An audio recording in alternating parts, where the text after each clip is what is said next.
Woo! We got Kells, we got Namer. Who else in the building? Let me go get me a glass of water for this shit.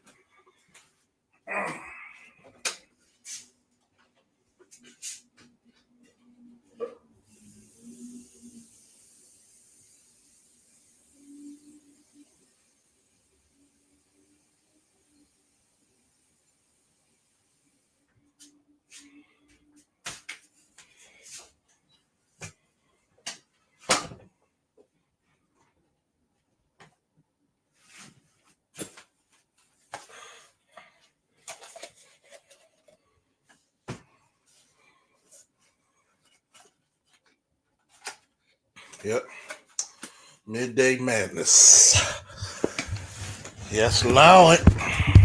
Yes, Lord. Yes, Lord. Doing some Midday Madness. Yes, Lord.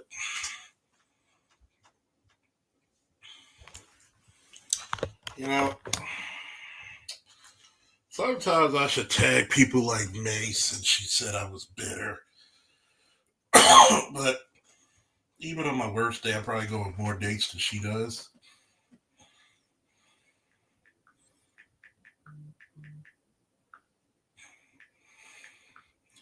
So we'll just. I'll try my best to ignore the lonely chick brigade.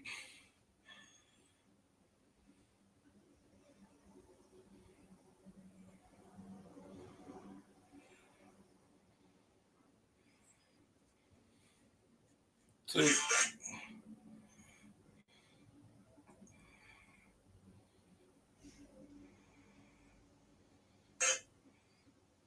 they gotta realize some shit, right?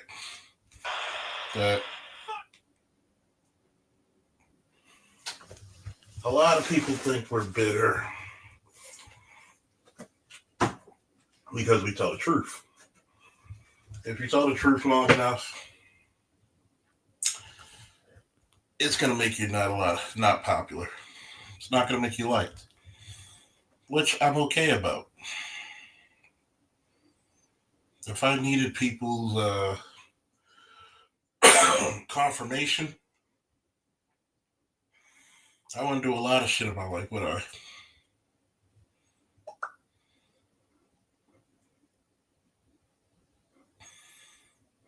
Here's the ridiculous truth about life.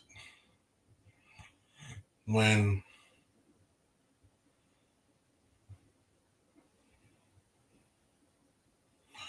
you have to understand, truth is supposed to conquer all. If I talk about black men, which no detractor says or remembers this video, black men have to go to a place where you're respected while also learning how to be respectful. But what do I always say?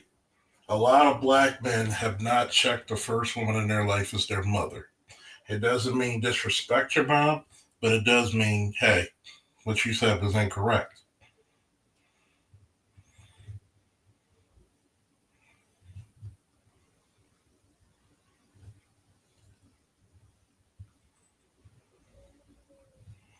But you know one thing you'll never hear?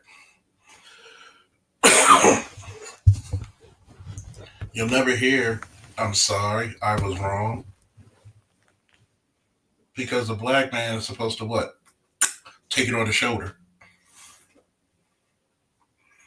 I remember going out with a young lady Sunday, just out of boredom, shits and giggles, because, she said, well, I never tried because I thought you hated women or black women. And I said, how many times did you sleep with me? Well, no. Answer the question. How many? Several. So if I hated women, I wouldn't mess with you.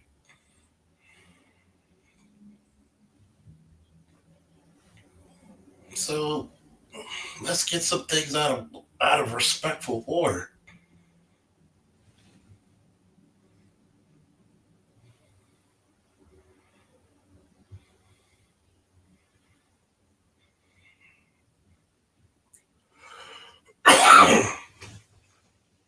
Don't worry, cough almost gone, people. Just residual effects. And when I told her certain things,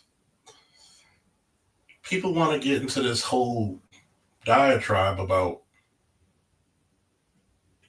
when men and women really rank and where they fix. Sometimes you have to remember is that class level of intellect is going to make you too varied for most people. She even said, I get it, but the way you break down is like you're not trying to be wrong. No, the way I'm breaking it down is for you to understand and comprehend. You're not comprehending what I'm saying. The first thing about you is that most people, especially in the black community, most black women, a lot of times what they'll do is they'll do this little move called any nigga will do, especially when it comes to having children. Any nigga will do. How can I prove my any nigga will do? Well, any nigga will do because you'll have that baby by who? Any nigga. We don't plan pregnancy like that in the black community, at least not together.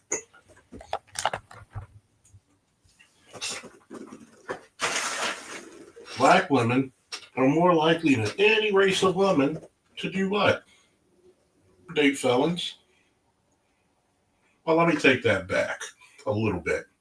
You're more comfortable about it. You damn sure are. It's like y'all. It's like somebody from the Sanhedrin prayed to Yahweh and said, "It shall be illegal and without consecration to date a man without a record for black women." I think a man without a record actually offends a lot of the women in our community. Because I'm like, wait a minute. Only what? 1 to 2% of our people are actually in jail. How come they have a lot of babies? You got 55% of black men without children.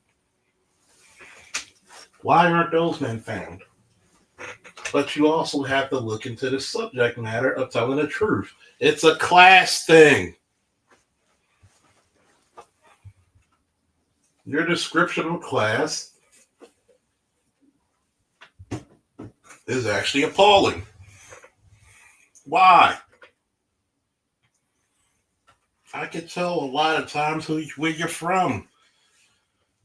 All I got to do is two things: watch how you confront situations, good, bad, and ugly, and look on who you date. If you're comfortable dating a jailbird or a multiple time felon, that's not going to scream Valley Girl to me.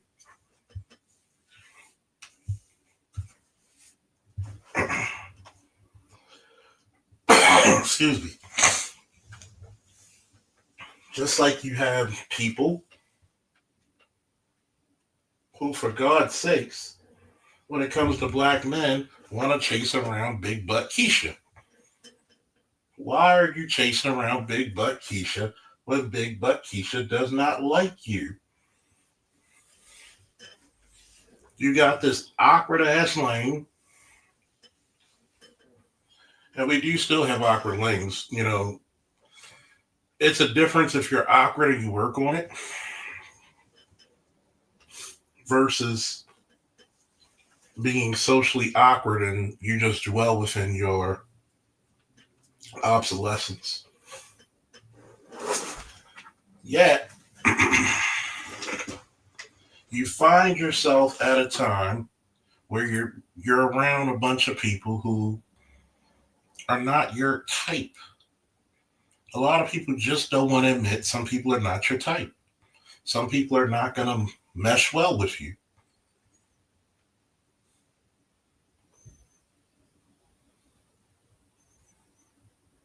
I want you to really focus on that one.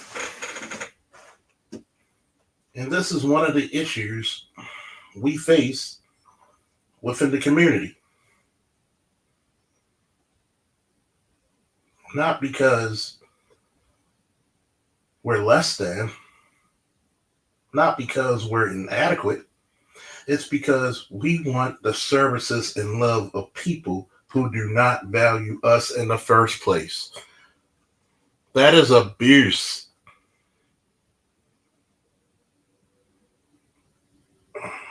That is straight up abuse.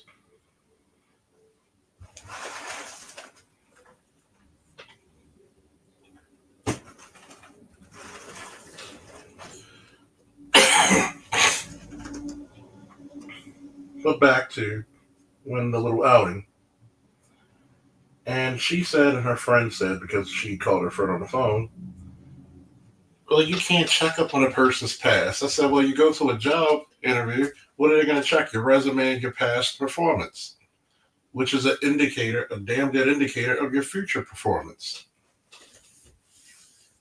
If you have not put the work in to be an Olympic gold medalist, you are not getting on that pedestal.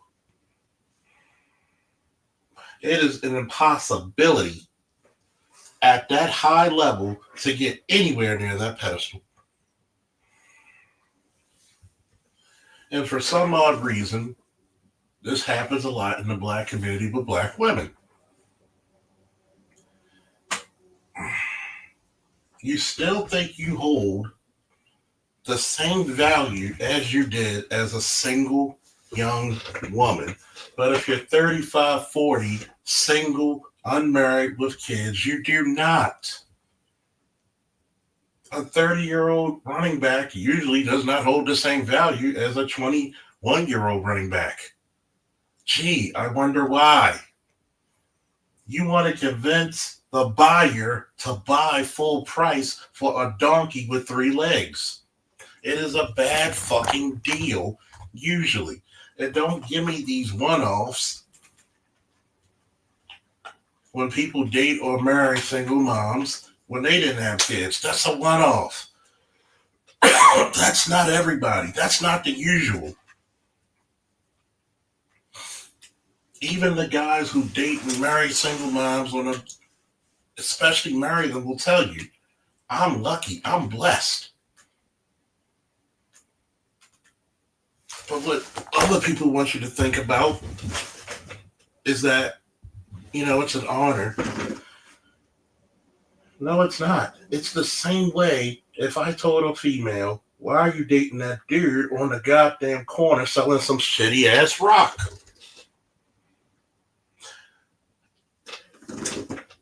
But logic be damned, correct? Logic be goddamned. Condemned straight to hell. You will. This is the truth that makes me not liked. Okay? This is the shit that I constantly talk about with people, and people want to give me shit about it. For what? There's some motherfuckers in this world that are just bad fucking product. If you date a person who doesn't give a fuck about you, at some point in the equation, when you need them the most, they're going to let you the fuck down.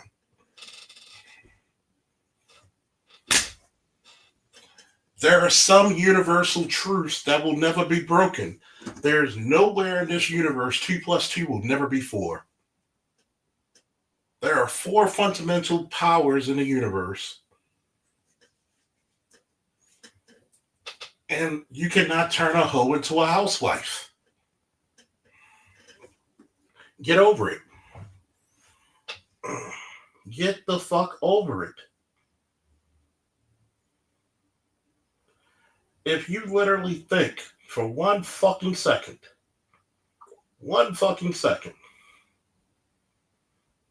that teaching your kids,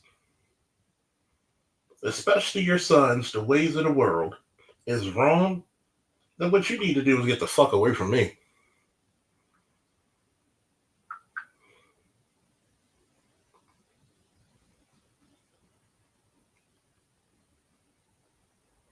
And I think that's one of the criminal acts that we commit.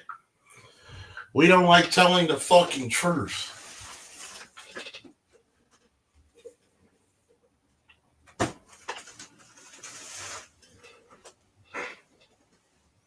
We're not supposed to tell the truth in the community. We're supposed to tell everybody that everybody's equal, which they're not.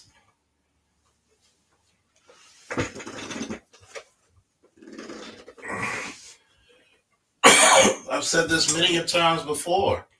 The most beautiful thing you can see is an in shape, fun, loving life, cordial, caring black woman. I'm sorry. I don't give a fuck about you chubby chasers. That's not common. Sorry, it's not. We just have to be taught to like bigger women. You can have your preference, but I always will challenge any man with this. Every man will date to his ego and his wallet. Why? Because a lot of black men have low self esteem. A lot of black men secretly don't think they deserve the best out of life. A lot of black men are self sabotagers of their own progress. A lot of black men are the garbage men of the dating world.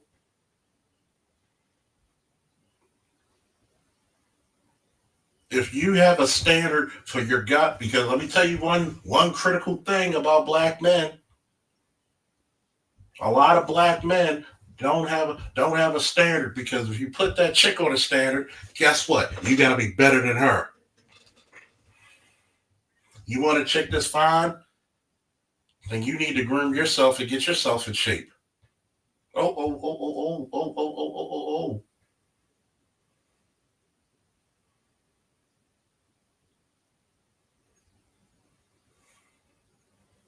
The reason why Charles can talk his shit is because he's not afraid to go to a gym or work out in his house.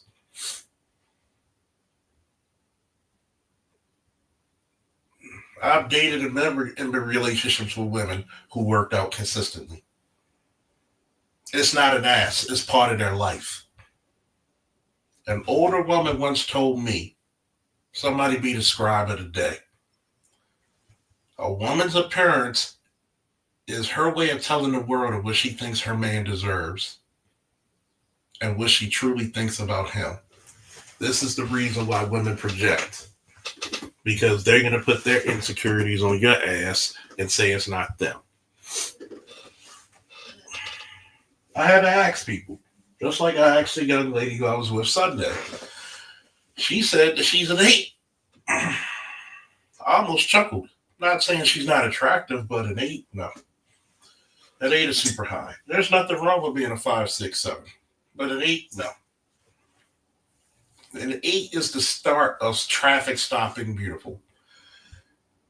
Maybe when she was younger, sure. When I knew her when she was younger as well, maybe 7. Upgradable 6. 8 too high. And people always, and this is another thing that's one of the most feminine things that black men and black women do, especially black men. Well, if she thinks if she's happy, if she thinks she's this, stop that bullshit. Stop that fucking bullshit. You're going to make more people single and unhappy lying to them. That's unreasonable subterfuge. That's unreasonable lying. You're being disingenuous and you're going to get that person's feelings hurt or crushed. Show me one fucking big chick that's a fucking 10. You can't.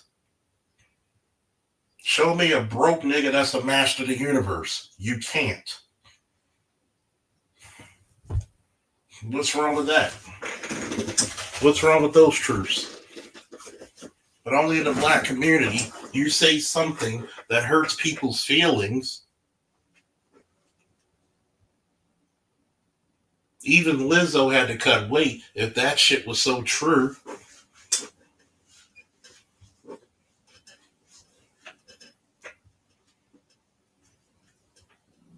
Kelly Rowland's 44 years old. Megan Good's 44 years old. You go on their social medias, their asses are always in a gym, eating healthy. And trust me, one of the biggest lies we tell ourselves, black folks, we can't eat healthy. No, what we need to really say is that we have a fundamental addiction to food. We use it too goddamn much to cope. I don't give a shit if people don't like me. Call me up and have an argument about what the fuck I'm saying right now. But this is the one thing I'm gonna ask you. Where's the fucking lie?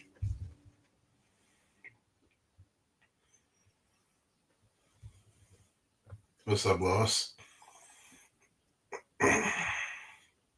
He said 30 minutes a day is at least you should do working out. It's not that hard. No.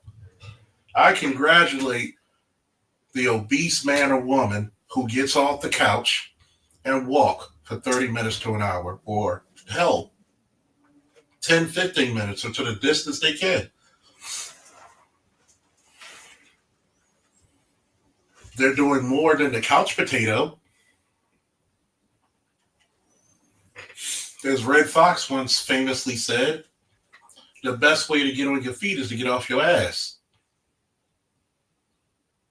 You cannot say, I want to be the greatest in the world and still do the same dumbass shit, expecting a different result. We call that insanity for a reason. Well, there's some big, no, there's not.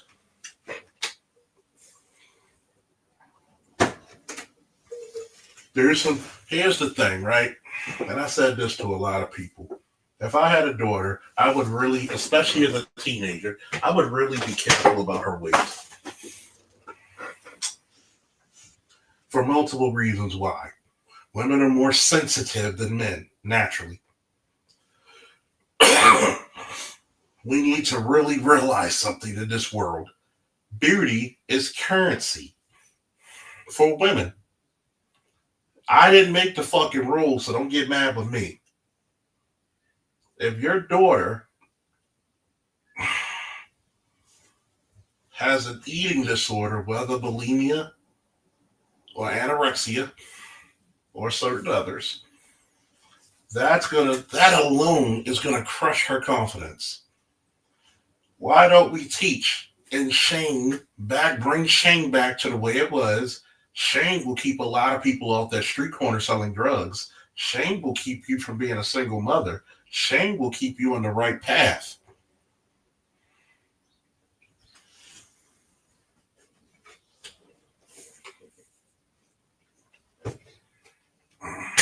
But we got away from wanting our children to be better than us. Oops.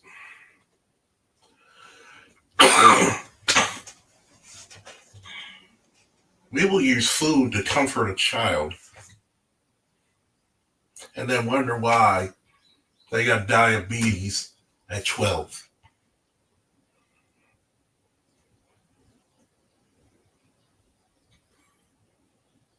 I want you to look at this.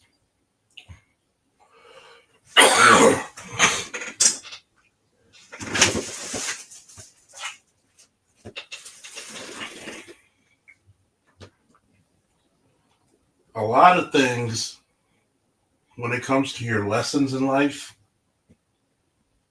the formulation of your character starts at home. Habits that we break up, good, bad, and ugly, destroys us. Oh, we can't do intermittent fasting because, we're scared that if we miss one meal and let our actual digestive system do its job and actually digest the food properly, yes, you should feel hunger pains. Yes, your body should get used to burn. You can actually go 24 hours, sometimes a little bit more, and actually burn up all that goddamn food properly instead of dumping more and more calories. A lot of them are empty. We're all guilty of it. A lot of them are empty calories. We are all guilty of it. instead of digesting all that shit and then wondering why your intestines is getting swollen or clogged. We don't even want to talk about fruit. Some of you goddamn 20-year-olds, goddamn, your colon looks like a goddamn 70-year-old's. You eating so many goddamn burgers.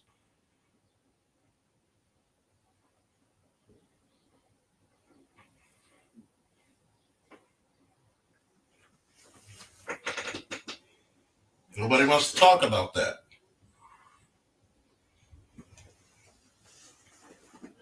You wonder why the obesity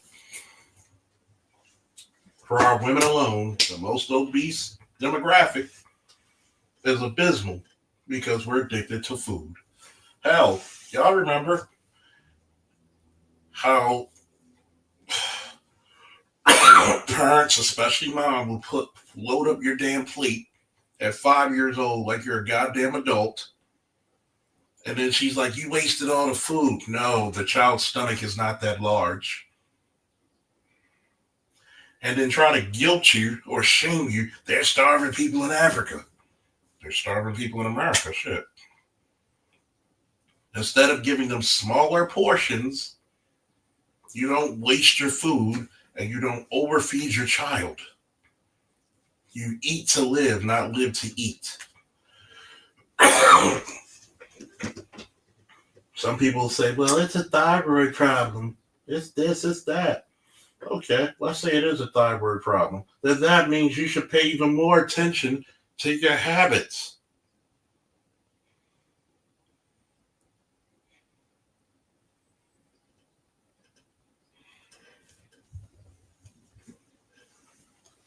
How many times a day do you drink water?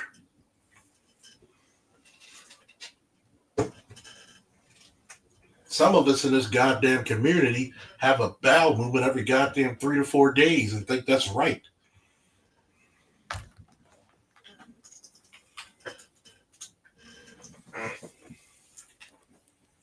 But I'm wrong for telling us, well, Charles, you always gonna sound like you're right. Maybe you just need to admit that sometimes the information is above your fucking pay grade or head. You think I'm worried about some broad or any broad on this planet more so than thinking, wait a minute, how the hell are we gonna, what the hell are we doing right now globally?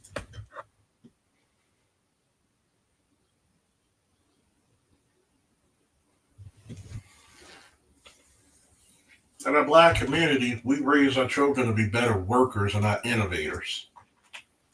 But yes, there are parents who sabotage their children because they don't want their children to outrank them.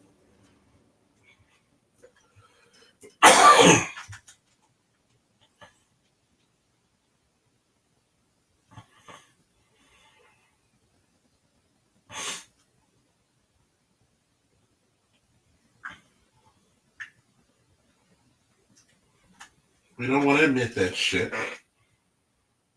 We have a problem. We have a fucking problem.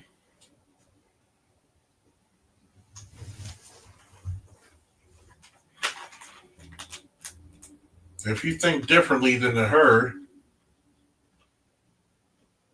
you're outcast.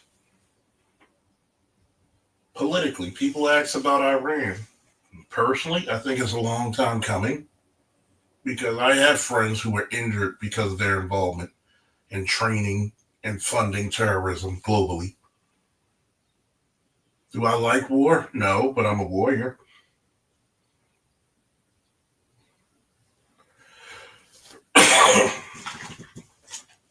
There's a lot of shit behind the scenes.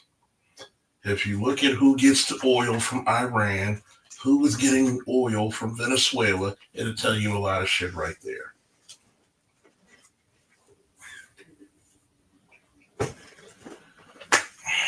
But in the black community, you showed them a goddamn video of bubblegum crisis. That's over their heads. I'm convinced that we love mediocrity in our mates, in our habits. And I'm just telling the fucking truth. For me and my friends and my subscribers, male, female, child, adult, I wish you nothing but success, happy marriages, relationships, whatever you want to do, prosperity. I wish you to live 1,000 years with good health. But let's be serious. No matter how much I wish this for you, you gotta want it for your goddamn self first. And let's juxtapose this to people who think I'm lying and say that, oh, I always want to be right. I don't want to be right all the time. I want to learn. And see, I don't want to be a person that's always teaching. Teach me something. No matter how complex or simplistic it can be. But if you're not afraid to be wrong, then the world is your oyster. But what's the one thing we hate in this community? Shame, insults, guilt, and a need to be right.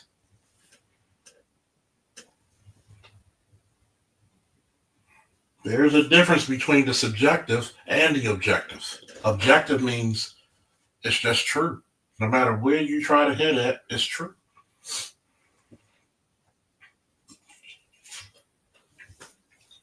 Subjective is your favorite.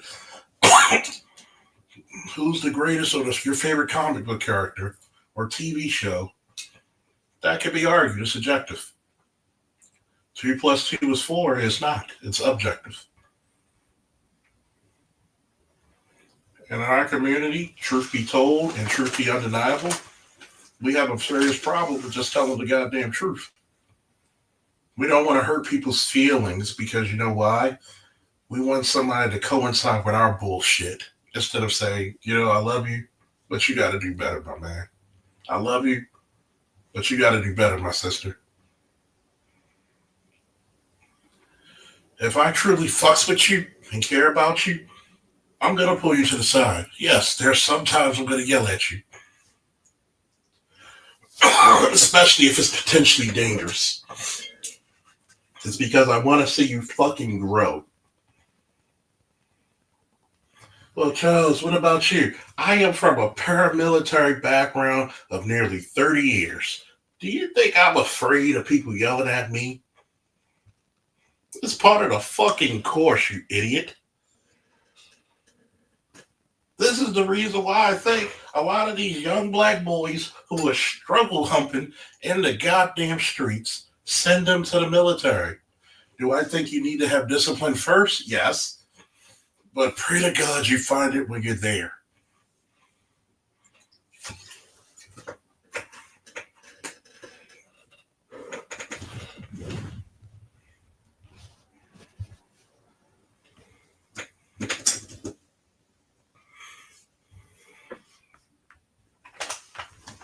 Pray to the Almighty for that shit.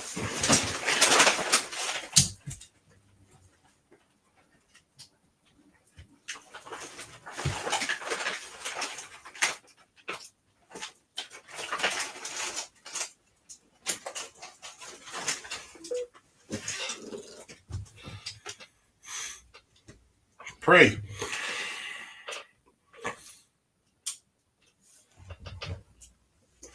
What gets really disturbing is that I'm not afraid of a difference of opinion. Hey, me and my boy Josh, we argue.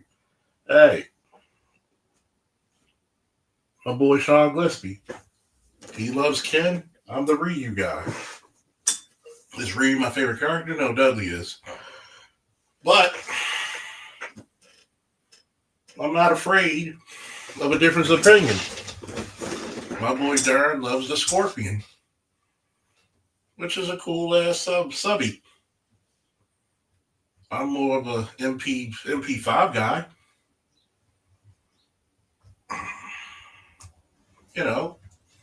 Musically.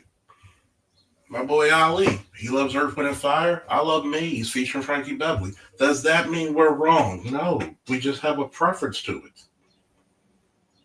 And yes, I will tell people as a person who trained people in fitness and sports for 25 years, I will tell you, guess what? Are there some people who are not going to be real thin? Yes. Yes. There are some people who are not going to be real thin because of their genetics and their body type. But be the healthiest physically, mentally, emotionally, and spiritually you can be. If you are 5'11" as a woman and 200 pounds, be the healthiest goddamn 200 pounds you can fucking be. Yes, there are some beautiful women who can be 220 pounds at 5'11" and built like shit brick houses. No waist, actually have abs, have muscle tone, and actually put in some fucking work. Fellas, if you're gonna be 270, be the healthiest goddamn 270 you can be. Mentally, physically, emotionally, spiritually. What's wrong with what the fuck I just said, people? I'll wait. I'll put the link up for anybody who got a fucking detraction of what I said. But I know what's gonna happen. You cowards are not gonna show up.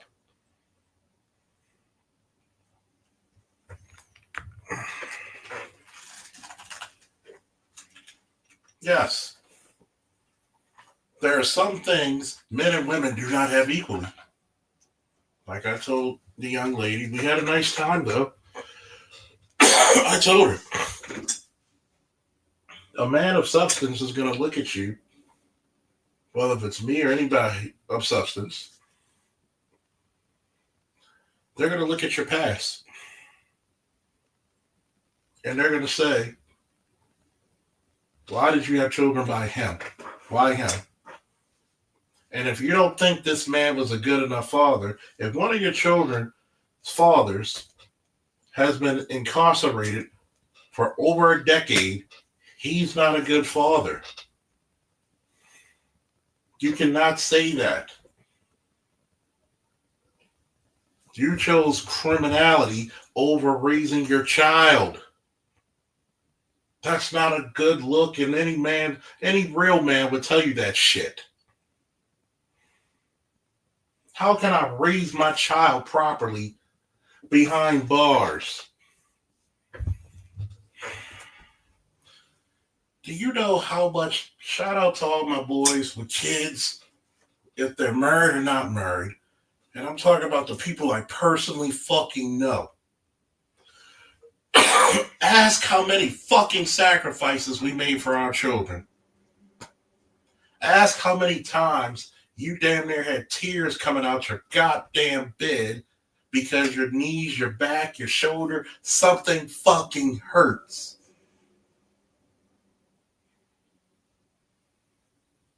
Your pride, your dignity, your ego.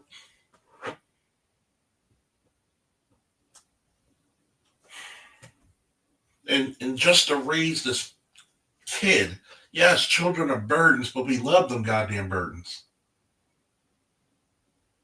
But we're going to sit here and you're going to tell me the best motherfucker you're going to have a child by to say his genetic code deserves to be in the next generation is this guy? And we're not supposed, and as men, we're not supposed to look and say, this motherfucker is my competition?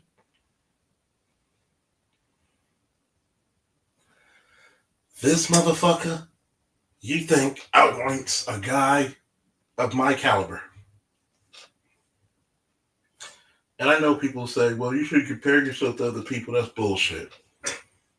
That's bullshit. Let me tell you why that's bullshit.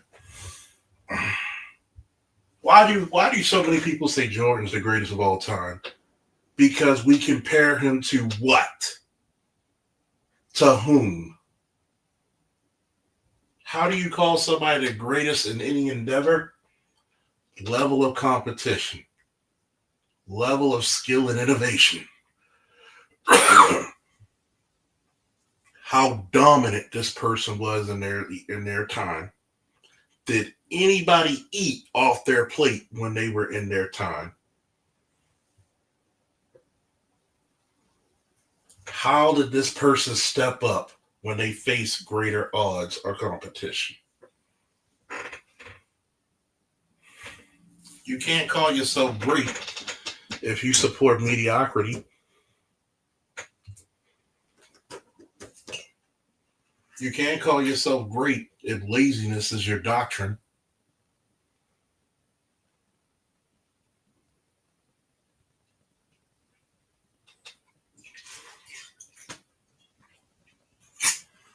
Now, challenge, you try to tell me you always better than your competition? If I wasn't better, I'll work their asses to make it look like it. See,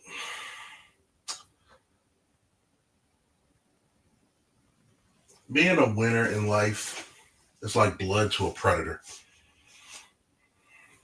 Once that wild beast, that apex predator, that carnivore, that hyper carnivore, that bad motherfucker that fears nothing. Once you get that taste of winning in your mouth, you're addicted. You're hooked. You'll do anything. You'll be obsessed. It's your divine obsession to be a winner, to be greater, to be better. You win one match. Now I gotta win two. I gotta win four. You go on a three fight win streak. Now I'm gonna do 5, 6, 7, 8. You take on the toughest guy in the city. Now I want the toughest guy in the state. What say you when it came to the challenge? What say you when it came to difficulty? Are you insignificant? Are you inadequate? Or are you really powerful beyond belief, but you're ashamed to show it? Truth be told, but truth be undeniable.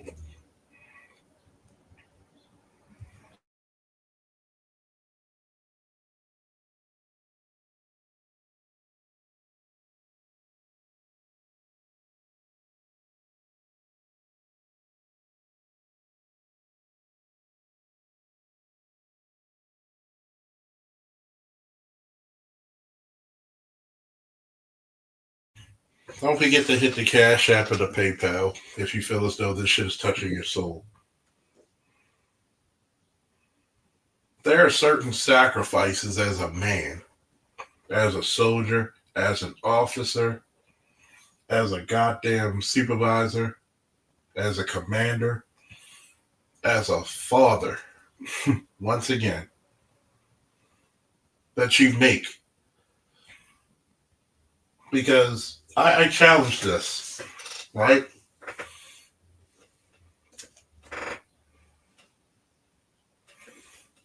There is some shit that mommy can get away with that daddy can never fucking fail.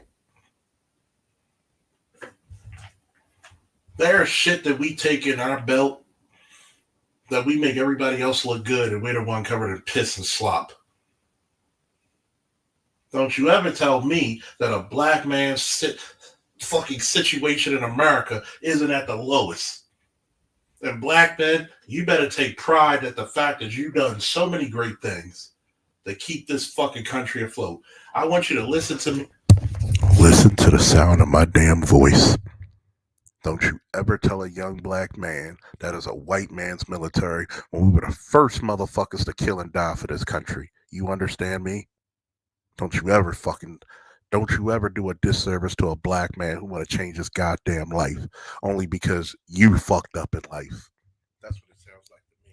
When I hear a black man tell a young black man this shit, it's because you fucked up in life. Remember when I said full circle? Put your fingers in the air, make a circle. A lot of times you don't want to see that black boy get up and make something of his life because you're jealous that you didn't do it for yourself. A lot of you mothers out there are just as fucking guilty, if not more.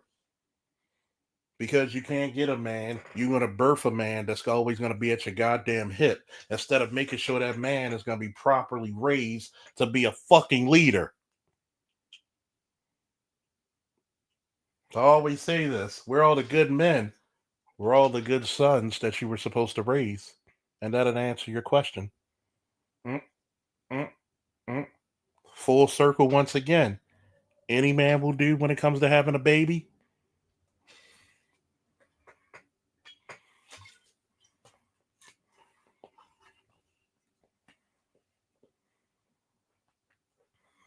A lot of you don't understand sacrifice. When you gotta fucking drop your kid off in a goddamn patrol car sometimes you gotta stay up because he's playing football or some contact sport. He gets a little concussion, he can't go to sleep. I had to tell one of the sergeants, well, you can't call out for your kid. I said, Sarge, let's keep it funky, monkey. I don't think no woman or man in that department is man enough or woman enough to pull me out my goddamn house taking care of my kid. I will raise hell on earth for this boy. Try me. I'll leave the door open for you if you think you're man enough. Okay. Just hopefully your son gets better, and we'll see you later.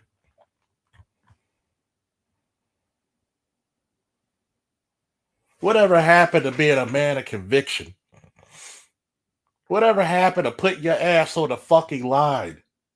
You know why we love Dr. King? You know why we love Malik El Shabazz, aka Malcolm X? Because those were men of conviction. Even James Baldwin, a man of conviction, put his race and his people before his sexuality. But notice why the LGBT will never put him as a hero. Because if he was alive today, he would be vehemently against that bullshit. And for all you thinking, oh no, so Sergeant Faulkner, Commander Faulkner's against the LGBT. No, no, no, no. I'm against your ideology. I'm the motherfucker who fought for you to live free the way you want to, as long as you're not infringing on another person's rights to live. So how can I hate something if I defended it? Fucking morons.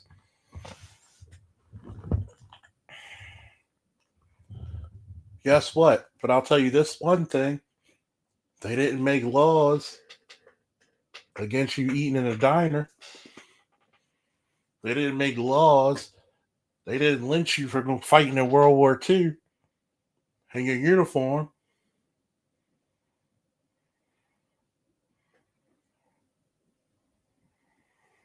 What's up, Bucket? What's up, McDrama Bear? You think right now with the shit going on in the Middle East, I could give a fuck about dating and mating? Let's make sure we still got an economy. Let's make sure that our children are the most educated and innovative. Who gives a fuck? A lot of women get mad with me because I'm talking about shit. No. Let's talk about this shit, honey. You chose to be a single mother. Why did you carry that baby for almost 10 months? Did you hear me whine about being a father?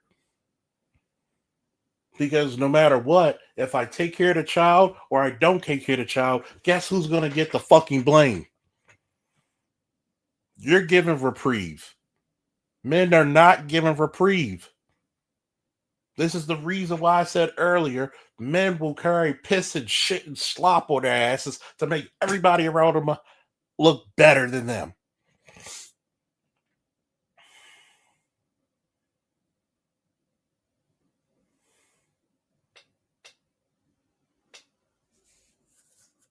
There you go. Black man in America, you should be a little angry.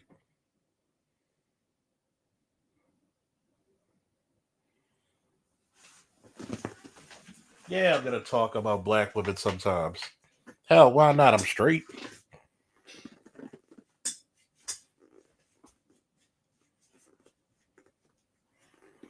Here it is. Did you pick the best man that you can attract? And the answer is fucking no. Did you pick a guy who was going to be an excellent father, or you picked the guy that made your pussy tingle?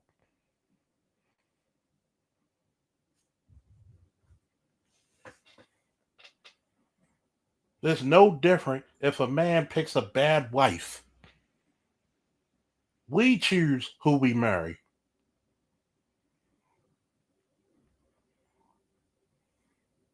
We choose that. That's us.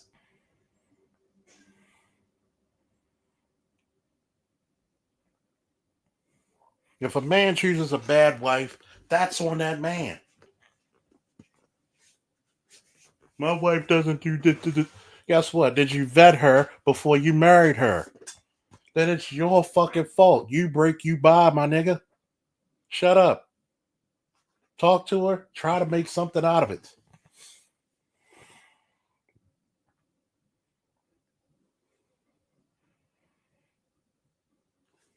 If you can't, leave.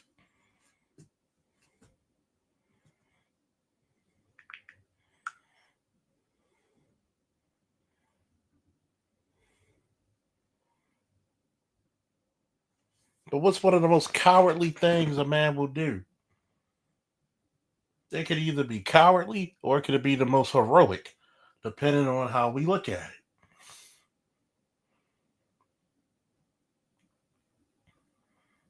But we don't want to actually say, the words "I fucked up." Can never say that in our community. I miscalculated. Oh no. Oh no.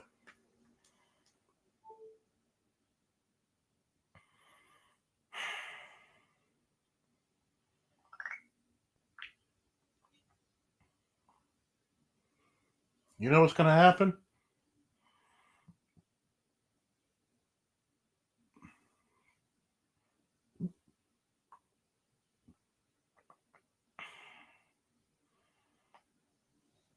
There's gonna be a bunch of finger pointing, a bunch of shaming.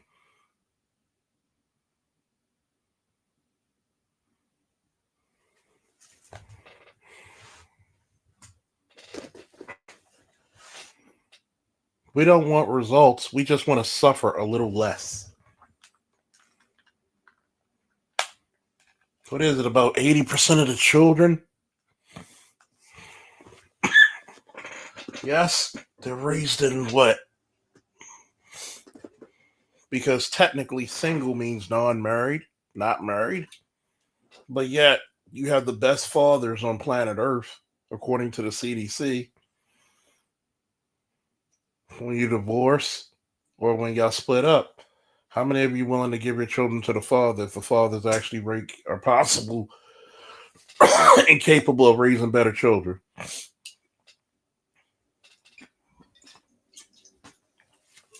In 2026,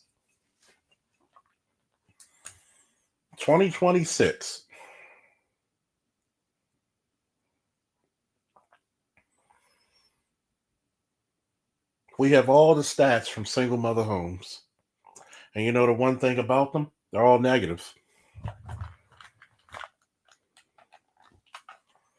If you got carte blanche over the children in our community, let's ask this question, right?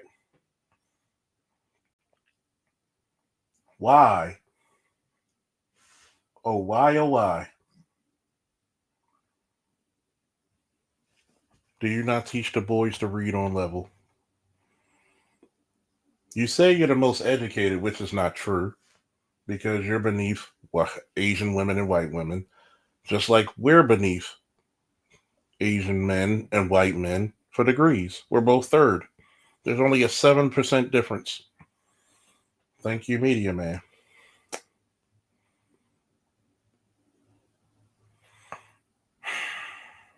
Why don't you do something to curb the difference? Because you like that shit. You like the fact that you can hold court over your men. You like your men being miseducated and being disingenuous to their causes. You like the fact that your government gives you the ability to take a man's livelihood, life, and money from him without consulting with him. But what happens when no fault divorce is canceled, or you keep no fault divorce but you get nothing out of it? City boys winning. Do you think I give a fuck about what a woman thinks of me when I'm looking on how's Iraq supposed to go? How's Iran, Israel? How's Venezuela, China, Russia?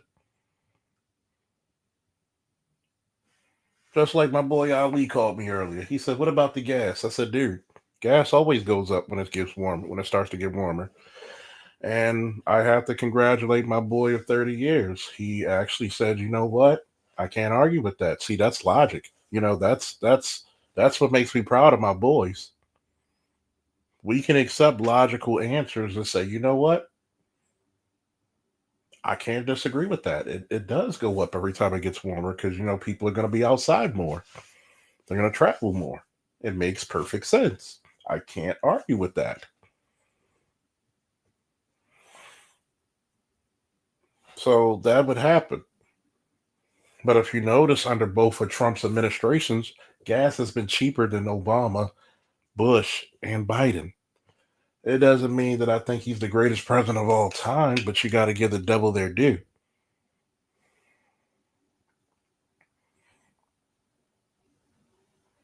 And I think this is another cardinal sin that black people have to overcome.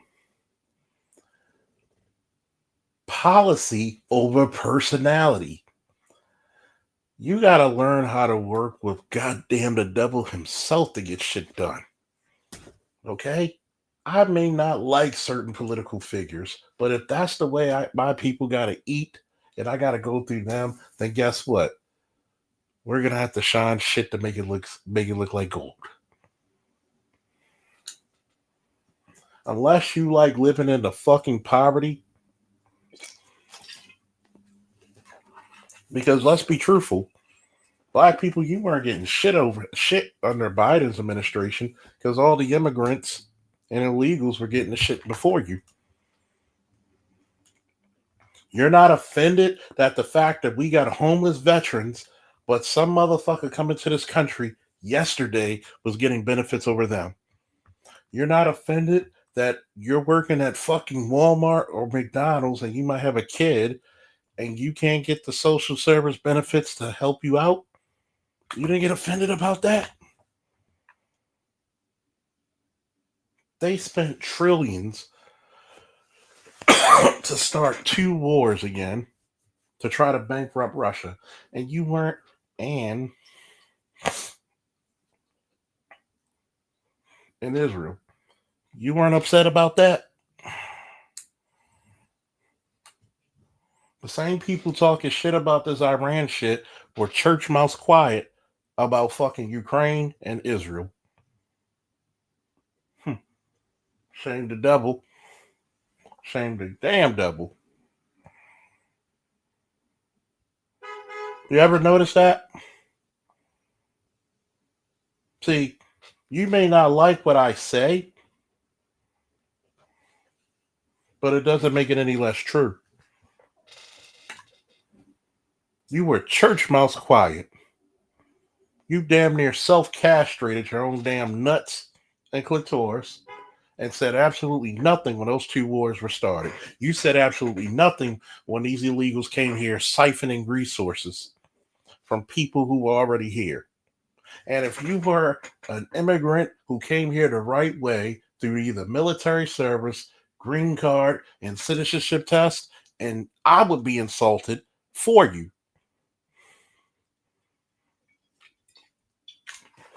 But because the so-called orange man's in charge now you got a fucking problem.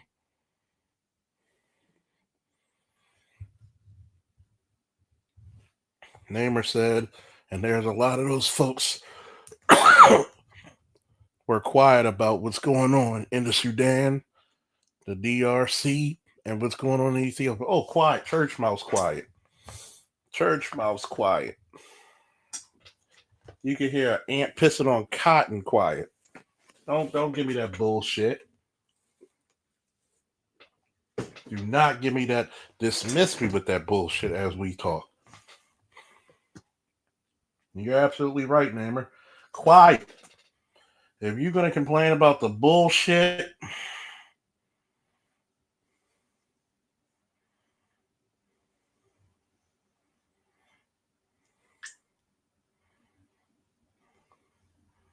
damn shame. Damn shame. I don't see nothing wrong. If you steal, she had all right to correct it.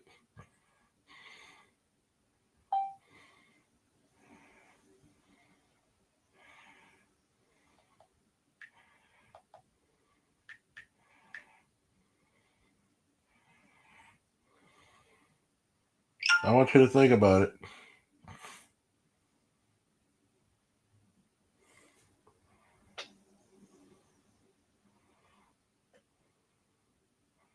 I want you to think about this, right? We live in a world where a daughter's caught stealing $1,600 from her mother. Her mother beats her child with a belt. The mother get arrested. I don't see nothing wrong with correcting some negative behavior.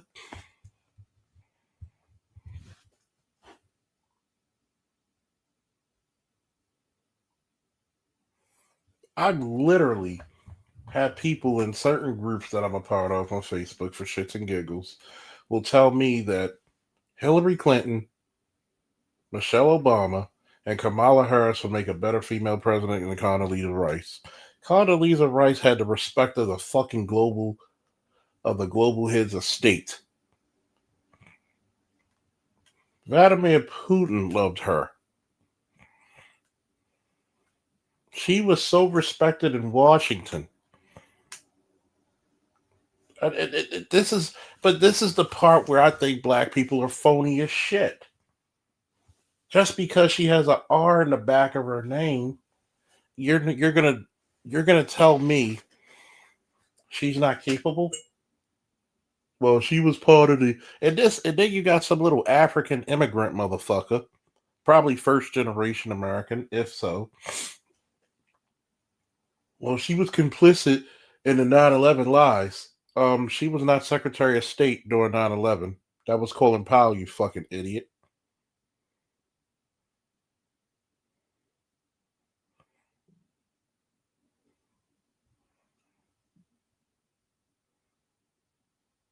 Shout out to Keep It 100 because even he laughed when I made fun of that motherfucker.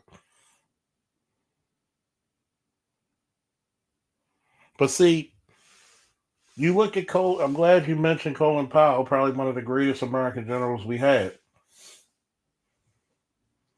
You see the brilliance of black people, and because they have an R behind their name, you don't want to support. You are the phoniest motherfuckers in the world if you really think like that.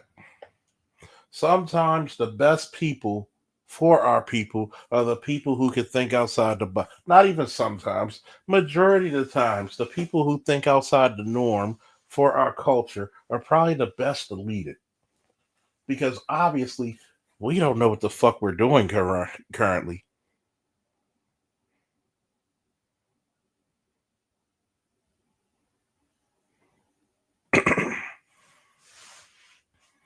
If there was money in telling the truth, shit, I'd be a billionaire.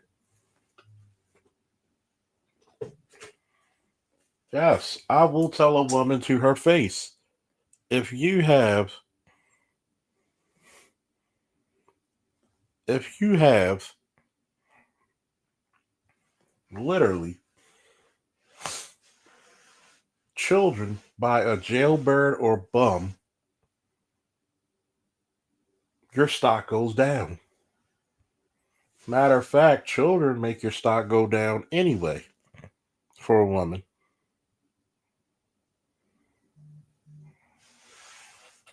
It's one thing to say I had children by a multi-million dollar fucking, not even an athlete, a stockbroker. The motherfuckers will be like, well, goddamn, you outrank me. Your child's a millionaire.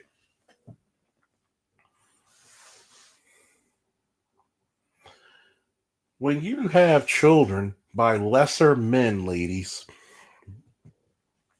I'm going to break this shit down for you, and I pray to God that you get this. The status of your fucking children are very relatable to the status of that man.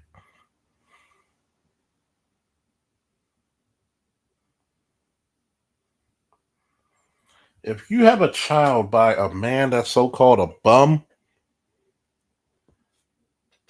if you're the daughter of a king, what is it, or you're the son of a king, what does that make you? Somebody put it in the chat, please. I like my interactions here. And I know some of my friends are listening, so go ahead.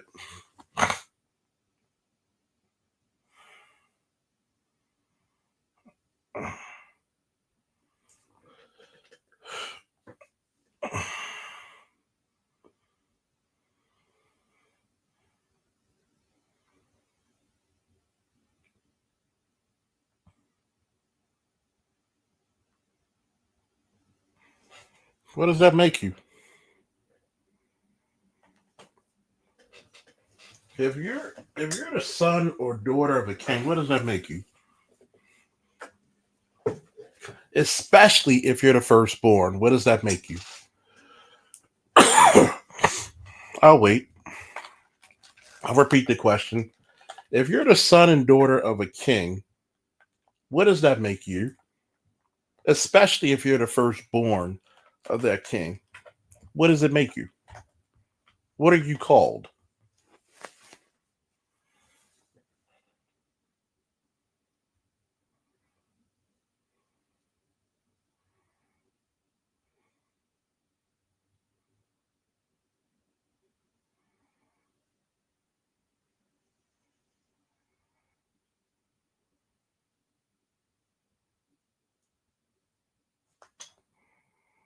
You're the crown princess. Thank you. The heir apparent, the crown prince or the crown princess. You're the heir apparent. For those of you who do not know what heir apparent means, it means next to the throne. You're the next motherfucker who's going to sit on that throne. That's why they call you the crown prince or the crown princess. But yet, if you're the son of a drug dealer or bum, well, low level drug dealer or bum, as these women would elegantly say, what does that make the children?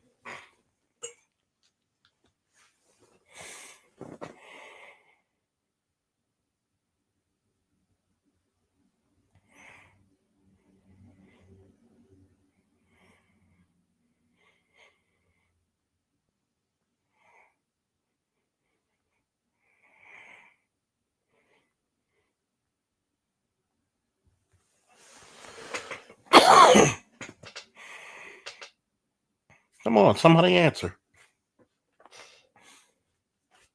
You know, I'll even answer for you. What does that make the mother who has the baby by the baby father who's supposed to be a bum? You know what the answer to that is? She's a homeless shelter.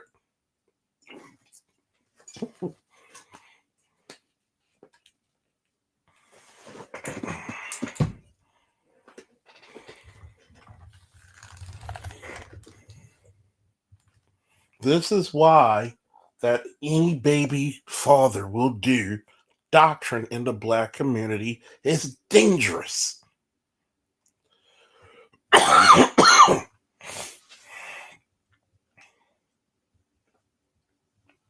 Extremely dangerous.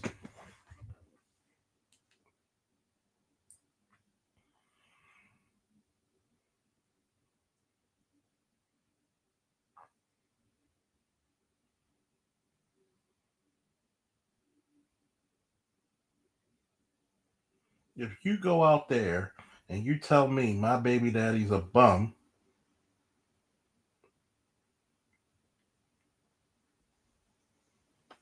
then I'm going to call you a homeless shelter. Because why would you let a bum sully your genetic code unless water seeks its own level. I don't give a fuck about these swirlers. I don't give a fuck about these women bashing black men. I give a fuck about the truth. Let me be honest about Charles Lawrence Faulkner Jr. I've been raised by my father and my mother not to be henpecked and not to be a peon. I'm taught by great teachers and coaches to think forward, not even where I am now, but years, if not decades later. I'm supposed to be as a man, and this is why fathers, great fathers, are important because a father is supposed to think 3 to 4 generations down the road. We are the beings who plant trees that we will one day never know the shade of. If you don't know what that means, we're supposed to plant seeds and we may not even be alive to see them. That's black pill for your ass. That's black pill as shit, by the way. I do things for my great great grandchildren who I may or may not see. My grandfather lived to see at least his great, maybe even third great grandchild, which is a blessing. But yet, he had to come to Baltimore and work for 30 years with an 8th grade education to become a master mechanic, to plant fucking seeds that he would never live to see.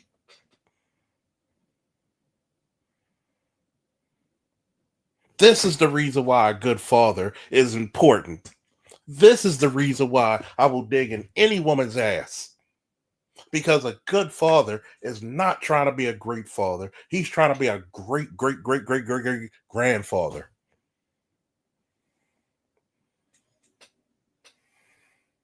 That's something that women traditionally just don't do because women were built by God Almighty or whatever God you serve to think about the nest, the here and now. Men are designed to think about the future. Women talk about if women were in charge, there would be no wars. Bitch, please. We would be fighting left and right.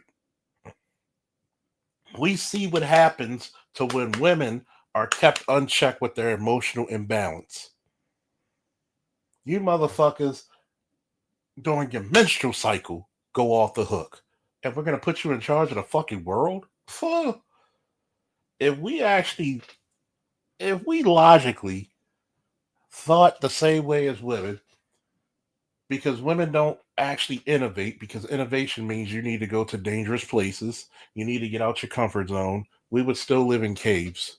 We would still be hunter gatherers because it's comfortable. It's not that hard.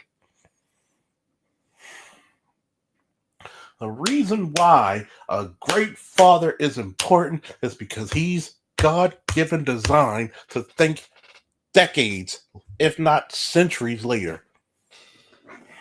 Women don't do too well thinking that way because women do not think that well outside of comfort. How do I know this? You could go sell pussy and fuck a guy good enough, he's going to take care of you and your kids. Men don't have that luxury. We got to get it out the mud and get it back in blood, baby. Correct. I want you. Come on, May. Come on, Cynthia G. Come on, Chrissy. Come on, FD Signifier. Tell me if I'm fucking lying.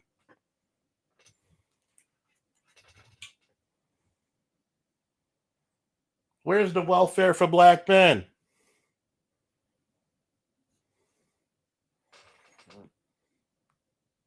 Where's the welfare for black men? You think we don't want to fucking be a part of a fucking rigged system? There's a reason why we don't want to be a part of a rigged system. Because we getting tired of paying for kids we have no fucking dominion over. We're getting tired of being in relationships and marriages with women who got the ability to walk out and take half your shit. We're getting tired of being blamed for a community that we're not really even a part of. We're getting tired of having no say, no vote, no power, no authority, no choice, no chance. That's what you got. And we're supposed to stay in this fucking self pity prison? I fucking say no. What's up, Josh?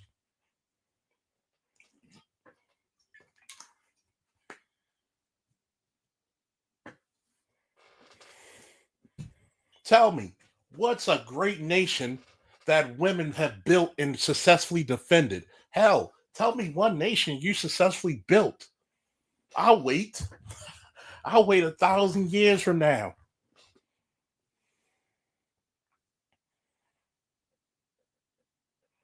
You talk about the patriarchy, but you're hoping to get the best patriarch you can. Shorty Sunday tried to say, well, I don't believe in 50-50. I said, how does it feel paying 100? This is your logic obeys you.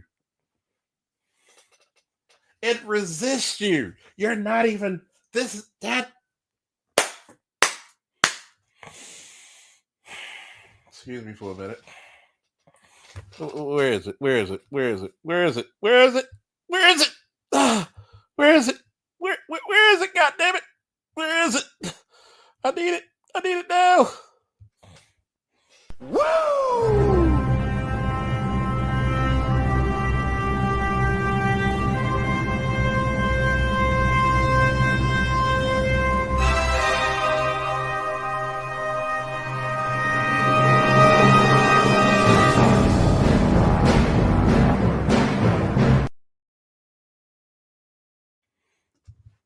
Your logic is so flawed. What's up? What's up, Mr. J? Your logic is so flawed. You motherfuckers want power and not accountability. Which any man knows is extremely dangerous and irresponsible.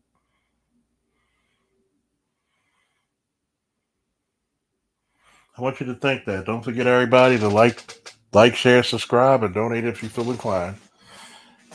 Any man of authority and power knows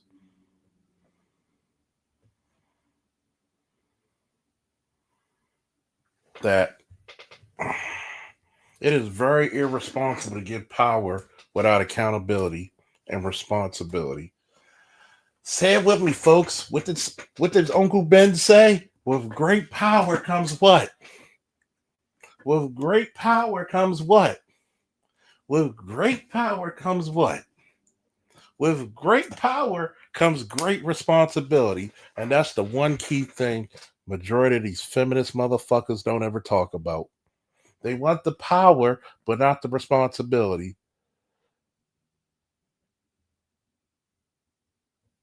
They want the protection without the accountability.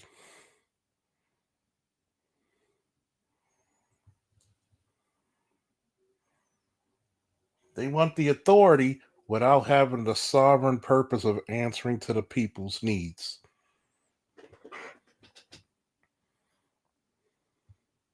This is why I tell people women make bad leaders, because you were never trained to be. Men are at least trained to be responsible. This is the reason why you look for baby daddies. You look for men.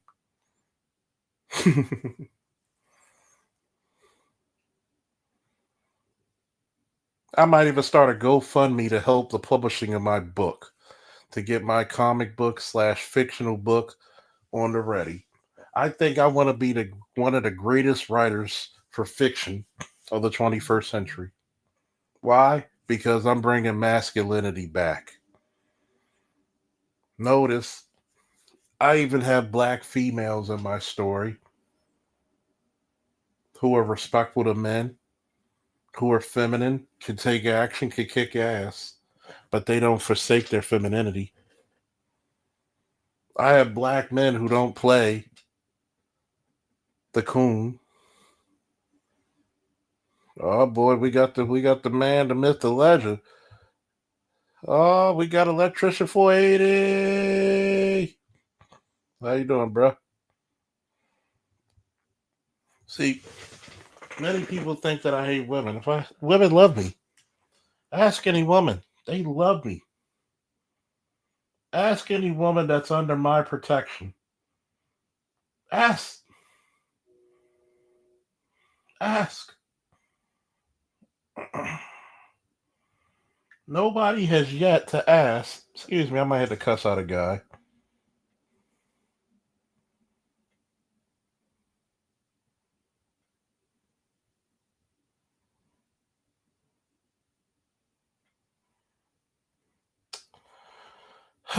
This guy's an idiot.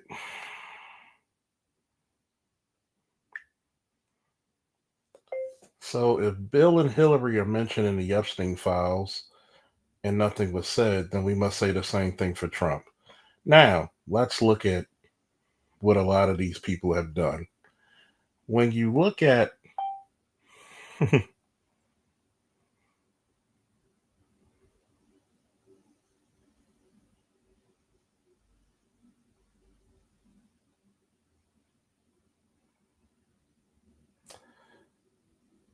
when you look at the DOJ and the FBI, they are actually under the authority of the president, which is the executive branch of government.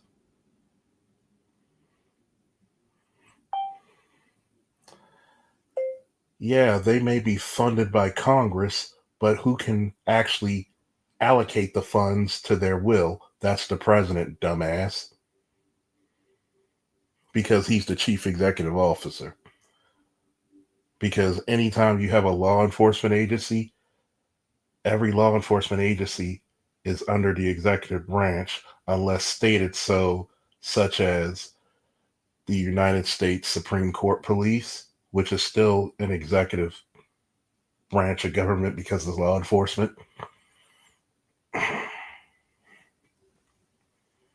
But those are the few exceptions. Now, let's go back into some other stuff. You had no issue with President Biden. You had no issue with President Biden doing a lot of illegal stuff and actually causing two wars to try to bankrupt Russia. So if you actually knew something yourself, especially since we're competing in a global economic war with China, because we haven't really done anything innovative in the last 20 to 30 years, because our educational system is very shitty, then you need to go back and do your research. Period. As a matter of fact, how long can you look at your generations?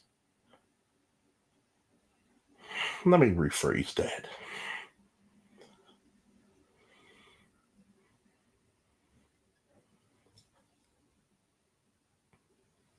How far back does your family tree come into these American states?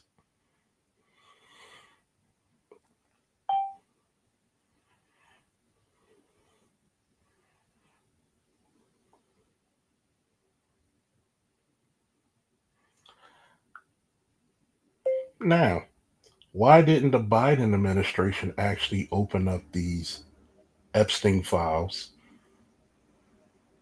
Why didn't the Biden administration try to make a peace treaty between Ukraine and Russia? Because those sons of bitches were in on it and wanted this shit to happen. And your girl Kamala Harris, yes, the incompetent black girl, blonde bimbo,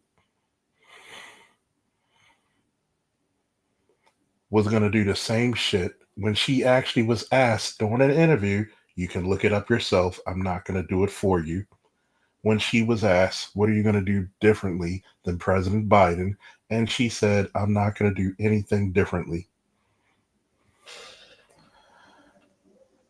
As a matter of fact, You should have known what was up when Dick Cheney, Darth Vader himself, supported her as a candidate. You should already know there was some bullshit right there. Okay, I'm back to my show.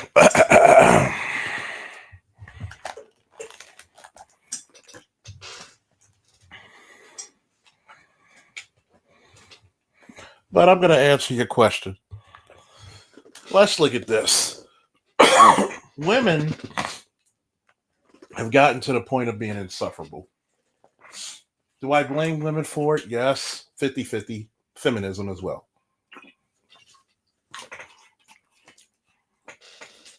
When you actually try to criticize men for being friends with men, enjoying the brotherhood with men,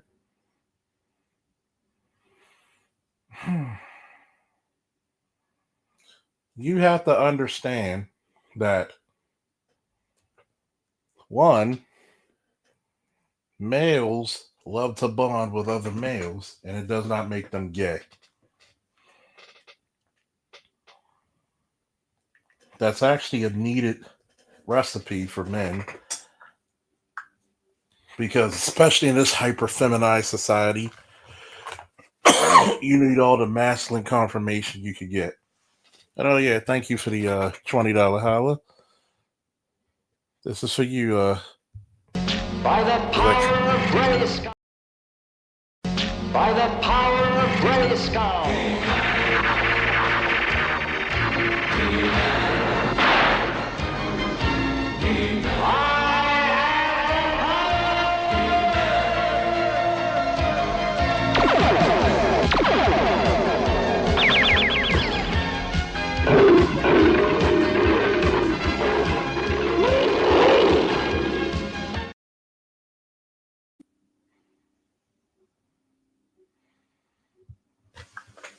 thank you once again for being a supporter.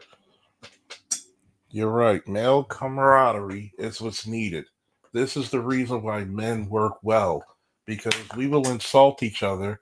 They even did studies. When men who are great friends for long periods of time greatly insult each other, that means their bond is strong as shit.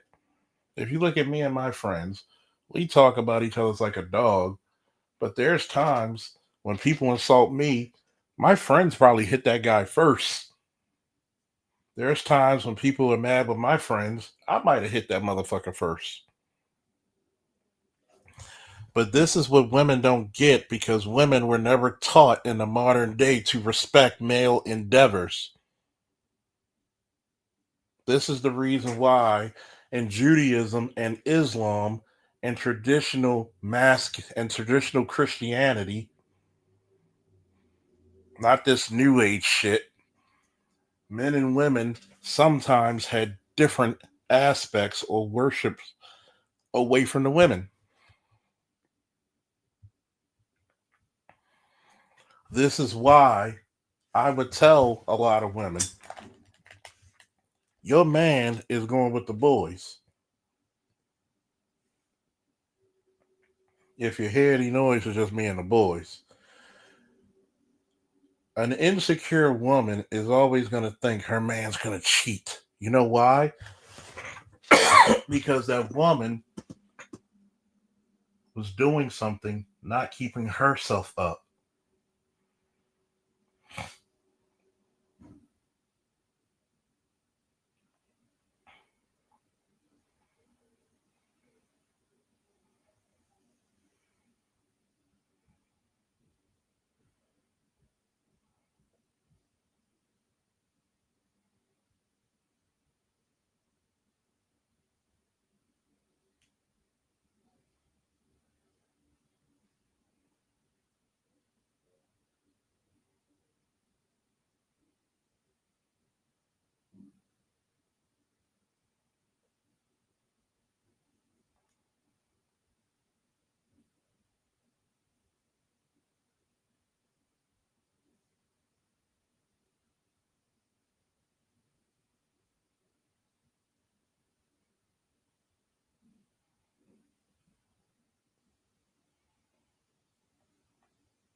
Oh yeah, by the way, Jasmine Crockett conceded to James, whatever the fuck his name, Tellerico.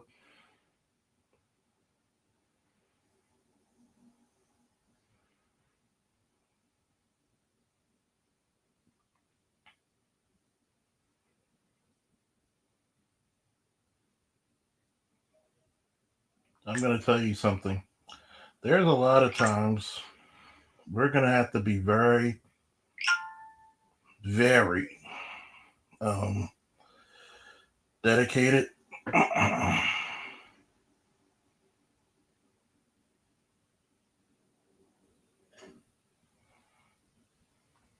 Very dedicated when it comes to certain shit in this world.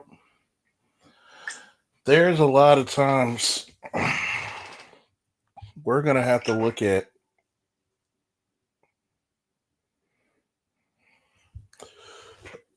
we're gonna have to look at women in a very valid exposure, right?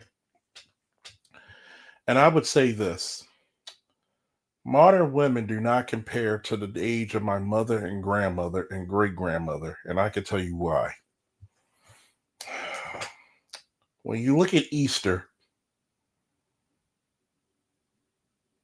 and you look at church, you didn't wear street clothes in church. Most of these women back in the day knew how to tie a tie, can hem pants, and do multiple stuff. Modern women don't know how to do this shit. As a matter of fact, multiple women. Do you know how many times I'll go to K&G and other suit stores and I'll actually rescue the son from their mother because their mother wants them to look like a goddamn Chi-Town pimp for prom or graduation or whatever formal event? And I said, dude, if you listen to your mother, you will not be respected as a man. No disrespect to your mom. Your mom doesn't know male endeavors.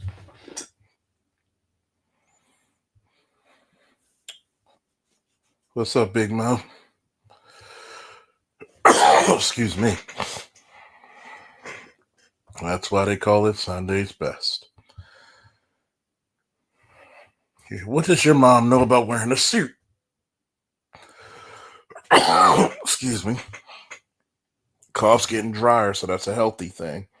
That's the job of the father. But what is the position of the father in our community? I remember growing up in the 80s, we would wear a three-piece suit, vest and all. That's what makes it a three-piece suit: the jacket, the vest, the trousers. And we would have an Adidas sweatpants with matching. I would have the black and white. My hold on for a second.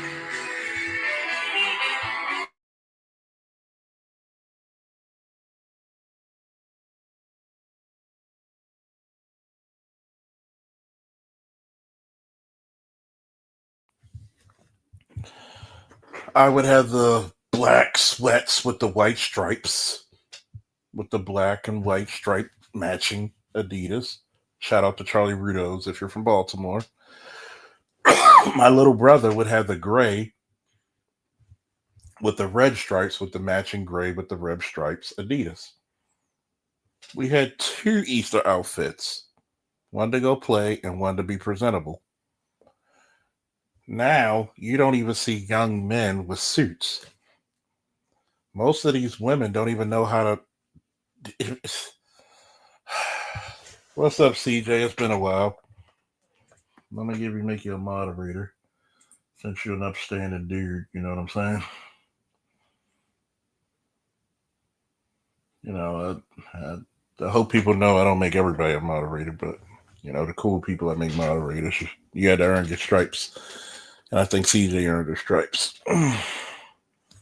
Back in the day, you actually had some decorum.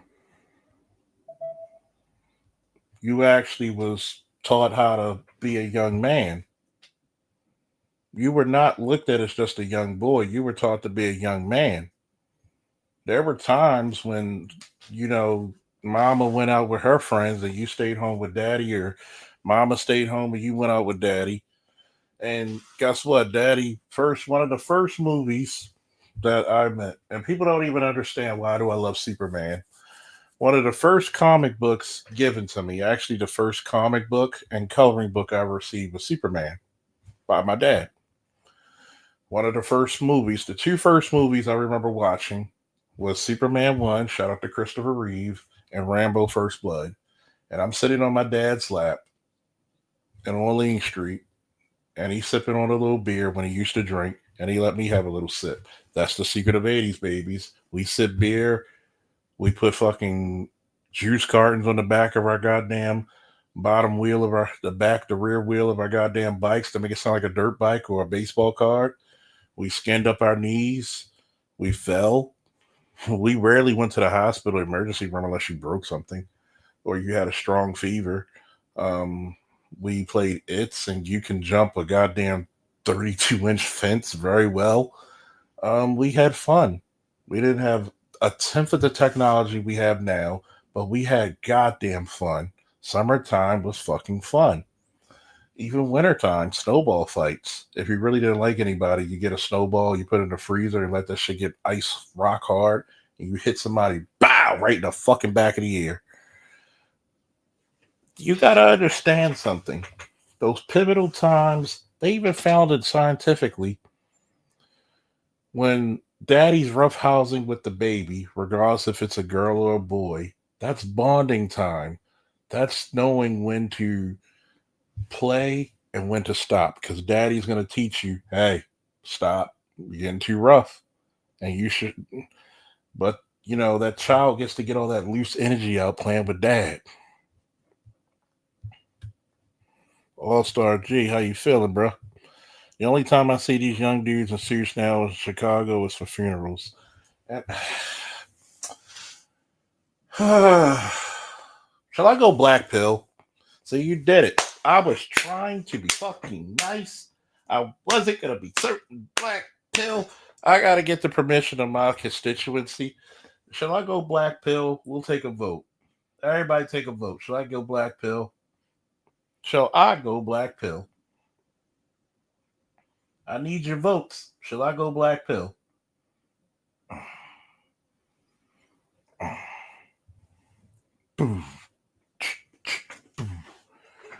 Oh, I need to go black pill about that shit.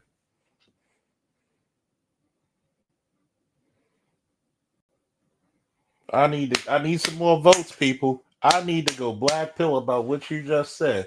I don't believe these motherfuckers even wear suits at funerals. See, first of all, you weren't considered a grown man until you had 5 suits in your fucking closet. You weren't a grown man until you had about a wingtip.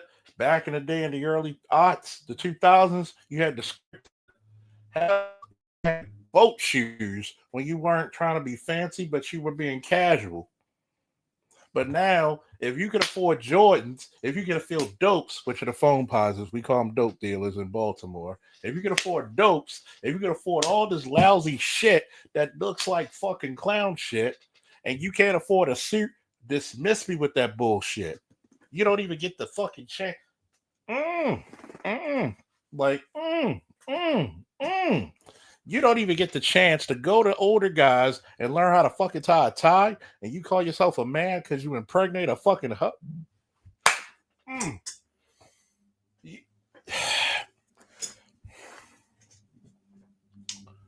Shall I go onyx pill? Because that's blacker than black. Okay.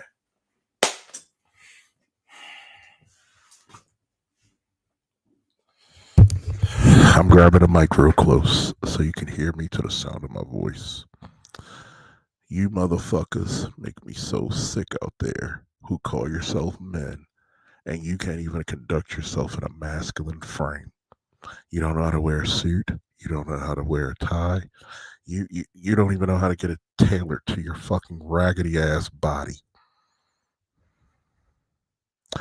But yet all my detractors and even some people close to me think that I hate women, but I'm a dig in men's ass. But I dig in men's asses worse than the women because I'm the first person to say you're unbecoming of a man.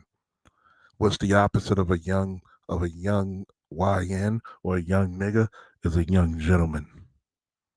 Give me that quarter zip. Give me that cardigan. Give me that pullover. Give me that dude who wears a blow tie. Give me that dude who wears a shoe boot, Stacey Adams. Give me that dude who knows how to pull his, quarter of an inch or half an inch of his goddamn shirt from his suit.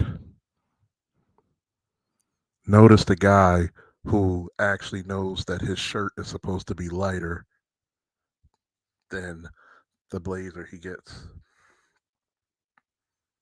Notice if he's wearing a pinstripe suit, he's supposed to wear a solid color tie. Notice if he's wearing a vest, he's not supposed to wear a belt. He's supposed to wear suspenders. Notice that young man need to know the difference between an Italian, British, and American cut suit. These niggas don't even wear suits for funerals because they come in there looking like they're in a goddamn Mingos video.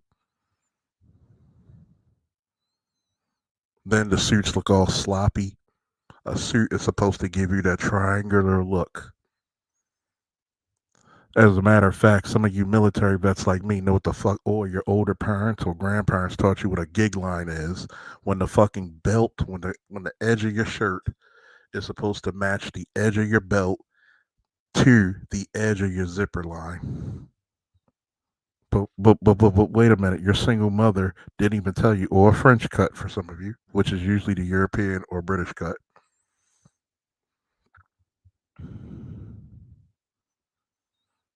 It's supposed to be a straight line from the edge of your fucking shirt, where you button your shirt, down to your belt, down to the zipper line. But guess what? When does your single mother have the time to teach you? Matter of fact, she doesn't wear suits like a man. So how would she know? And then you wonder why you look like a joke. You don't even wear suits going to court anymore. By the way, formal or business attire is not a goddamn button up shirt, a pair of khakis, and a goddamn pair of Timbs on your feet. Get the fuck out of here, young men. If you need guidance, I've always said, when the student's ready, the master will appear. When the student's ready, the master will appear. When the student's ready, the master will appear. Instead of actually leaning to your own understanding, that's what the Holy Bible, Quran, and the Torah actually said. Why don't you actually ask an older guy or a guy that you respect, how do I wear this properly? Because you were taught into the gynocracy and the ego, you are afraid, or you use some type of bombastic, pontificating to make it look like you know shit, but you really don't. Why don't you actually utilize your network and say, hey, Unc, hey, Grandpa, hey, Dad, I need you.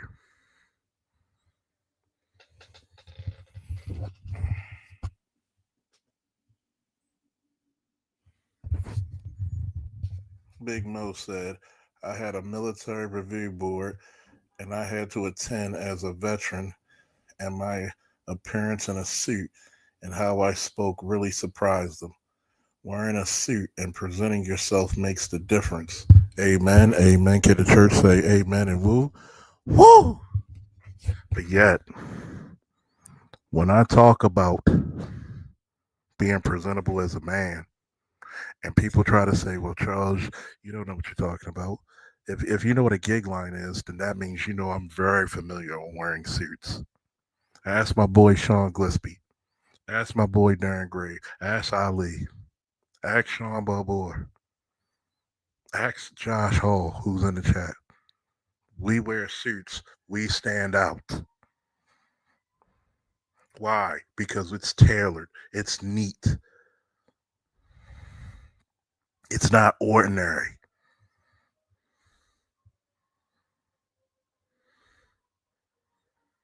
There's a certain pride you're supposed to have when you walk outside. My mother used to say, I will hit your ass over the head with a frying pan, with a goddamn frying pan. Not even a frying pan, with a cast iron pan. If you walk out there, every time you walk out the goddamn house, act like you're walking out to meet your future wife. Y'all don't hear me though. Give me a woo in the chat and amen. Whoa, amen. This is the shit nobody talks about, and even in this space, nobody talks about the old school shit when you were not allowed to look like a dusty individual walking out the goddamn street. You did not go outside unless you had some ironed fucking shirt and an iron fucking pants. As a matter of fact, all you motherfuckers who like Ralph Lauren polo, you're not supposed to wash them polos. You're supposed to take them to the cleaners. Did you hear me? You're not supposed to wash them polos. You're supposed to take them to the cleaners. A lot of you young niggas don't even know how to fucking wear your linen in the summertime because guess what? You get yourself a pair of boat shoes and some linen fucking shorts. And if you actually did your squats and your calf raises and you look like you in shape, man, you look like young money. No, you look like old money, nigga.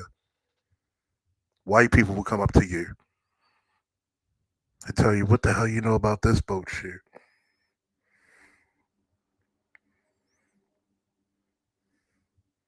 You get a pair of linen shorts and some boat shoes and a nice comfortable polo.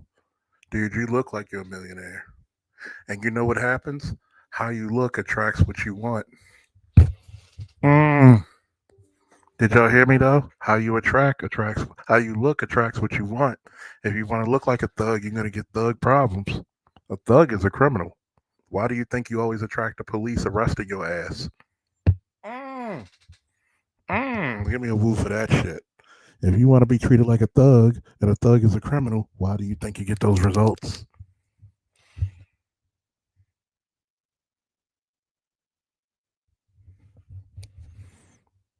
But if you want to be treated like a successful man, you got to look like you want success.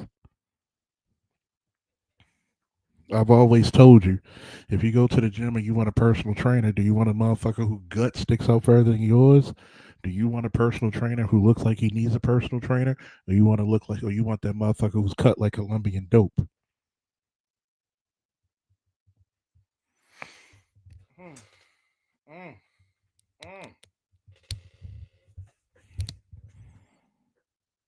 People don't even know with the black community how to listen to success because success is something that's long driven, long earned. It's not a wish upon a star genie like this prosperity gospel that we teach.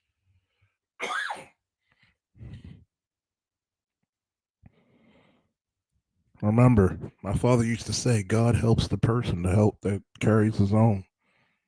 Meaning, a lot of times God's not going to make the first step till you do.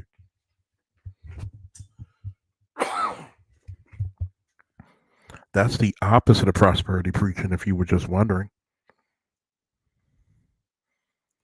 Prosperity does not wish upon a star. Prosperity puts things in motion.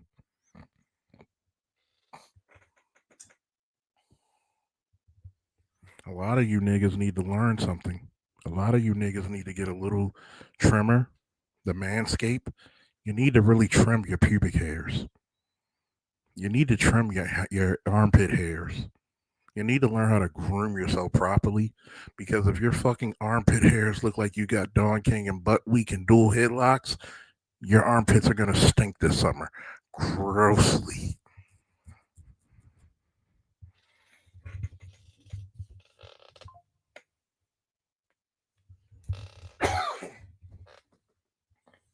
Big Mo said, funny thing is that I listened in on my lawyer during that case and overheard some straight up racist talk that the receiver was saying to my lawyer. Yep.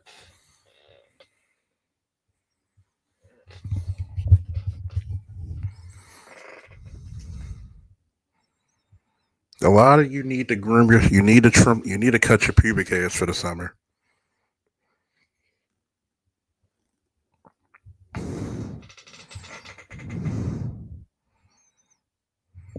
What did I tell you? Hey, Captain Jack, meet me down by the railroad track with that 45 in your hand. Lord knows I'm gonna be a shooting, man. Hey, Captain Jack, meet me down by the railroad track with that knife in your hand. Lord knows I'm gonna be a stabbing, man. See, y'all don't even understand what the problem is with Black America. The ultimate problem with Black America is that you don't have enough competent fathers in charge.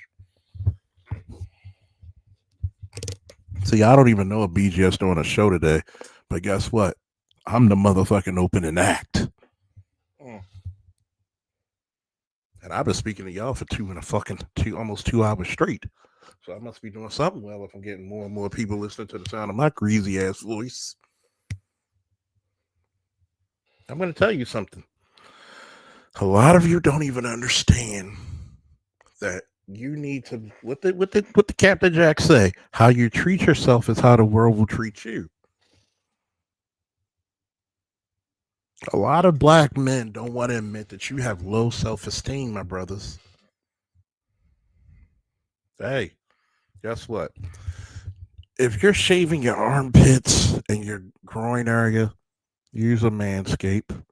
Don't use a razor on that shit. You'll thank me.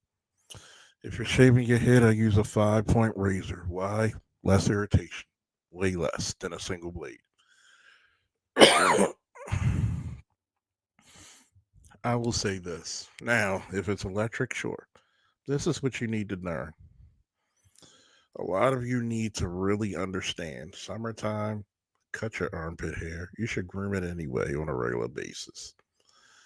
Some of you need to really cut your chest hair too, because the goddamn shit look like taco meat. Groom yourself.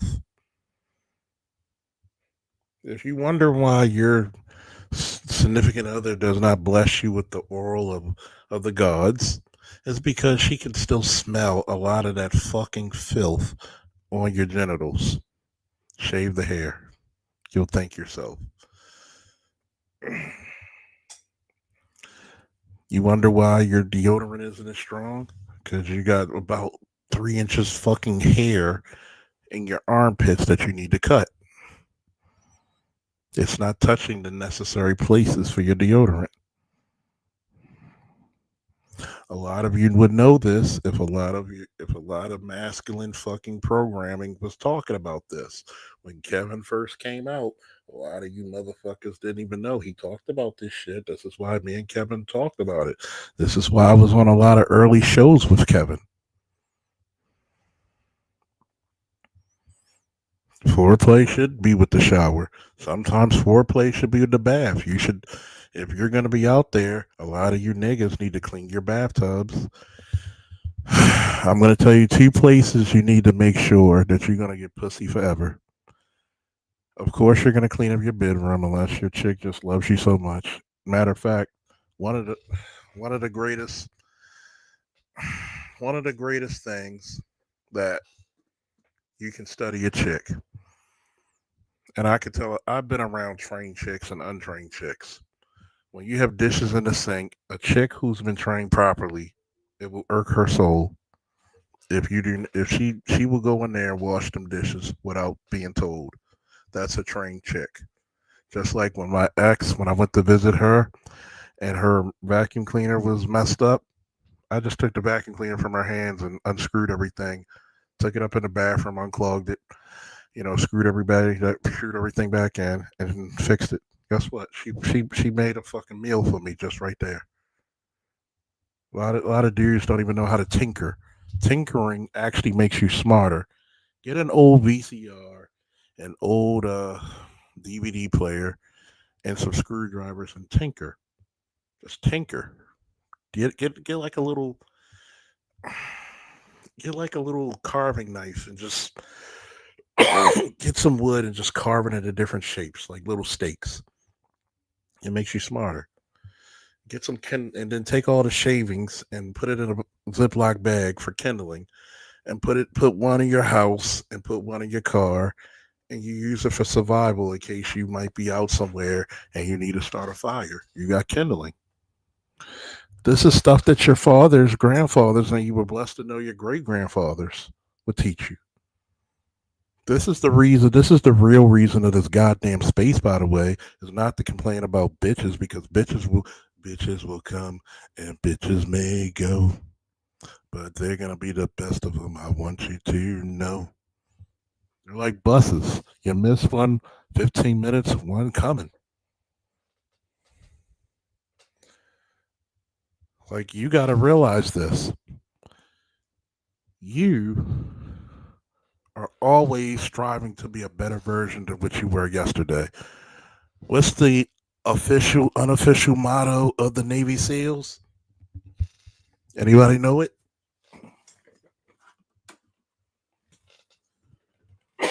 What's the unofficial motto of the Navy SEALs?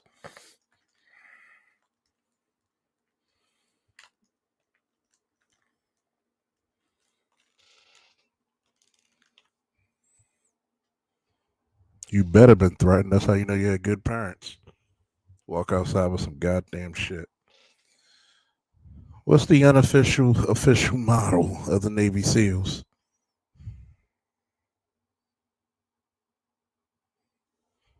You goddamn right. The only easy day is yesterday. There's times. There's times you're gonna go through some shit. Your boy Falk's going through some shit. But I can't let shit stop me rock. Even when I'm in despair, I gotta keep my head up high. My chin tucked, but my head high. Yeah, I ain't trying to get sucker punched. Sometimes you need to go back into your archives and see what you fucking accomplished and see what you overcome and triumphed over. Scars tell a story. They tell a very delicate story. They show the world how much you suffered. The second most important thing, they show the world how much you triumph. The number one thing your scars show the world is how much you actually healed. There's not too many places in this manosphere that will talk about this shit. I don't have to worry about broads not liking me. I can, trust me, I've slept with enough women to make King Solomon jealous. I am good. I have various missions in my life. I've accomplished some, but guess what? My dreams will never outweigh my memories. I need somebody to put that in the chat. My dreams will never outweigh my memory. My memories will never outweigh my dreams. I'm sorry, let me say it correctly. My memories will never outweigh my dreams.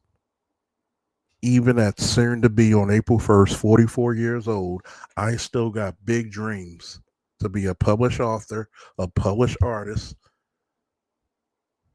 to be able to teach security and qualify people once again for my company.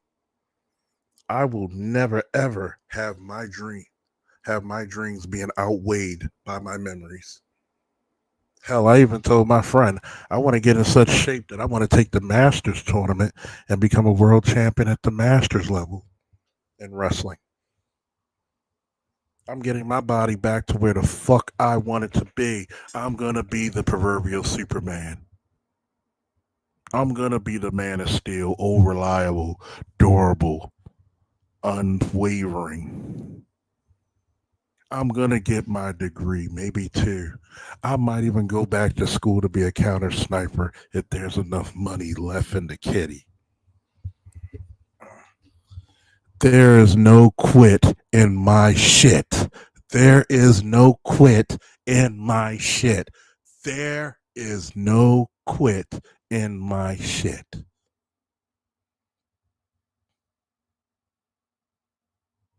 Captain Jack said, you fail more often than you succeed. Success is the time you got it right. See, I like to piggyback off of that. Success is when you got it right at the right time. That's the shit that people don't hear about this. Go. I want all you motherfuckers. Where's May? Where's Cynthia G? Where's Amiri? Where's all these other motherfuckers who got to talk about? You talk about women. Who the fuck cares about women if I'm winning? Women follow successful men. Why do you think I never lose women? There's an old saying: a man chasing success and money will never lose women, but a man chasing women will always lose success and money. So you got to understand, happy wife is not the happy life, but God's plan is that goddamn man. Everybody's happy when that man's happy. That man will move heaven and earth to keep his family together. That chick won't. I don't know if some of y'all been on on TikTok last year with that little song. That's not your nigga. That's not your nigga. That's not your nigga. Shit. That's not your bitch. That's not your bitch. Shit. She'll fuck around and get a switch. Hey, guess what? That life's a bitch. So is Twitch. But here's the part that I'm trying to tell you. You got to understand your goals take precedence over everybody else. Because if number one ain't right, you can't help 2, 3, 4, and 5. You want to get in shape? Go get a pair of weights. Go get some resistance bands. Hell, go for a fucking walk. Do the opposite of what got you in the fucking place in the first place.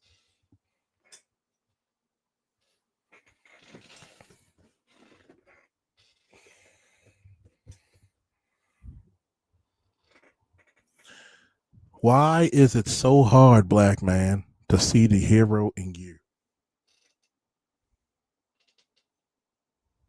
Why is it so hard to see the superhero in you? Hey, get your PhD, man. What's stopping you but you?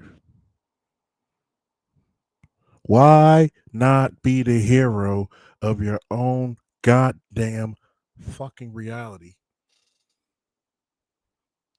Ask Lost. Ask Lost about the story I'm writing. I'm writing not a story. I'm writing a fucking epic. I'm world building. Ask Bay. We're world building. I'm gonna have to link up with Bay, and we're gonna make a third channel where we're just gonna put the story in text to speech, and we're gonna make this shit an epic. In the words of my fellow Baltimorean, Reginald F. Lewis, the first black man to own $1 billion business, why should white boys have all the fun? Can I get an amen and woo? Woo! Why should everybody else? I'm going to tell you this, black men and black women. I look at success the same way I look at religion. If everybody else can see heaven on earth, but I got to wait till I die to see it, that's not a religion I need. I want to be able to see God on earth is when I do in heaven.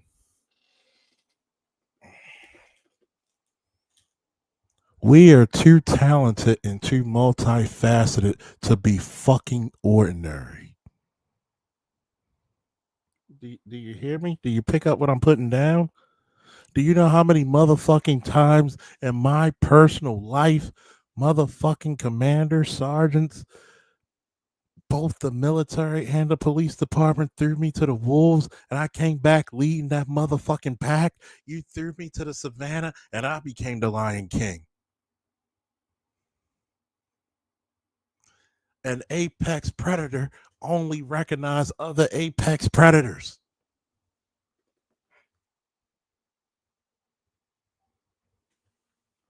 There is no goddamn way you can beat me unless I accept defeat my goddamn self.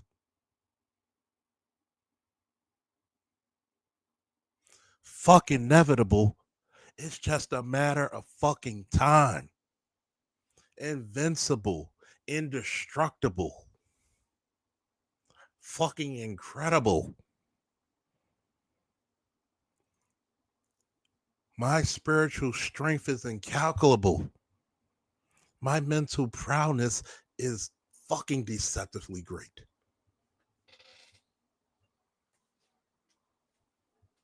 The only person I fear is God and myself.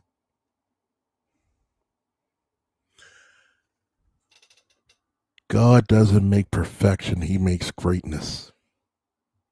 And this is how benevolent the Almighty truly is. God doesn't make you perfect because there's nowhere else to go. He was benevolent enough to make you great, to give you something to always chase and to strive for, which is so beautiful. You don't even understand how beautiful it is to continuously chase greatness.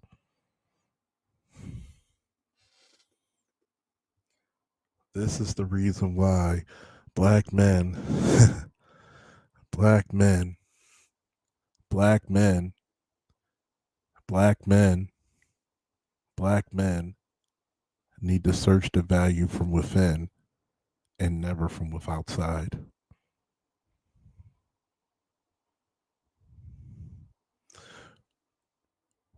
When the world says you're worthless, ask this: why do you always keep me with you?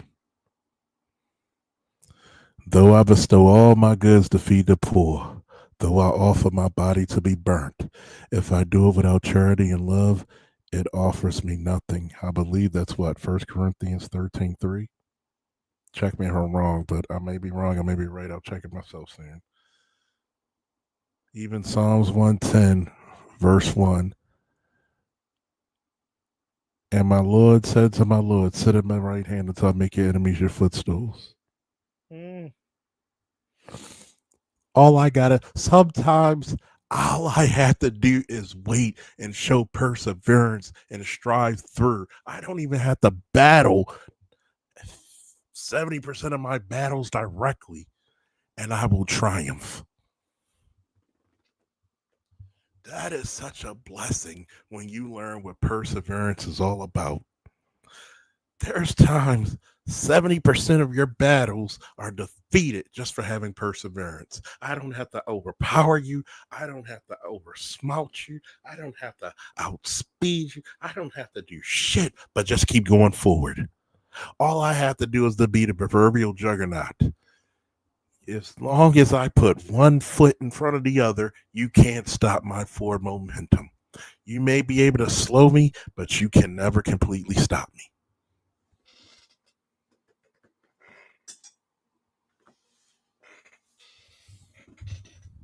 That is powerful within itself. As they say, it's not the fact that people in this world fear you, black man, because you're inadequate. It's because everybody but you realize that you're powerful beyond belief.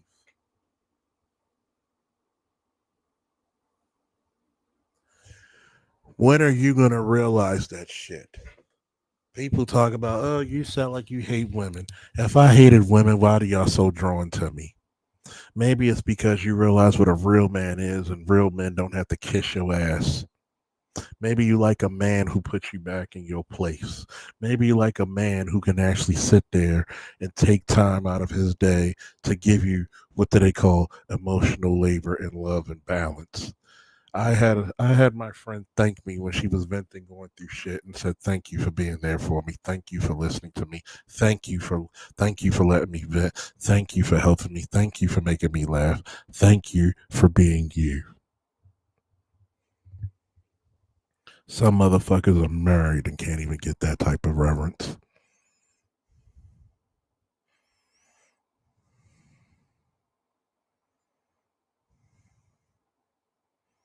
But yet, I hate women, right? But women love me.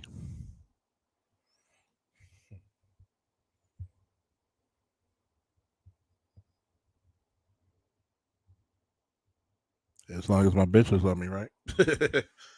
Whatever Wayne and Future said.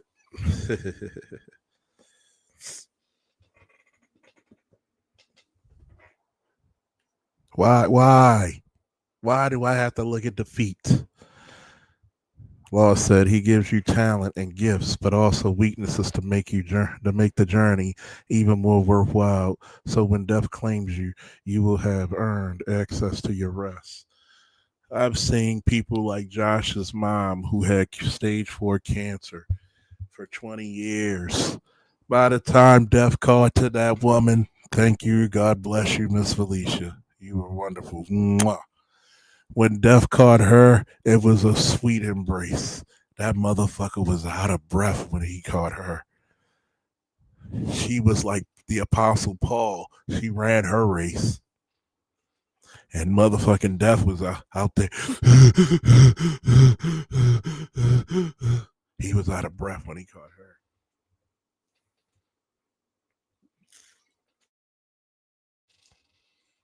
What say you? What say you, black men and women?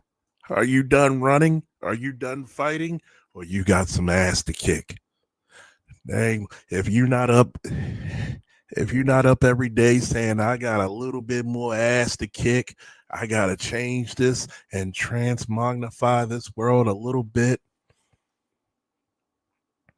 People forget that energy cannot be destroyed, it can only be transmutated. Energy like, what's in your wallet?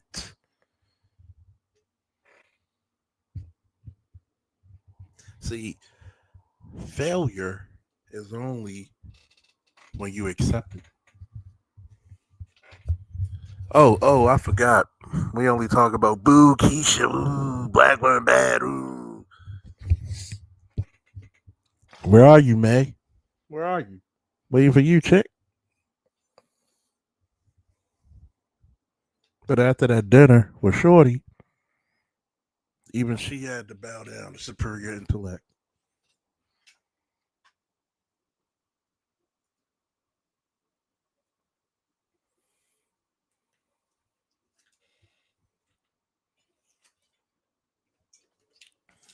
So, excuse me.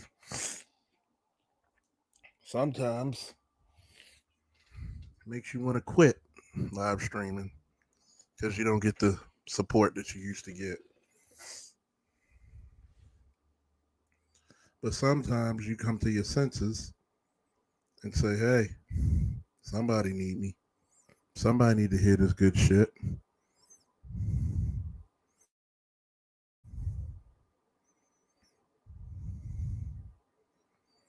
Somebody needs it. I don't know. Maybe when I'm thinking I'm having a bad day, some dude out there or some lady out there is going through worse. Somebody needs to hear this. If they get a laugh out of a day when they had a tragedy, I done my job. Maybe I talk somebody from eating their firearm. Maybe I talk somebody from doing harm to their baby mama or their baby daddy. Maybe I taught somebody. I've actually coerced somebody not to do harm to themselves. I don't know. People don't have to admit shit to me. But if that kept that motherfucker alive and actually going through life saying I need to do better, then I done my job.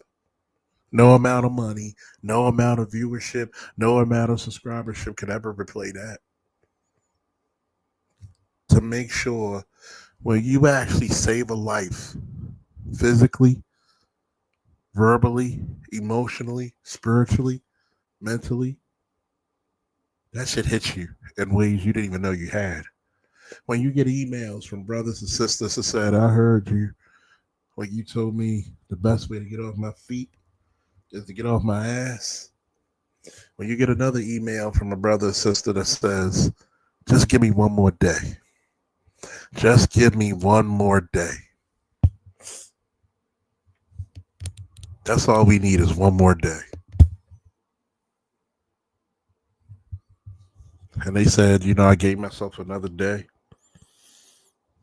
And those people are, you know, contributing members of society, doing real well.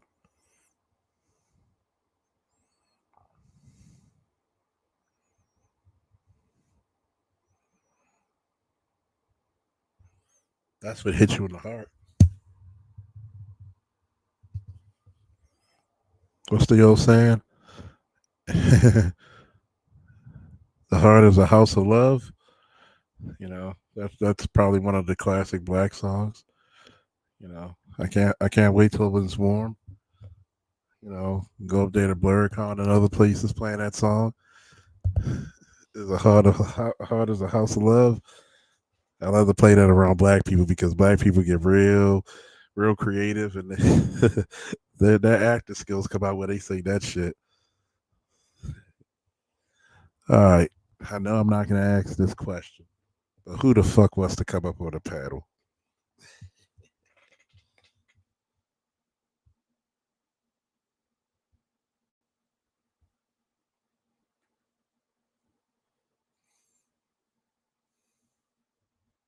Give me a second. I'll be right back.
I'm back.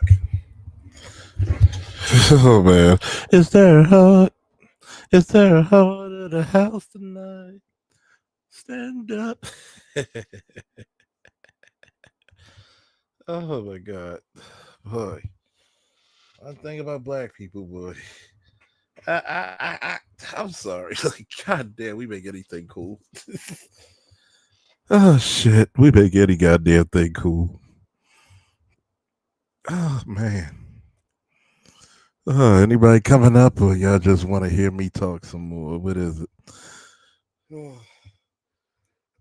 Y'all keep watching. Y'all keep sharing. You keep donating. I'll talk my heart out. But god damn it, man. I'll say this, man. All these people who keep telling me that, oh, you hate women. I'm like, dude, you love me. You're just shocked that a guy who's low key as me, gonna tell you the truth. You are there's not one woman not enamored and involved into what I am. It's usually the women that fuck that up. I'm not mad if you don't think that I'm something you want, but don't try to fucking bamboozle me. No, we don't do that shit. We don't do that shit.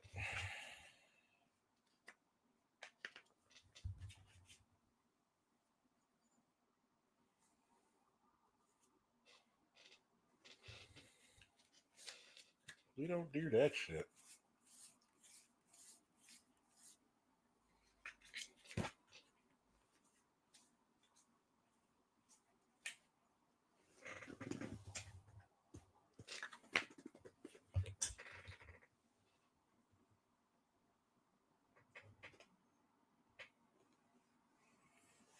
If you really think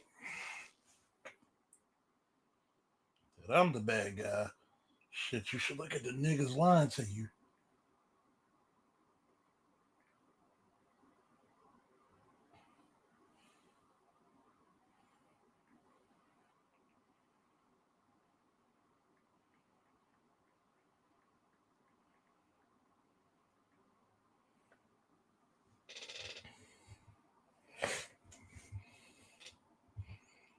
The man said I gotta run to Home Depot. Hey, I know you gotta run.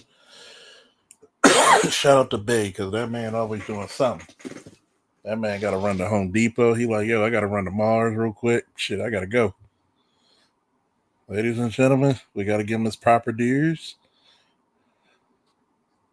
Now for a lesson. You may have heard these words before, but I'll teach you what they really mean. Go beyond! Plus!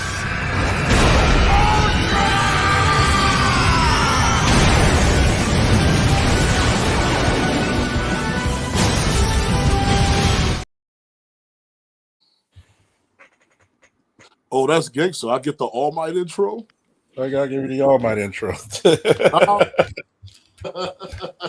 Yo, Well, I could give you this one.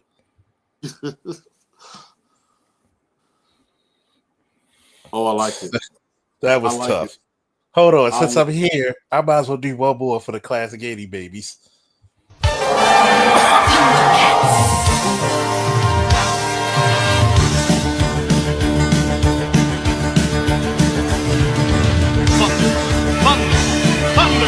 Thundercats!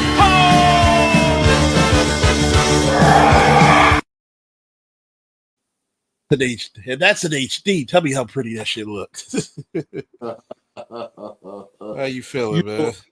I'm feeling good, bro. Look, this is more of a rites of passage channel, right? So Oh, yeah. this is what people need to understand. So even in the manosphere, right? People will talk about more things than women, more things than finance, more things than being in shape, grooming, etc. And so in life, in mathematics and spiritually, there's an order of operations, right? So you could crawl before you could walk before you run, and you could run before you could fly.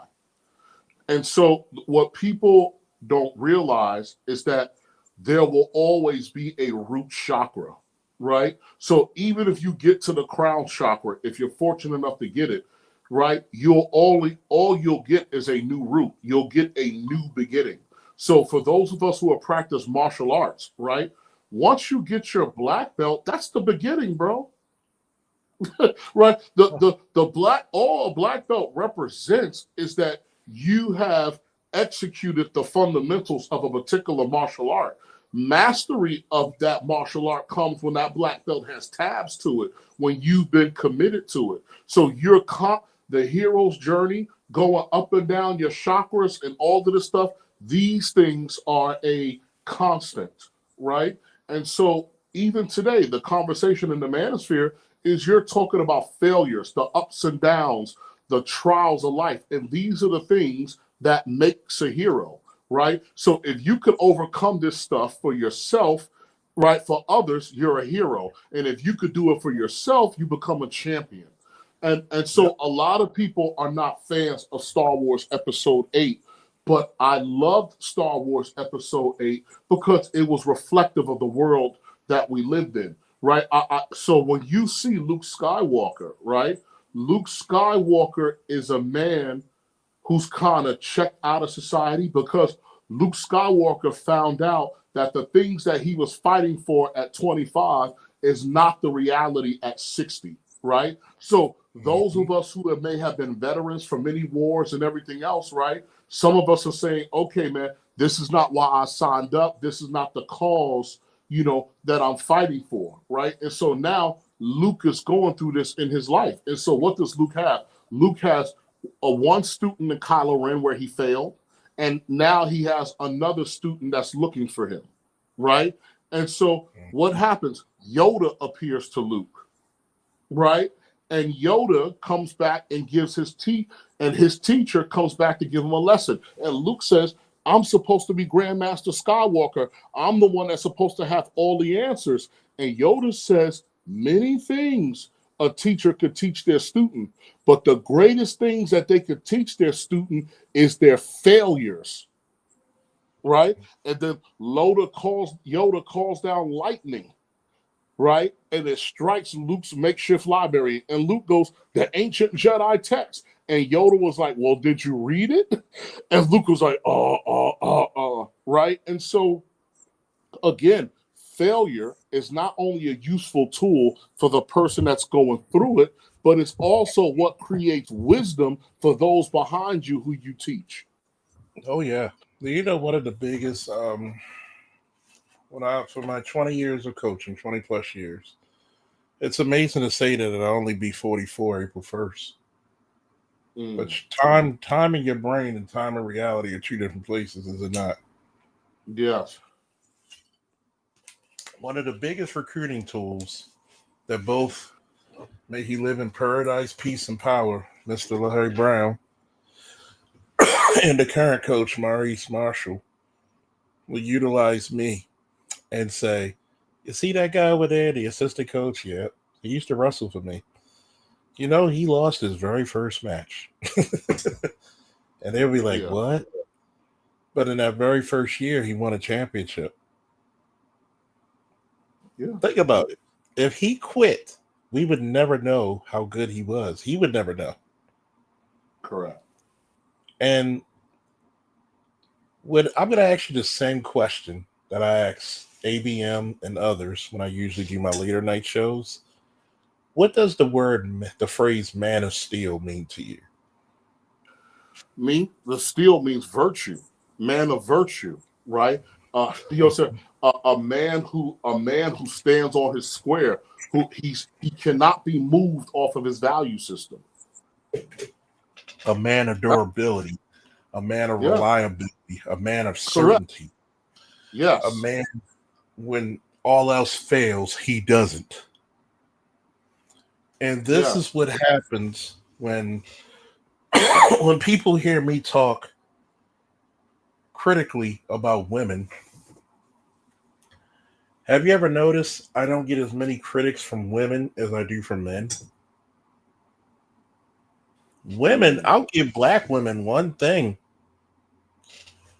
Unwavering, thank you, Bay. Unwavering, unshakable, unfazable, indestructible, invincible. This is the one thing I'll give black women compared to black men. And this is the reason why I've been a little bit more critique, or not even a little bit, harsher on black men in this stream. Yeah. Black men are cowards. Black men have become cowardly where the women will actually call me up and ask my advice. Yes, but that's the thing, right? So I remember I was on Green Gorilla and guys were, making fun of Black Girl Magic. And I said, man, I totally support it. And I was like, and I'll tell you why. Because at least black women like each other. Mm-hmm. Right? Mm-hmm. And I said, we shoot each other in the streets. We curse each other out on these panels like we're dogs. Right? So I was like, maybe we need a tad bit more magic so that we can start liking each other. And look, man, everything in life all boils down to discipline. So a life without God is a life without discipline. So God could be your focus, your purpose, whatever it is that you're after, right? And so so for a lot of people who are out there, especially you're in the chat, remember what Vince Lombardi said. He said, I firmly believe that any man's finest hour, the greatest fulfillment of all that he holds dear, is that moment when he has worked his heart out in a good cause and lies exhausted on the field of battle victorious. Right? And if you want to know, what that looks like, if you've never been in sports or war, you want to know what that looks like? Think Gohan after he defeated Cell after Super Saiyan 2. Right? When he laid on the ground and transformed back and Cell was gone, and Gohan was just laying on the ground laughing, exhausted, victorious on the field of battle, right? Oh, yeah. Protecting the world that he loved. And so it goes back to what I was telling you guys about idol worship and the fact of living your purpose. Any man or woman is most happy when they have fulfilled their purpose. And so words like discipline and obedience, right? A lot of us typically don't like these words, but this is what's going to be required in order for you to fulfill your purpose. And this is where you're going to find happiness, right? And so, like, it's like what you said, Charles. So at the end of my life, whenever that may be, right, I see dreams fulfilled more so than I see regret and wasted time. Exactly. My memories will never outweigh my dreams. Yes. I tell people all the time. I said, look, to you, I've done great shit. Yeah. To me, I'm always beginning. The outlook of my life determines the fulfillment of such. Yes. Do you pick it up what I'm putting down? Yeah. Because go yes, ahead. No, but that's what we're talking about, right? And so when you're talking about the grooming, the shaving, and everything else, so many years ago, I had an old friend of mine come into my DMs, right? And we were just going down memory lane, and she was like, "Oh my God," she's like, she said, "You're so hot." She said, "You look like a Marvel superhero," right? And so the whole thing of, and the crazy part was, it had nothing to do with me wanting to get girls, right? Again, me being at ROTC, me playing football, and like I said, and me working out, I just simply wanted to be stronger. I just simply wanted to be a good soldier, right? And so seek first the kingdom of heaven, and all these things will be added unto you. And so, guys, when Charles is giving this advice, right, you need to tie this to something you want for yourself personally, or a goal, and not to someone else, right? Because if someone else is your goal, right, and that's your idea of heaven, then all of the habits that you built up that made you successful may vanish, right? So you want other types of purposes and outlook. Don't let idol worship rob you of your destiny. No, you gotta realize something. Every man's gonna have to go on this journey. I did. I'm pretty sure you did. And assalamu alaikum. Yes. And I did. Many other people did. When you went out for your search for God, who did you find? Yourself. Yes. When you went out to a search to look for yourself, you found God. Yes. Why do you think God called himself in the traditional text? What did he call himself? The great what? I am.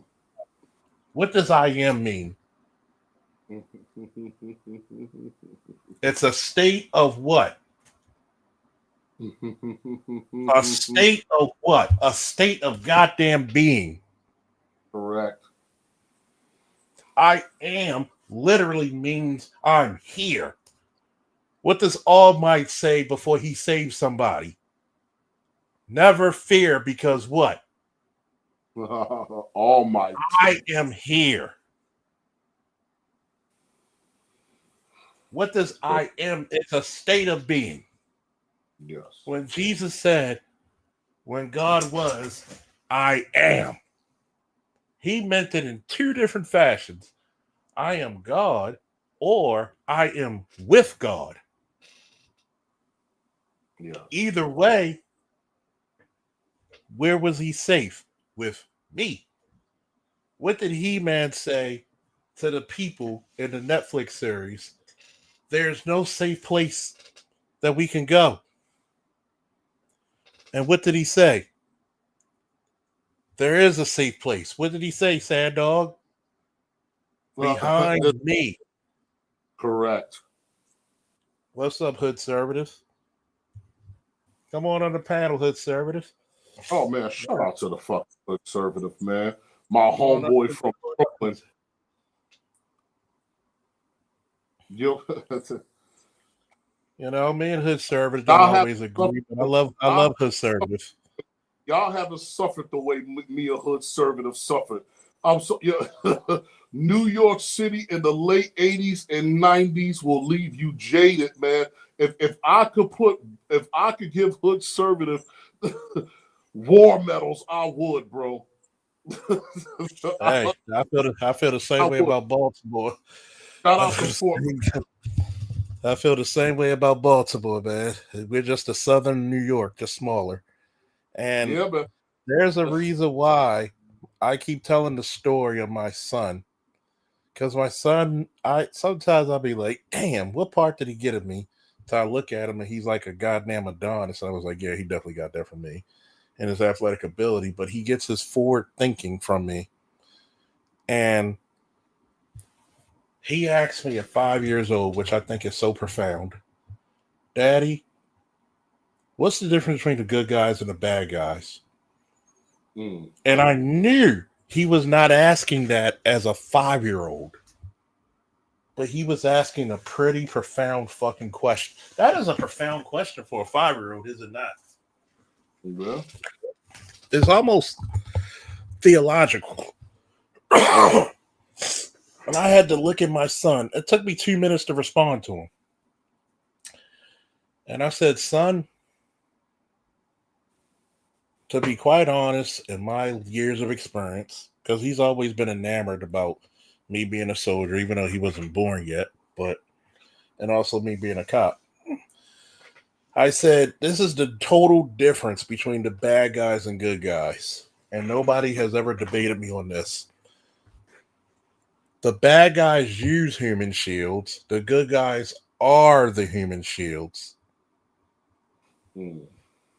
And he was like, okay. And he got it. He just got it. And it was like, wow, really? Yeah, that's pretty much what it is. Because why would there's a sacrifice? Why did He-Man said the only safe place is behind me? People will always tell me, yo, you hate women. I said, excuse me. Where were you when I had to peel a woman from being choked by her husband in a basement and nobody else in the family gave a fuck? Yeah. Where were you when I had to bring a fucking elderly woman 3 flights of stairs because the gurney from the medics couldn't reach her? Yes. Where were you when you were sacrificing yourself when there was a knife-wielding maniac in the house and you said, guess what? I'll be damned if they die. If it's a good time to die, it's a good... Tell my stories and drink Hardy. Yes. Tell my stories and drink Hardy. Well, the thing is, or what the disconnect is, right? Again, and this is why I bring it back all to God, right? So when women say that they're unprotected because they're disobedient, right? And to their credit, I gotta stop you right there, Captain Jack. What's the first rule of protection? That's what I said, man. A quintessential to protection is obedience, right? There we go.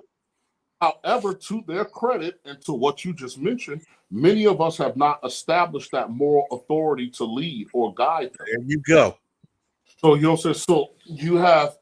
So what you have to get out of this, or what the thing is that what a lot of women don't see is that a lot of the experimentation that we have conducted between the suffrage movement in the 1960s is inconsistent to who and what women are naturally.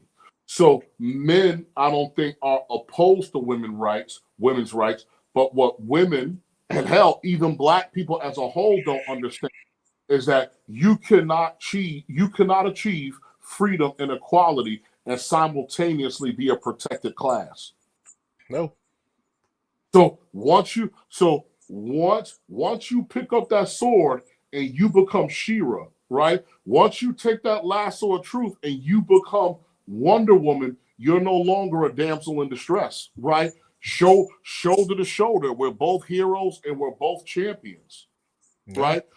You put that power, once you get that power ring from whatever lantern core that chooses you, we are now contemporaries. We are now shoulder to shoulder. So you simultaneously cannot be the hero and the person who gets saved.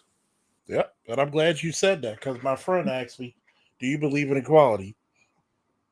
And I eloquently tell her, equality is the greatest lie we told our kids.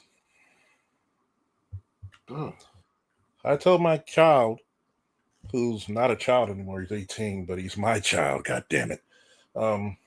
He's my son, not my child. But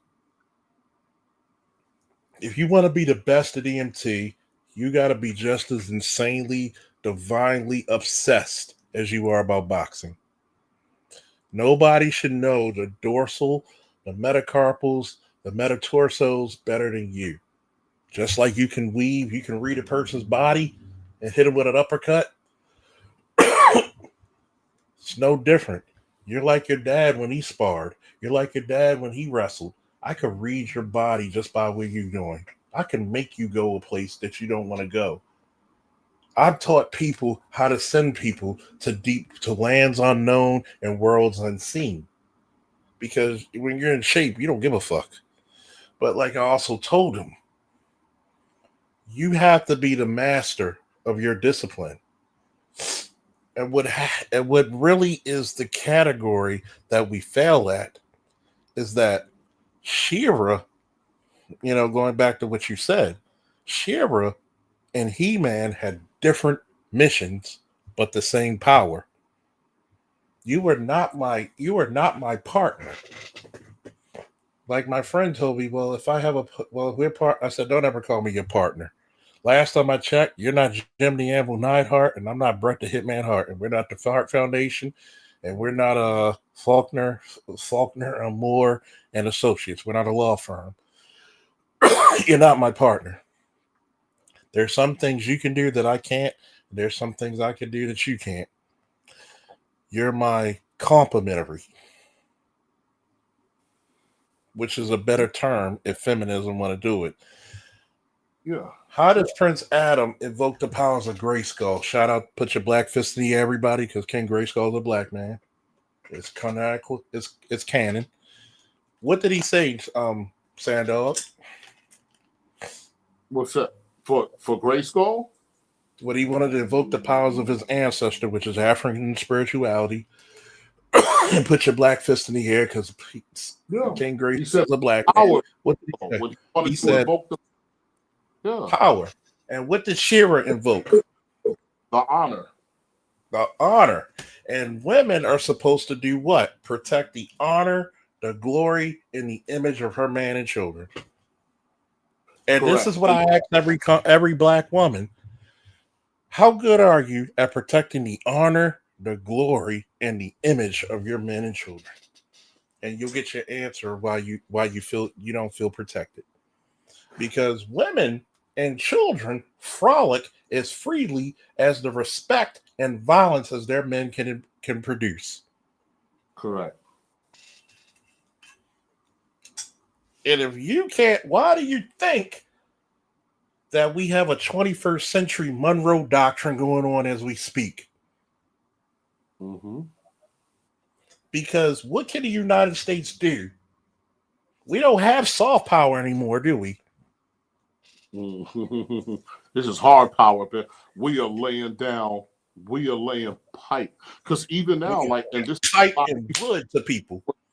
When you talk about America first and prosperity, and that's what I was trying to say. So a lot of Americans don't understand where their prosperity comes from, and their prosperity comes from the leverage that we have around the world. Again, your ability to live in peace is tied to your ability to whoop somebody's ass. They're not mutually. Say that against the Negroes in the back. So when they say the lion shall lay with the lamb, it's not some magical thing like a lion or a lamb will change its nature. At least to me, it's tied to the fact that my ability to live in peace is tied to my ability to whoop somebody's ass. And that's why a lot of people And this is what I'm trying to say. So I've been able to move a lot of places in life because there will be people who will look at me up and down and decide that they don't want to try me.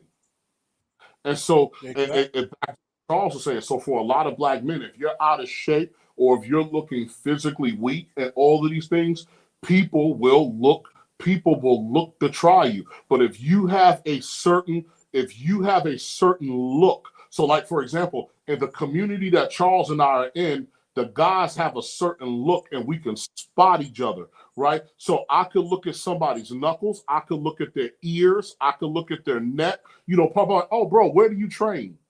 I've been in plenty places, hospitals, whatever. I'll see a guy. Where do you train? Oh, I train here. Oh, yeah, I mean, man, I'm at UFC, or I'm at Gracie, or I train at TIFF Planet, right? Or back when Dubai, we had Contender. That used to be one of our big gyms, KO, etc. Right? And so we're able in that community, we're able to spot each other, right? God will look each other, dudes will look each other up and down, like, yo, bro, where you train?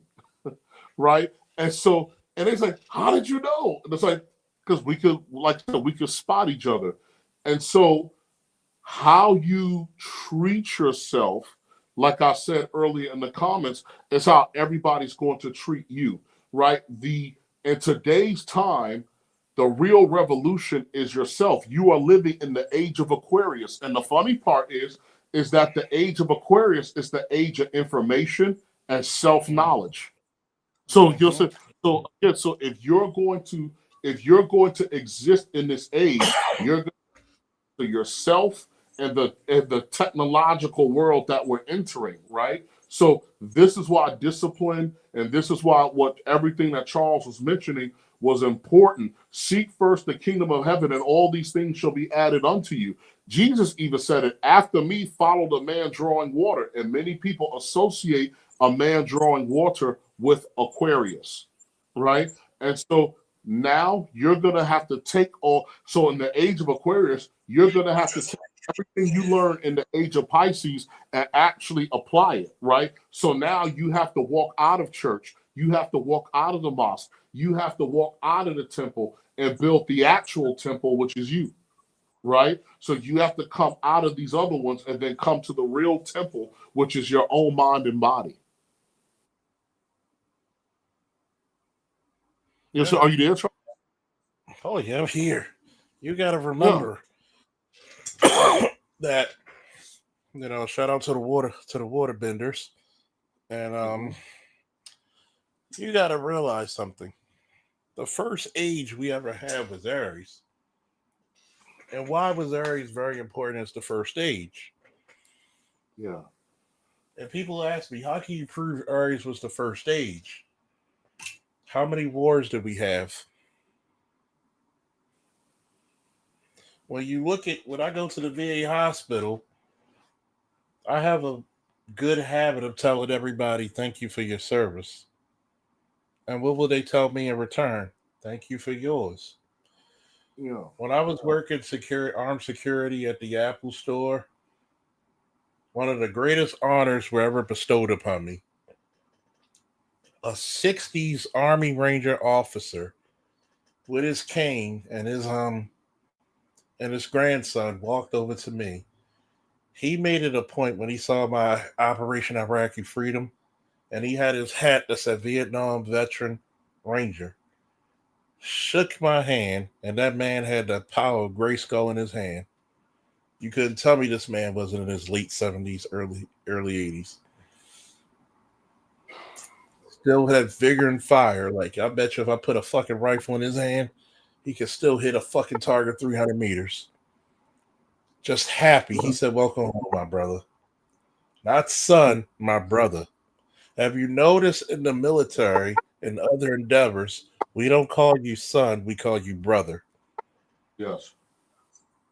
Why? Because you're part of the brotherhood. Though I may not be still within the organization, I will forever remain a warrior. Yeah. My friend asked me when I was offered to be a firearms instructor in Iraq. And hold on for a minute.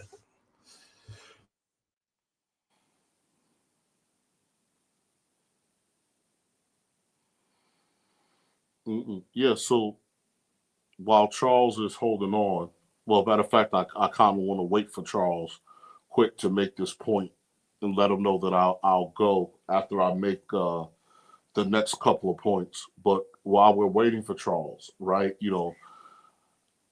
Destruction is the precursor to creation, right? It's a, like I said, Thank you, these Lord things. Barris. Thank you, Lord Barris. Before creation comes destruction. Keep going. Yeah, I'll fill my part after you. yeah. And so this is what comes to structure. So again, so you got to remember, before God created what we are, right? Something else was destroyed in order to make us, right? It is the same thing, right? You know how even in the process of a rites of passage, right? You're going to destroy the boy, right? And then rebuild him as a man. So think about it. In nature, forest fires clear dead undergrowth, right? Allowing stronger ecosystems to grow. For human beings, right? Letting go of outdated beliefs, habits, or identities often precedes personal evolution. Remember in the Bible when it says, when I was a child, I spoke as a child, behaved as a child. But when I became a man, I let go of childish things, right? So that's just not necessarily a thing of age. That's a thing of development, right? Innovation. Old technologies become complete, enabling breakthroughs. Creative work. Artists often destroy drafts, sketches, or early concepts to reach a better final form. Cosmic scale. Stars explode in supernovae, scattering elements that become planets in life, right? And so what does destruction do? It clears space, it releases energy, it catalyzes change, and then you come back stronger. So it's the same thing, right? So Charles is a bodybuilder guy.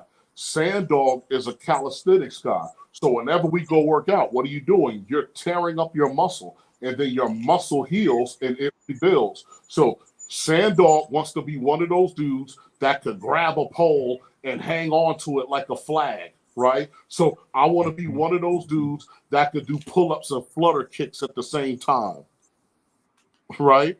You know what I'm saying? That could do pull-ups and flutter at the same time. And so in order to become a person, I have to destroy the guy that's sedentary, right? I have to let that person go, right? And so and so I wanted, because my mind had skipped. And so even when you're looking at everything that's going on now, right? Men have always competed with each other for resources, right? So do I support death? Do I support destruction? No, I believe that there's a better way for us to be able to do things. But remember, if you're American, right, you represent, I think, 4% of the world's population, but you enjoy the majority of the resources. So you have a very comfortable lifestyle. So you have to remember everything that's happening over here in my part of the world. So what's over here that's important? The Red Sea, right? And so now you have people that were being backed by a foreign entity, right, who were interfering with trade in the Red Sea. They were blocking the Suez Canal, right? And to block the Suez Canal is to impede a $1 trillion trade network, right? To block the Arabian Gulf or the Strait of Hormuz is to impede a multi-billion-dollar trade network that facilitates the exchange of energy, agriculture, and technology. It is the center point of gravity of all of the world's trade, right? This is the Middle Earth, right? And so here's the thing. Do you want to be a master of your own destiny, or do you want somebody else to be a master of your own destiny? And this is part of the reasons why men have clashed since the dawn of time, right? And so I'm just telling people to look at it from that type of perspective, right? Because remember, if you're going to put yourself first, you have to set the environment and the conditions for you to come first. That's not going to say because you've willed it, right? So I'll get into that conversation deeper another time, right? Until then, Charles, like I said, man, I'm gonna vanish, right? And thank you for always letting me up. I hope I didn't hurt you, right? And give baby girl a hug and a kiss and say happy belated birthday from Uncle Charles. Man. Thank you. Yeah, man, that's Daddy's cutie pie, man. So I know that pretty picture you got of her, man. She is adorable. Oh man, thank you. Thank you. So, man, and so that's it. And guys, remember, this is a rites of passage channel. And here's the funny part: the hero's journey is something that you will always go through. And so, for me, right, Charles is from. I'm 49, so my hero era has ended or is ending. So for me, I'm transitioning. I'm looking to become Uncle Iroh, Master Splinter, Jiraiya, Roshi, right? And for those of you who are looking for yes, I'm a pervert, right? Because if you watch Japanese anime, if your mentor ain't a pervert, you're not on the path to power, right? So No, you yes, so for all the dudes who are mad, like you always talk about the women. So did Master Roshi, and so did Yep. Jiraiya. Yep. Guess what? I told this to my physics teacher. He was in his 60s. He said the one thing about being 60 and 15, you still got the same 30 thoughts. Exactly. So again, so for guys who say it's all about the women, even in the rites of passage, when you see a lot of mentors, right, they still love the ladies, right? And so with that, us, right, and remember rites of passage. There's a hero's journey, and then for the hero, there's a time he becomes a champion, and then sooner or later, an elder, right? And then from an elder into an ancestor. So I'm gone. Inshallah, I'll talk to you guys soon, man. Peace and safe. Allah blessings. So, I will say this to everybody. One thing about being the champion that I've noticed, because every man must be a champion. Okay, Kakashi to a certain extent. Because if you notice, Kakashi suffered a lot from post-traumatic stress from the wars. And he had to overcome that. One thing about being the hero's journey is that black men take their cues from their women too much. And this is the reason why I say men traditionally never got afraid of being older.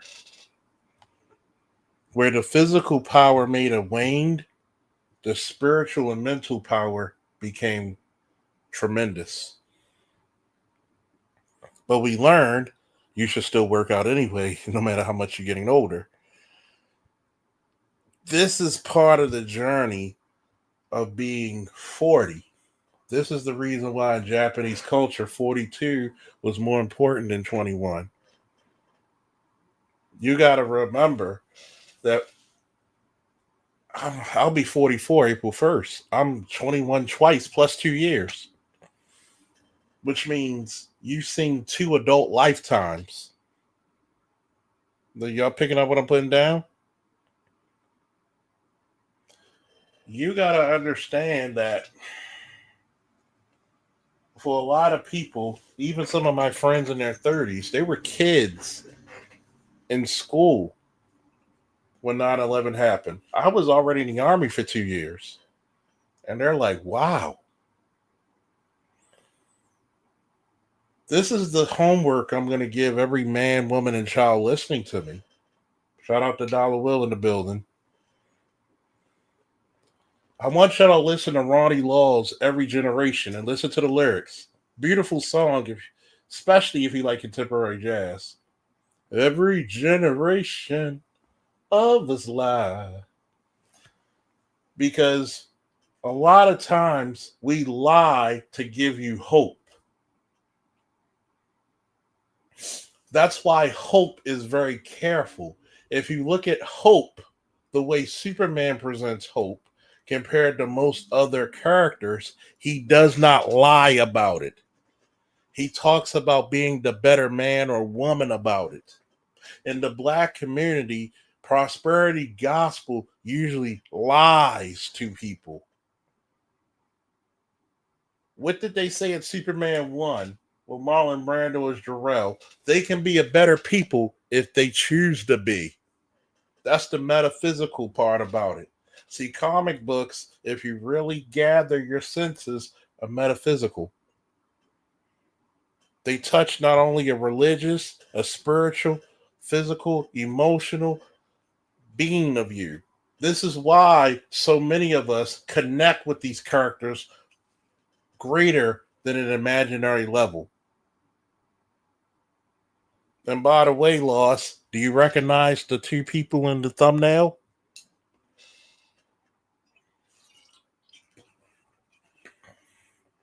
Do you recognize them?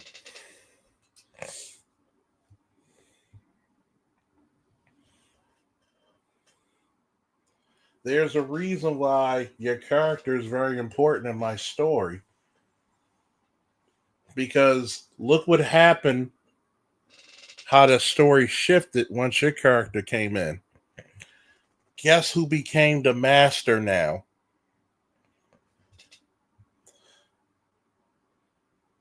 Why do we fail? Because we never knew that we had purpose. Why do we fail? Because we're afraid to do so. We fail because we're afraid to train. We fail because we're afraid to try. We fail because we listen to those who are diametrically opposed to our being to say we are lesser than when we've always been greater than. That's why we fail. We spend more time listening to negativity than the people who are for us. I'd rather have 10 people for me and pushing me to be great than 1,000 people against me. Even in the Bible that said, if God is for us, who's against us?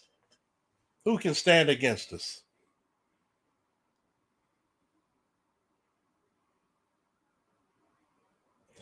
I'd rather have 10 good men than 100 good sheep. I'd rather have 10 great lions. See, a pack of hyenas will fear. A fear.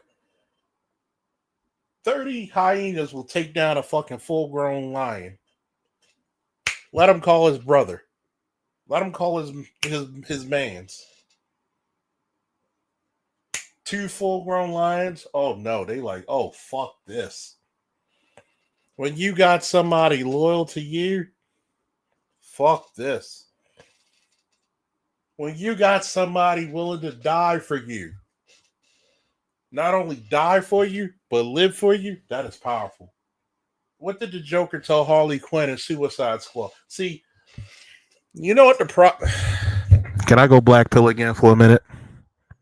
Give me about 3-4 minutes. Can I go black pill? What's up, Andre? I need to go black pill again. I need to ask the permission of everybody here. Let's do me a favor. Share this motherfucker to people so I can get at least 50 people watching. Let's fuck this algorithm. Let's tell them we're stronger than what the fuck the algorithm says. Fuck this algorithm. Thank you, John, for liking my references. I'm going to break down shit for y'all in a metaphysical way.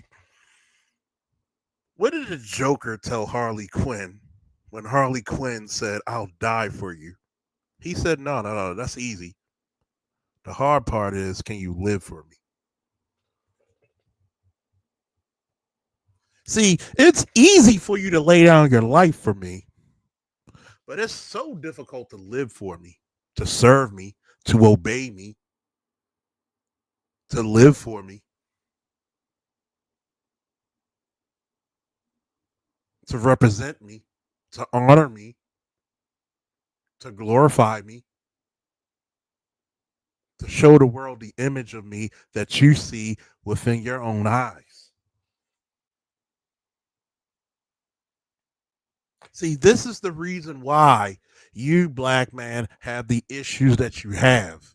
Because the woman has always been taught that she's above you. But how can you be above something that protects you? Hello, hello, hello, hello, hello.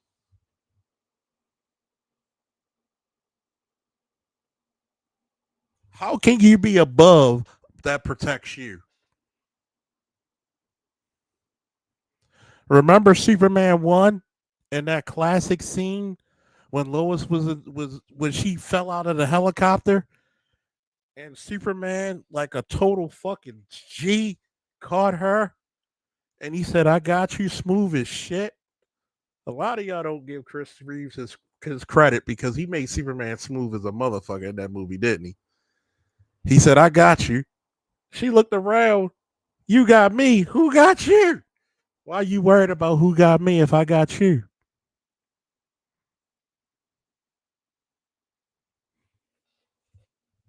Why are you worried who got me if I got you? I am literally God on earth, and you're worried about who got me when I got you. Don't worry about it. I got you.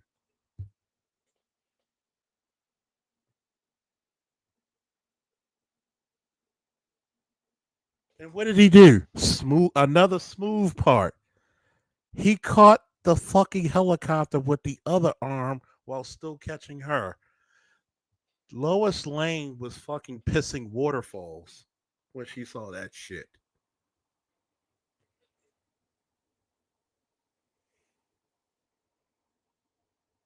See, you got to understand something about women's psychology. This is the reason why I kind of wish that I would have put the film on the iPad, the phone, and caught some of the conversation me and cousin T-Taw had. And I wish Ron Wills was there as well. If you ever notice, I'm not lost in many conversations in this space. Okay, I could talk about religion. When I'm talking to Dr. Neil, I don't get lost in religion. As a matter of fact, majority of the time he agrees with me. When it comes to cultural studies, majority of the time Dr. T agrees with me. I'm not saying I'm on their level, but I can understand what they're saying. Even when I smoke cigars with Dr. Dunbar, I can understand what he says. Pharmacology is a combination of what?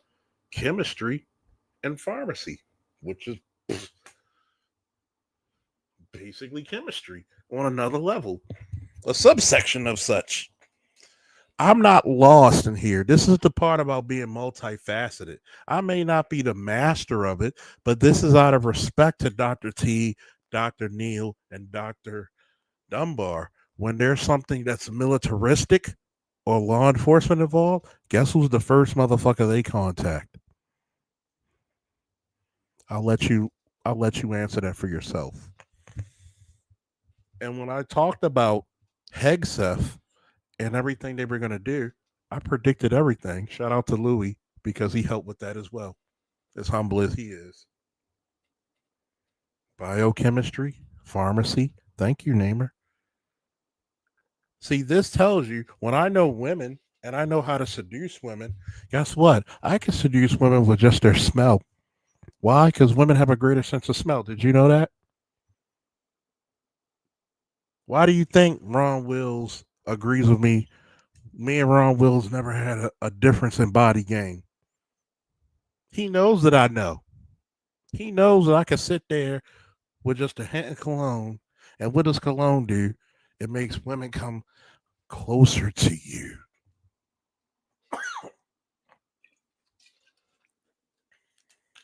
They can see more colors on the spectrum. You know why? Because when men were hunter-gatherers, we had to see more clarity. They had to see color because they were the ones who picked the berries and had to find out which berries were poisonous to the people.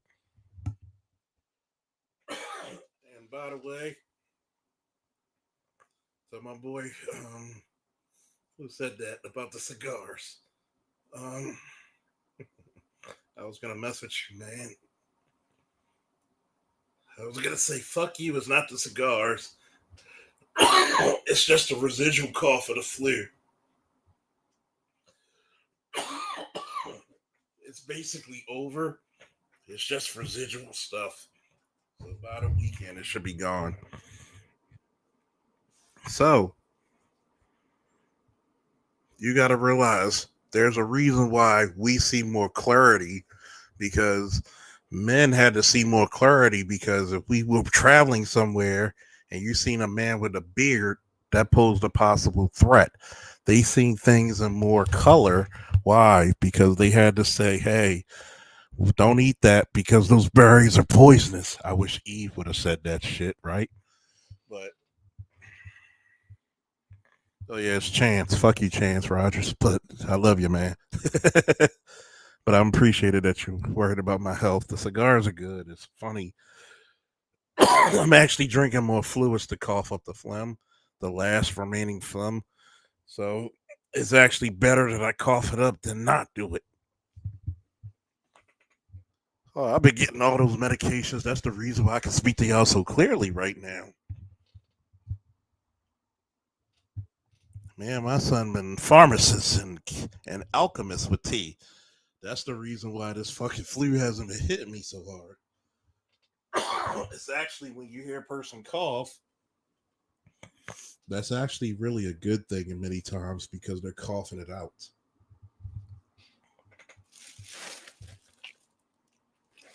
It may not sound that great, but it's actually good. No, this is actually the flu. Because when I smoke cigars, many of you don't know I'm smoking until I tell you. But this has been because of that new strain of flu. But you got to realize is that when you're going to have a lot of detractors coming up here, it's like pissing. You know, how do you get rid of alcohol? You got to piss and shit it out. That's why you take a good shit if you're drunk. You're not hungover anymore. Because you got rid of all those poisons and toxins. But at the same time, a good dose of alcohol will actually kill and actually expand your lungs. This is what people don't understand. But back to the Cousin T-Talk thing. When we were at the cigar lounge, shout out to Fire and Smoke. If anybody's in the Baltimore area, go up to Fire and Smoke and tell them Charles Faulkner sent you. Or as they call me, 2 bags, because I usually brought 2 bags. Usually it's my whole bag, because after I leave the cigar lounge, I'm going to somebody's house, or they coming to mine. If I got 2 bags, I'm usually going over their house. But it's good, black owned, black female owned, with her nephew. So, you know, and I'm mad as shit because when I really was sick with the flu, guess who came into the goddamn cigar lounge? Marlon fucking Wayne.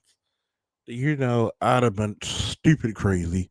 And by the way, Marlon Wayne should get a fucking award for his role on Bel Air, because you would think a guy who's been consistently in comedy roles, and the way he played Will's father on that one, that is a beautiful performance. And I like the way Bel Air portrays him. He may be hood, but he's not wrong. Even though Phil might be diametrically opposed to him, but even Phil had to bow down and say, hey, Marlon Wayans was at the cigar lounge. Yeah. There's a lot of celebrities who go to my cigar lounge when they have comedy or different things in Baltimore. Yeah. So you got to realize is that I could talk about the seduction of women. I could talk about it.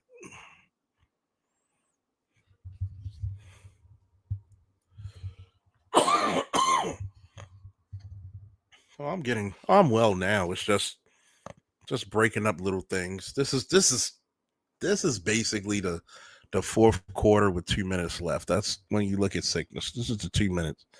I'm good. I'm actually purposely drinking hot toddies to break this shit up. So that's why when you hear me cough, that means it's breaking up. So you got to think about it, right? When it comes to seduction, I never disagree with Ron Wills or Cousin Tita when it comes to body game. A lot of brothers, when they talk about the educated lane, guess what? You could be an educated brother in shape. You telling me You go to college and you see a dude built like a goddamn Adonis, and he's going for his master's degree. Bitches ain't trying to fuck him, dude. He's a fucking breeding farm if he chooses to be. If there was no fucking social guilt on just having kids, he could have 30 kids. You telling me Pookie and Ray Ray can outfuck a guy in shape with education? Not in any fucking lifetime. Not in any lifetime. The only reason he probably gets more and has more children is because that educated guy has more respect for himself, and he knows that there's going to be more against him than it will be that Pookie. So let's get that shit out the break. The Requiem. So we got to be really, really specific when it comes to that shit. Because, I'm an educated Lang. Who's that guy that got the Super Bowl that's married to Sierra? Russell Wilson. Let's talk about that for a second.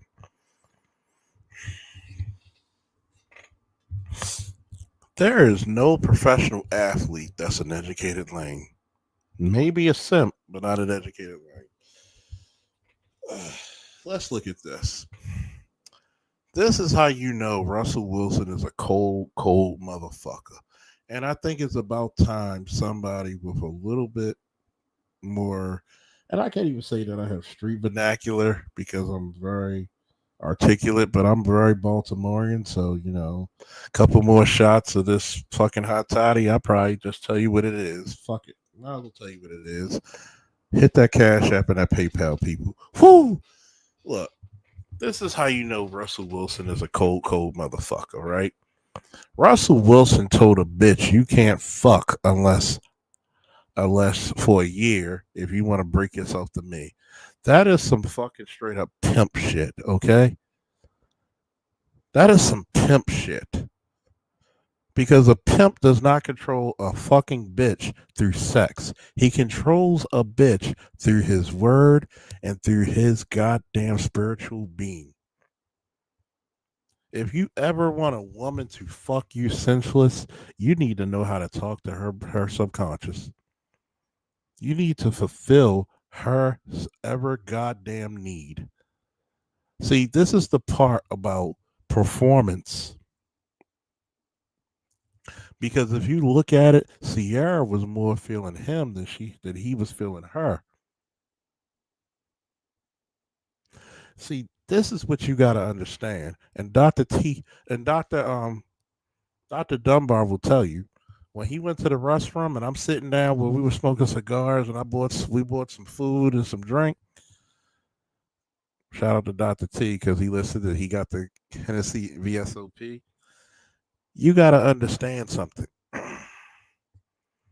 That man made that bitch break for him. He didn't break for that bitch. He took that whole year to talk to his accountant, talk to his dad, talk to his mom, talk to his boys. What does this bitch bring to my table? He didn't have to think what he did for her because he knows what he did. Sierra ain't make a goddamn song in 15, 20 years.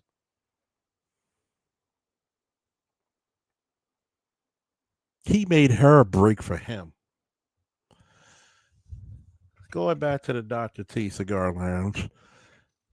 Dr. T came out at the right time. It's called Immaculate Timing.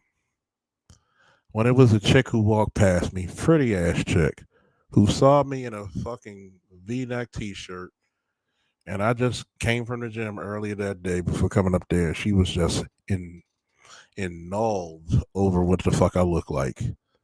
She was like, of course they're gonna ask stupid questions. You work out, obviously, but of course you're gonna downplay it. And she's like, "Oh my God, I love your arms." You know what Dr. Dunbar said?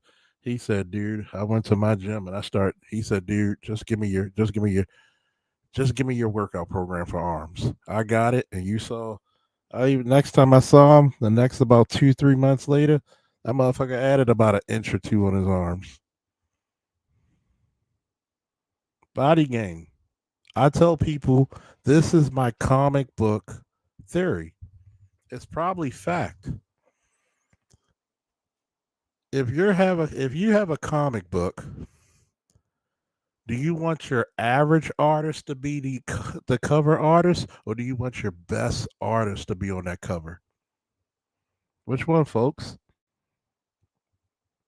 Which one?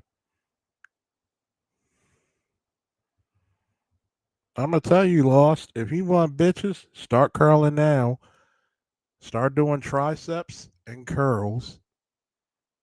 Not only concentrated curls, but also hammer curls. And you do triceps. By the time you come to Baltimore to chill with your boy this summer, you want your t-shirt to look like it's about to goddamn explode when you put it on. It will still fit your body, but your arms will. I'm gonna tell you how much I was doing curls, and this wasn't for looking good. This was just keeping up with the wrestlers. You do your pull-ups and your chin-ups and your dips and your concentrated curls and your hammer curls because because bi means two, so you're hitting 2 points of the head of the bicep. Tri means three, so guess what? You got to do your close grip bench press, your close grip push-ups, and your tricep extensions. So I want you to think about this, right? Back to the comic book theory. Or not even theory, it's what it is. You want your best artist on it. So what does that mean? You got to look your best self. Just like when Shorty, I was with Sunday, said, that's shallow. Let me tell you how arrogant of a person I am. I told Shorty, walk around this goddamn restaurant, look at all the men, and then come back and look at me. She's like, well, there's Asian men in the corner. Are they still men? Go look around and see who looks better than me. You know what the fuck she told me, folks? You're the best motherfucking looking person in this fucking room as a man. I know this. I just wanted you to find out the hard way.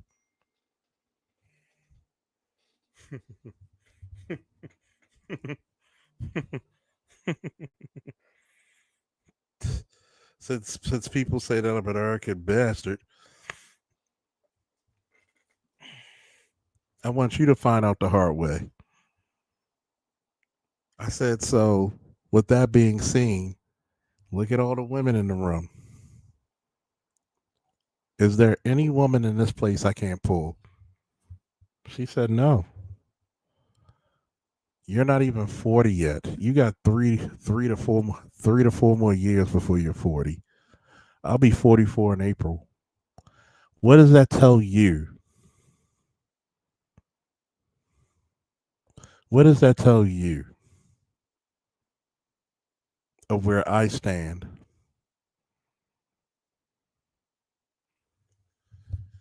And she said, damn, you got a point. So now we're going to go back to the comic book theory. If you hear anybody else use the comic book theory, folks, you already know where it started from. And I want you to go in that chat and say, you a thief and you're a motherfucking liar, and give fucking credit to the person who came up with that shit. You're going to put either your best artist in the book or your second or third best artist in that book. But you damn sure going to put your best writer in there, which means what? That motherfucker going to have word game. He knows how to talk. That dialogue is going to be immaculate. Okay? The best stories, think about it. Y'all remember the animated fucking movie Superman versus the Elite? You want to know a secret? That whole movie was only one issue in the comic books. That's how good the story was. That's how good the story was.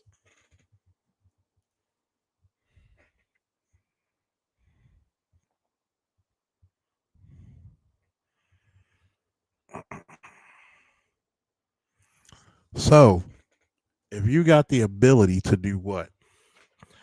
Tell a good story in less than 32 pages, you get anybody. Remember, women are visual, maybe not totally as visual as men, but very close. But guess what? You tell them a good story because women are the mistresses of what? The emotional and the spiritual. We're the masters of the mental and the physical. If you look good, but you could tell a good story to a woman and you can fuck up her OODA loop, you got her. All I got to do is just keep talking to you. A buddy of mine who's a black belt in jiu-jitsu said this saying, when you fight a jiu-jitsu artist, guess what? You're walking into your own destruction. That's the same mentality I have when it comes to talking to women. Don't let me talk to you for 10, 15 minutes. Because if I make you laugh, I got you. If I make you inquisitive, I got you. Even if I make you debate me, I got you. Why? Because you're not used to this. You're not used to the total package. Shout out to Lex Luger. You're not used to a man who's as physical as me with the intellectual prowess as me. She who will not be named always said, "You are the most dangerous man I've ever met because God damn it, your body looks good, but God damn it, you're intellectual. Your intelligence is so sexy and attractive." When you have a woman moan off of your intellectual prowess, you are the master of the fucking world. But yet, I hate women. I hate women. But yet, women have a greater sense of taste and smell than you, but you niggas still didn't invest in good colognes. Summertime's coming. Guess what? You should smell like pineapples at night. If a woman doesn't come up to you and you're wearing, I could even give you certain scents that smells like the $400 bottles. I'm not going to put them out in the open because guess what? That's going to make them fucking more expensive. Hold on, folks. I got to take care of something. 2 minutes.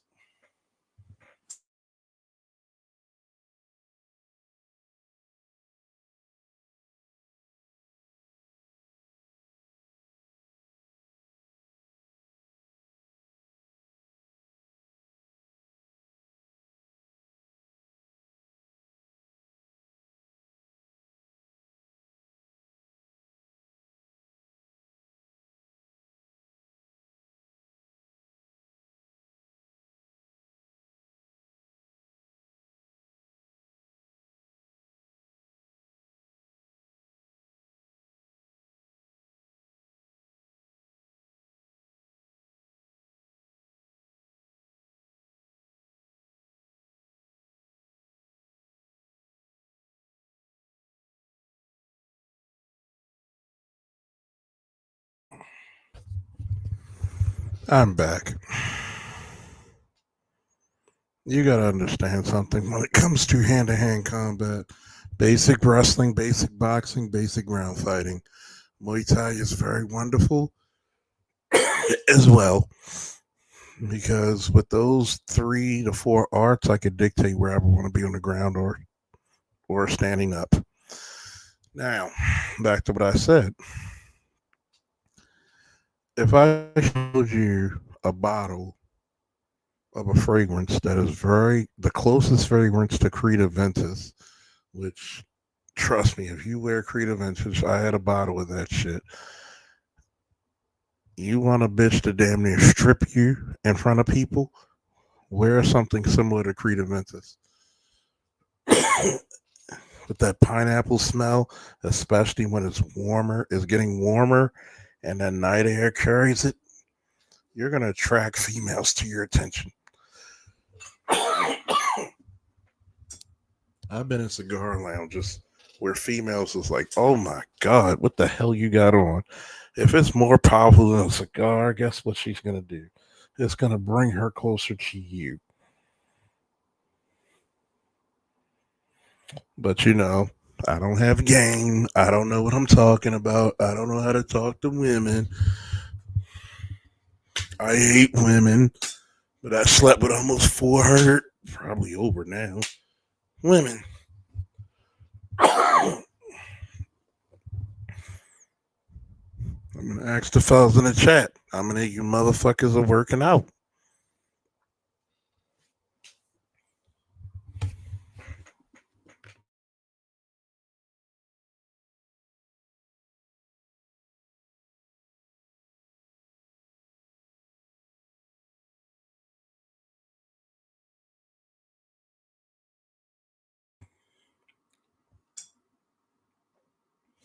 How many of you fellas are working out? Here's another thing.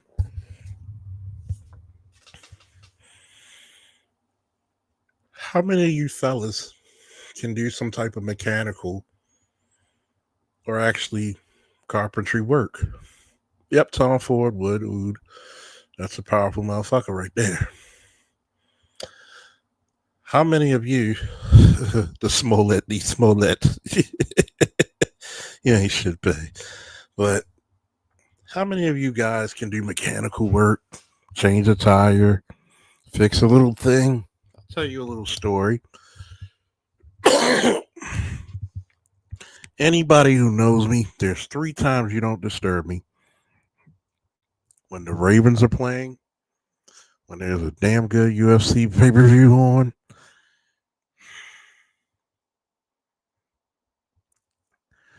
and when I'm probably live casting or, like now. So my ex at the time, my girlfriend at the time, when me and my father went out to the house to check on her, told her don't drive your car until you get the alternator fix. Of course, she had to call me Sunday. I'm stuck with my dad, and I'm like, "You're with your dad. He can't fix it." Thank God for the power of iPad. That's why I was watching the game safely while I was driving, in case some of you motherfuckers say something. And took my tool bag out, trying to see. He's leaving depot now. Came out there to see what's wrong. Noticed her alternator was stuck. So I took a hammer and beat that shit like Mighty Thor 4 times. Shit came on. A few hours later, about 3 or 4 hours later, she comes to my house with 3 plates, 2 plates of food, 1 plate of dinner. And she's in a trench coat with heels. And she's wearing nothing but a smile and a set of double D's and an ass. No waist. And she fucked me like back child support, unpaid mortgage, and a forgotten car note. Know how to be handy. Know how to be handy. This is the part where I tell people to be the quintessential multifaceted man. I am not afraid to talk about, hey, who I voted for. I'm not afraid to talk about politics, economics. I may not know it all because, my specialty is more in history and law enforcement and military science. But I'm not lost in any conversation. And this is what I tell a lot of you fellas out there. Well, if you do construction, you work out. But the patriarchy, I know, babe, the patriarchy.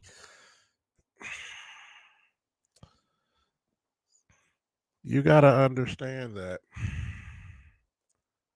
when a female knows that you can protect, fix, and do other things, she's putty in your hands. There's a thing about having a little bit of arrogance about you. He knows he's cute. He thinks he's cute. He knows he's sexy. He's got the moves that drives the girls wild. Any of my pro wrestling fans know that I was singing anyway, so shut up. So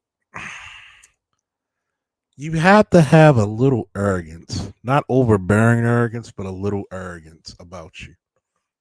You think you all that. When a black female says you think you all that, she knows you're all that. That's basically what she's telling you. It drives the girls wild. I get the booze that really grooves. I like the Sensational Sherry version because I like a bitch singing that to me. He's just my sexy boy. Yeah, sing it. Oh yeah. Will you have shout out to Chad because he had me thinking the other day. With a side note, who's the best wrestler to have the open wing belt? I do agree with him. It's Bret Hart and Hulk Hogan look great with it. So did Macho Man. But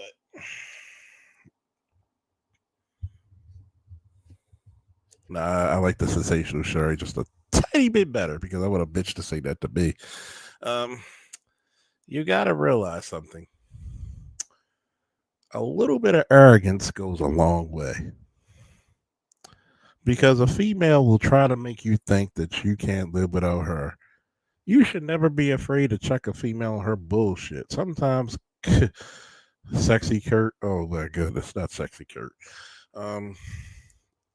A female really do want a man who could check her, stand on his square, and don't give a fuck if she walks away. Okay? There's many times your boys never slept with women and walked away from them. And they will still fucking find you. As a matter of fact, you will have females, and I'm such an arrogant prick. Shout out to Ashley. Your little long leg, fine ass. I think Ashley might even be taller than me. She might be closer to.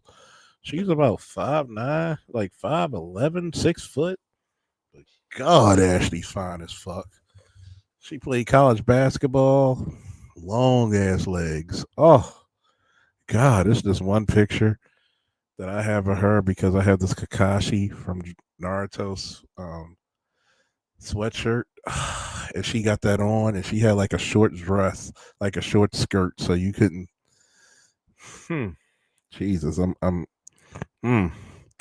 So all you seen was her legs and shit.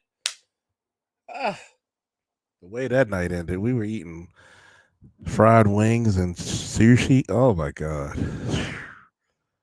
And we were drinking the whole night too. Good God Almighty. I'm surprised I didn't have another kid. Whew.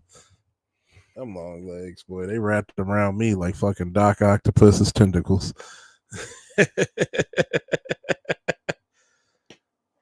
That's why argument sex is amazing. You goddamn right. I ain't gonna lie to you. The first time we did it, it was not that great on my behalf, man. I must have had an off night. The second time, I was giving Shawn Michaels, Bret Hart fucking WrestleMania performances, goddamn it. I was giving you the fucking TNA, AJ Styles, Kurt Angle shit, okay? That type of shit. I was giving you Ricky the Dragon Steamboat versus Ric Flair and Ricky the Dragon Steamboat versus Macho Man shit. Yeah, that motherfucker. You couldn't deal with my ass that night. Man, that fucking VSOP had me running like the Ultimate Warrior and Hulkamania at the same goddamn time. Woo!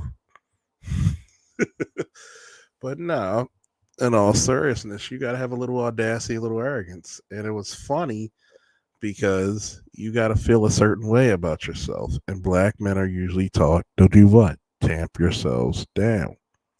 You dress well, you look well, you smell well. You're pretty much 75% the way there.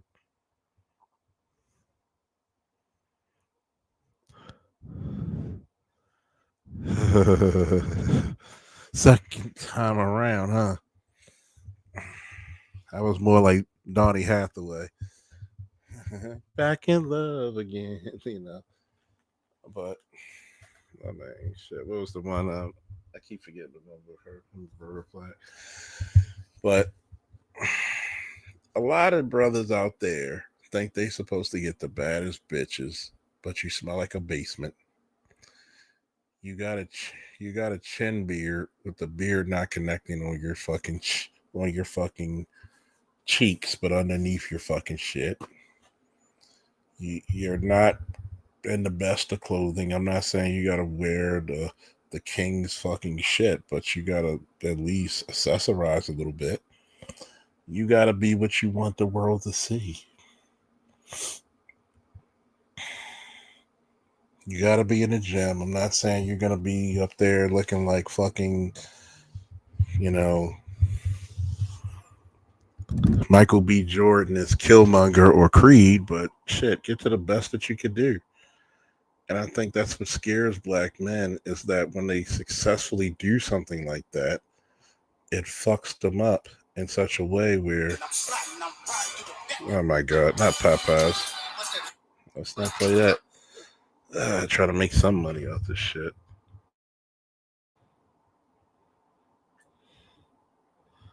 But there's some shit that I think there's things that people need to really strive to say, hey, where am I in this fucking equation?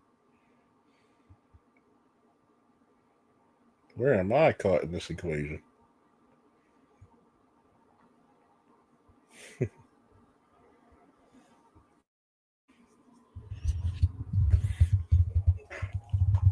A lot of you niggas need to invest in some songs too.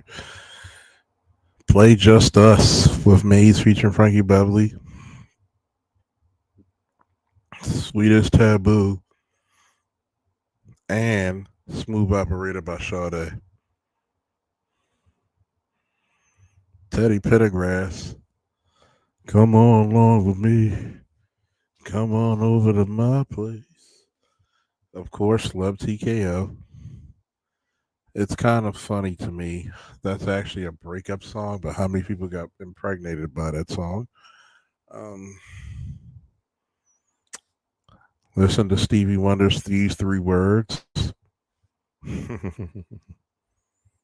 Oh, I know some songs, boy. If you want to get down for a minute. Oh, God. Oh, God. I'm an 80s baby who was listening to 70s, 80s, and 90s R&B. Good God. I even like Smooth Strawberries, okay? If that shit kind of low-key turned me out on a small note, that song kind of low-key turned me out, okay? When she said, find some goodies on aisle 69, it took me a day to be like, and this is in high school. I was like, oh. I was like, okay, I'm a little turned out now. Okay. If I knew that joke then is a 13, 14 year old, okay, I'm a little turned out now. I gotta admit that. But you have to understand some things. Oh, sexual healing, of course. Let me see. What's also another one?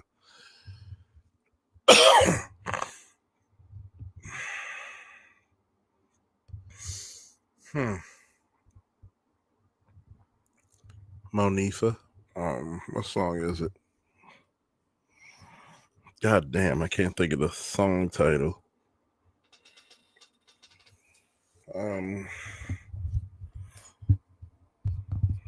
Earth, Wind, and Fire Loves Holiday.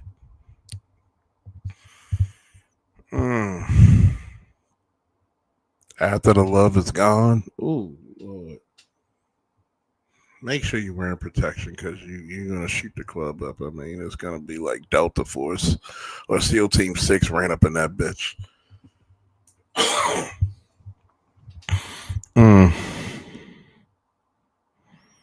I Can't Help It, Michael Jackson.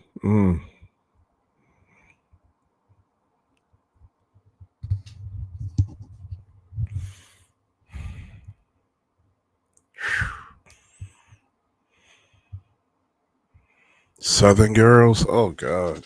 Shit. Flowetry. You can't do Flowetry, man. Flowetry will make you fuck straight lesbians, man. Don't do that. Ugh.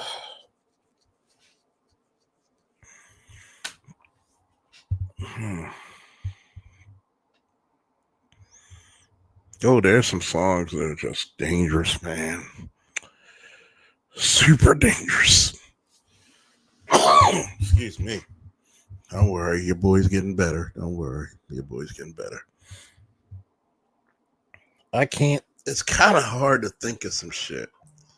I gotta look at my goddamn archives of music because shit. All Around the World, Lisa Stanfield, and Barry White. Always and Forever, Heat Wave. Bad Habits, Maxwell. Oh, that Quincy Jones and The Garden. Oh my God. Jesus Christ. Lost, don't you play these goddamn songs? Don't you be like, hey, Unc, you got a great nephew coming out. Oh, fuck, man. Don't fucking do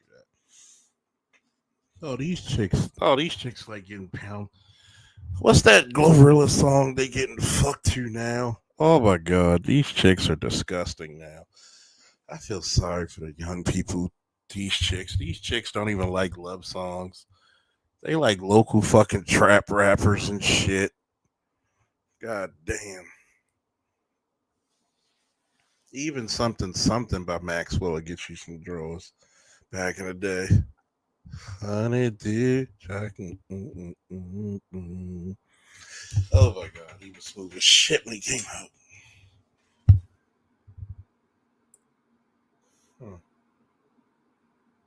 Oh, you gotta go, Bobby Caldwell. What you won't do for love.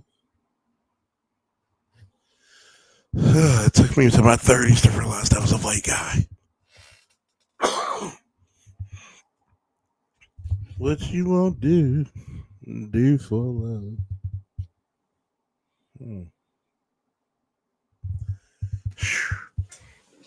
One song. Anytime I'm gonna challenge anybody who comes to the harbor with me this spring and summer when it's warm. I'm gonna give you a homework assignment to notice how all the females react when I play this song at the harbor. Mint Condition, Breaking My Heart, aka Pretty Brown Eyes. Oh my God. I remember I played this shit at BlurCon one time and I had all the bitches' hearts melting. Shit.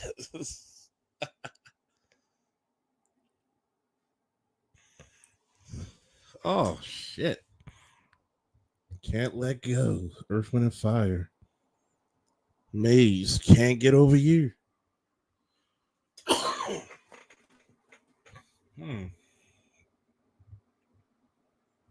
Oh my God.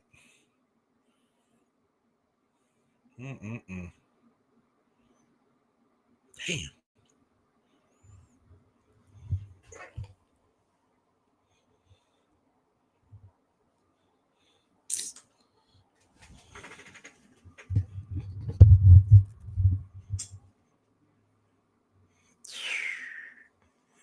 If a chick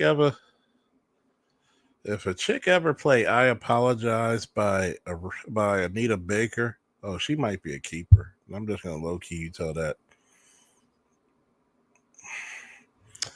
Okay, I got a confession, everybody. One of my earliest imprints was Patrice Rushen. You Remind Me.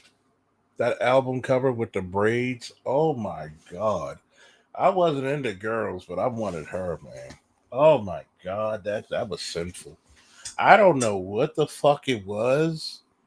Honestly, to this day, I don't know what it is. She's a short little 5'10" lady. Real love. Ugh. When Patrice Rushen on that cover with the braid, she had me when I was a 6-year-old boy. I was like, God, if I found that one, I'm happy. Shit. If so happens I get a girlfriend who wear them braids and she look as close to Patrice Rushen on that cover, even your boy might be like, yo, might have to hang this coat up. Ooh, Jesus. God damn, I'm kind of impressed. I will admit that's one of my imprints. That is a hard thing to say. That's one of my imprints. That Patrice Rushen cover was one of my early imprints. I can't do it, man.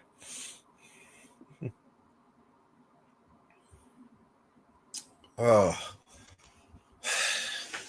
Another classic song, Tender Kisses. Oh my God. For such a rough and tender man, I Jesus Christ, I listen to a lot of love songs. Tender kisses, don't go away. Yes, I remember when that was when that was on Family Matters too. Oh, that was a time to be alive. You got that feeling. You got that feeling. Shout out to Maze. Mm. There's a Smokey Robinson song that I always love, and I play it on my car all the time. No, that means that tells you how beautiful of a woman she is, and she's bald, and she can actually rock that hairstyle. If she's bald and she's still attractive, that means she's a very beautiful woman. What was I saying? Smokey Robinson song, Tell Me Tomorrow. Boy, if you listen to the lyrics to some of these songs, our parents and grandparents weren't shit. Cruising is a good one.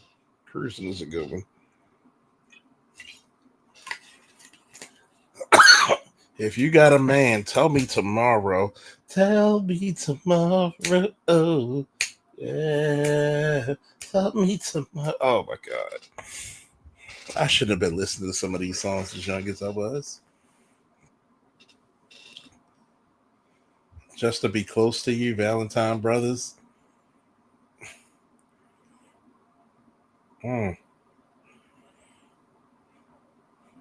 Love injection. Always on my mind. That's the only love that takes me fine. Oh boy, another song that is lethal in the collection. Deborah Laws, who's the sister of Ronnie Laws, Very Special. Oh my God. Black Pill moment. Love Train is always good, but don't even talk about LTD Love Ballad. Anybody who knows about Deborah Laws, Very Special, tell the youngins how dangerous this shit is in the chat.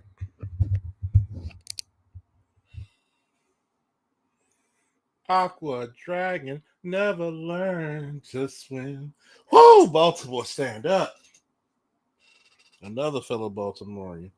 Boy, I'm going to need you, Aqua Dragon, to come down to the harbor this summer and this spring, because we smoking them and drinking them. Whoa! We might even bring a grill down that bitch. Somebody bring some steaks and some burgers. God damn it. Some Polish sausage, motherfucker. We Oh shit, I might even play I got the bird flu. I'm tired selling selling scrambled cookies. I'm not gonna lie to you. The dance and the lyrics to that shit is hard as shit. I ain't gonna lie to you. I just can't lie to you. He was like, I was home at Christmas. It's too cold to go to the harbor at Christmas, nigga. Oh man. These three words. Golden Spirit.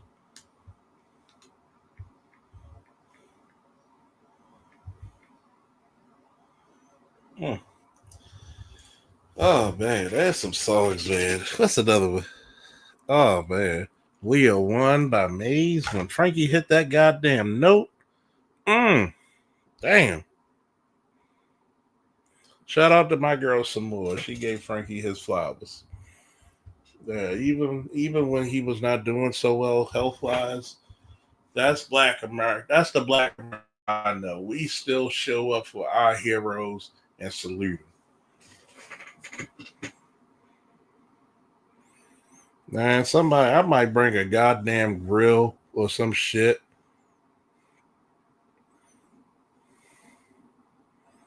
I might come out there early, bring a grill, and eat some food, or bring an electric grill. I'll be like, yeah, buddy, yeah, yeah.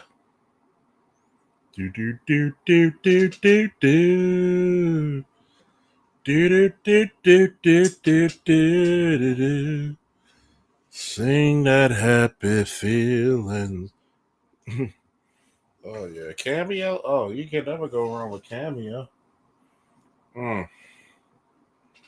I choose you. Oh, look at y'all coming out with the lyrics. That slow it. Oh, look at that shit. Look at that shit.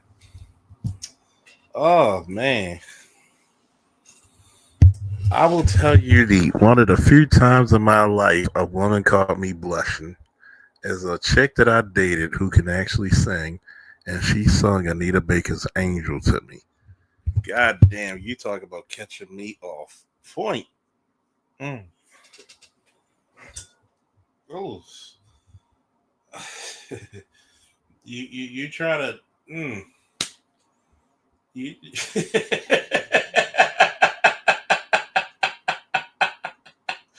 Whoa, that was if that laugh didn't tell you how I was caught off point. I mean that tells you. Oh boy, oh boy, I was definitely caught off point. Oh man. Um,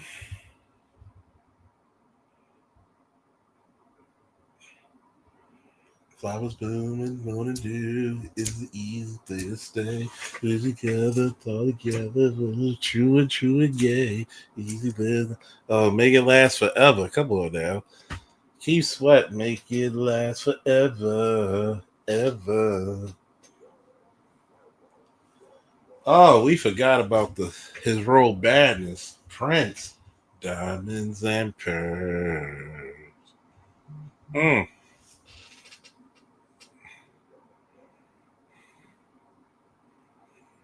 mm. See, this is the beautiful thing about being an early millennial with parents who were boomers. You got to listen to some good ass music, man. If your parents are here or not here, guess what? Take a glass of water, glass of cognac, vodka, whatever, fruit juice, Kool Aid. For those who are not here, salute them and say thank you. And if they're there, give them a call. And if you're close, give them a kiss. Thank them.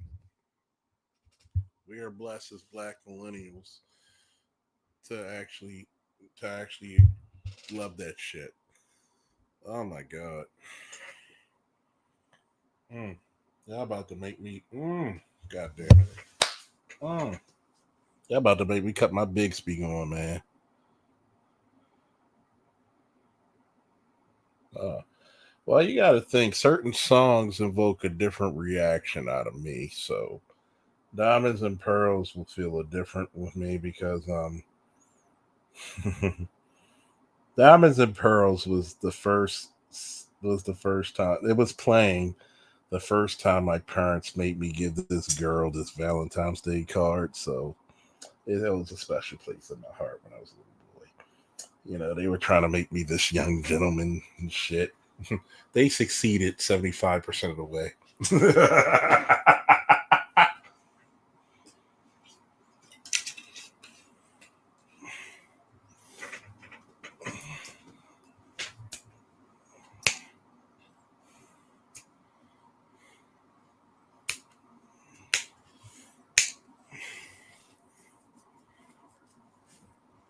Hmm.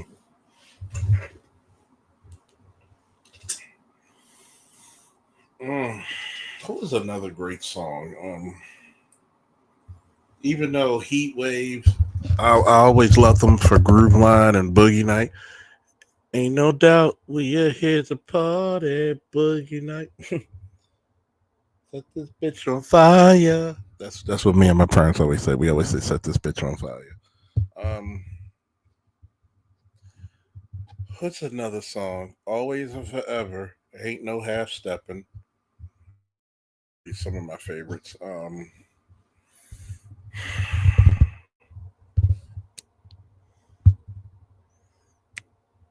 shit.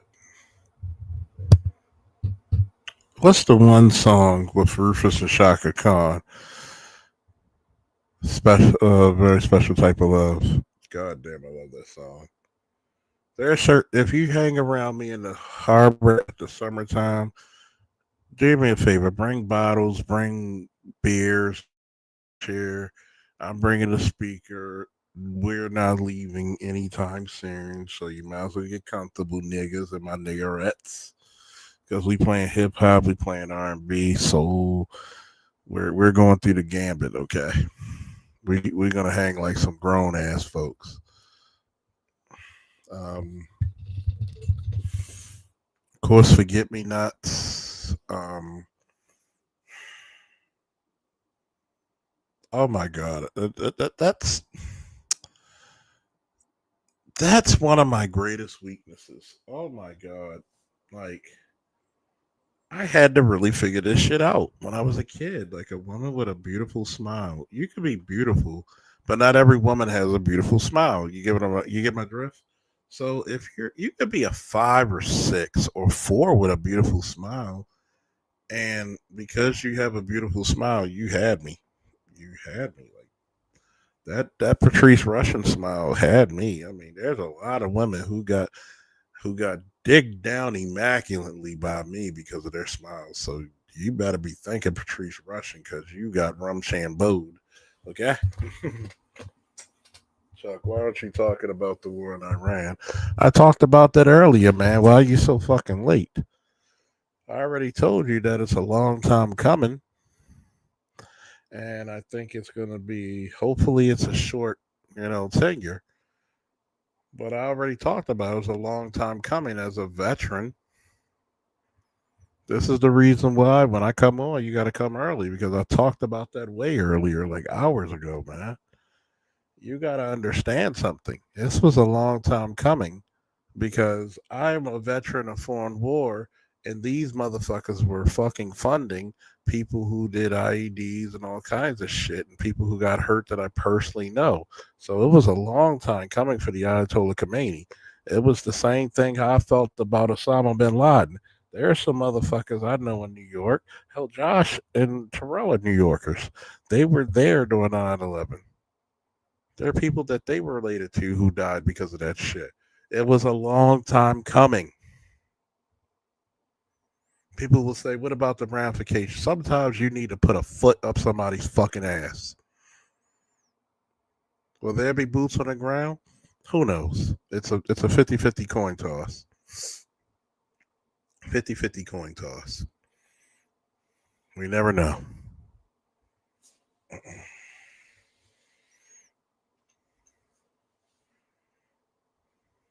I mean, they put like fucking 900 fucking bombs in that bitch, so shit, what's left? I mean, I already know what it is for. The same thing was for Venezuela. But I'll say one thing: I'm not sad about the Ayatollah Khomeini being bombed the fuck out of his shit. When you supported death to America and death to American soldiers, and remember, we weren't even at war with people, and you were saying this shit, and you plotted and you supported people who did acts of terrorism. Fuck you, okay? Fuck you. It's the same thing I feel about Chris Noir. And I love Chris Noir back in the day. Guess what? When people died, only one of them motherfuckers had a choice in the matter. The greatest top 5, maybe top 3 in-ring performer of all time. But as a human being, fuck you. It's one thing if you would have took yourself out because you had some mental illness. You don't take it out on the wife and kid. There's some situations I will coach you. I'll leave my number in the chat and be like, walk the fuck away. Unless he's trying to physically harm you at that moment, that's one thing. But if you have a chance to walk away, walk the fuck away. I mean, guess what? You think I don't got CTE? I wrestled. I wrestled fucking freestyle, Greco, folk style. I boxed. I did MMA. You think you're the only motherfucker? How come Junior Seau had the fucking decency to kill himself?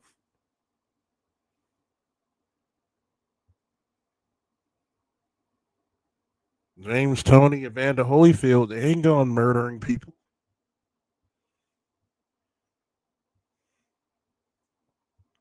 Oh, 12 play was vicious so long ago. So, when I talk about the war shit, some of y'all need to get on this fucking shit early because I already told you my thoughts about it. The only difference is us as millennials, we had some gumption, we had some fight in our system, we had some giddy up. Some of these fucking Gen Zs, yeah, they may be brave when it comes to women, but when it comes to defending the country, they ain't shit. I'm not gonna say all of them, but a good amount of them. And how do I know this? Because guess what? Guess who raised them to be soft?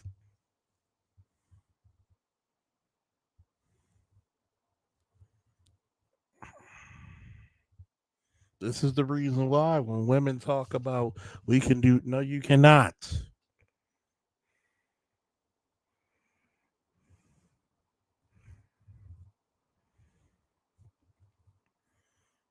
If you want to raise good men, get them from under your fucking skirts.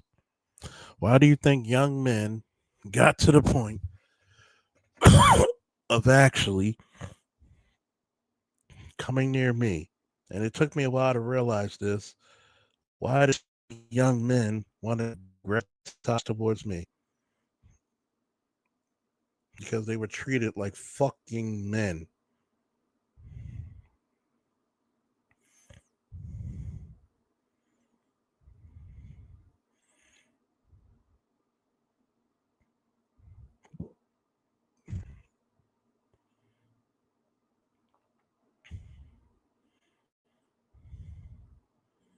This is the bad part. You don't even respect your young men to give them spaces.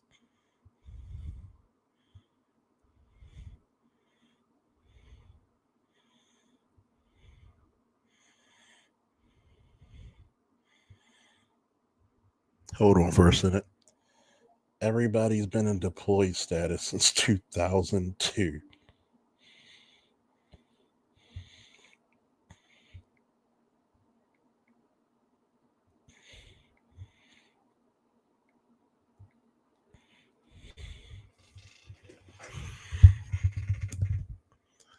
There's softness, but then there's unnecessary downy fucking soft.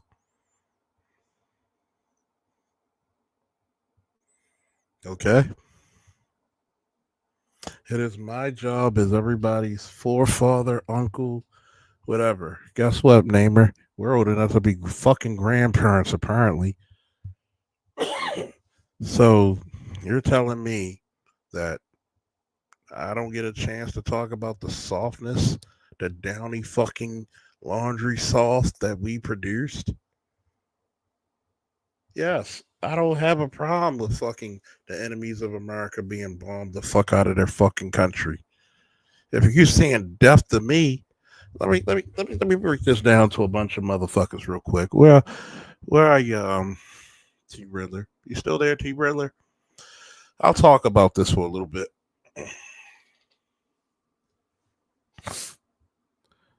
See, this is what kills me, and I'm not talking about you, but this is what kills me about people. People will talk about supporting Ukraine and Israel, but nobody will talk about Iran, who's been saying death to America for fucking 55 years.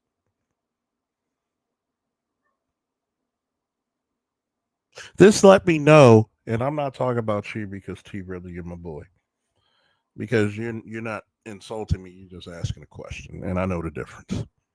But I'm just talking about the naysayers and all the ne'er-do-wells, and you know this because you're a teacher. Get the likes up, people. Please do get the likes up. Oh, what's up, Roy? I forgot to make you a fucking moderator too. And I'm gonna need your moderators because this spring and summer I'm gonna go harder than harder than Viagra dick in this motherfucker. I'm an ignorant bastard, so I'm gonna say some ignorant shit sometimes, so you gotta forgive me.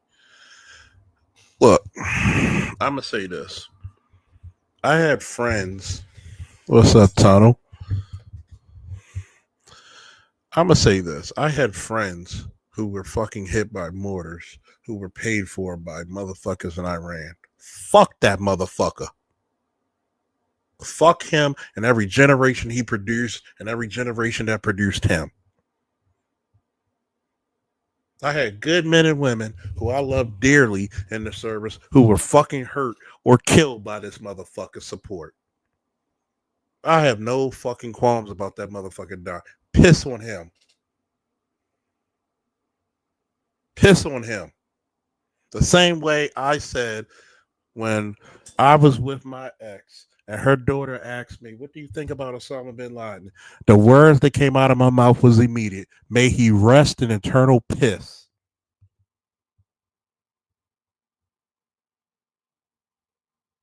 Terrorists and people who use terror. What did I say earlier, folks, about the difference between the good guys and the bad guys? What did I say about the good guys differentiating from the bad guys? Okay? There's a lot of good Jewish people, Christian people, and Muslim people that died under that fucking regime. Fuck them all. Fuck him. There's a good bunch of Jewish people, Christian people, and Muslim people who died under his unfair regime. Fuck him.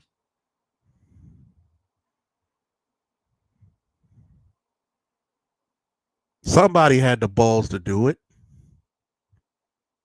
Somebody had to get rid of evil. As much as people say about America, there's people who still eat and live today because we fucking fed them. Say what you want about America, but I can say this about my legacy. I liberated motherfuckers.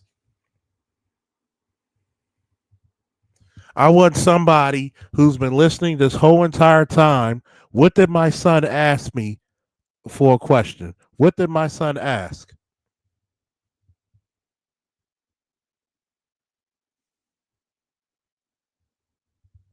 That tells you how I feel about Iran on a personal level. See, it's one thing when BGS gives his thing, and I respect the master teacher, love him. But there's another, and yes, I know there's ramifications that play against it. But there's another way. As a guy who's been a soldier, and you find out where these fucking bombers came from, where they've been trained, funding them, who's been fucking supporting them, and they fucking tear apart the arms, limbs, and sometimes lives of people you fucking personally know. May he rest in shit and piss for eternity.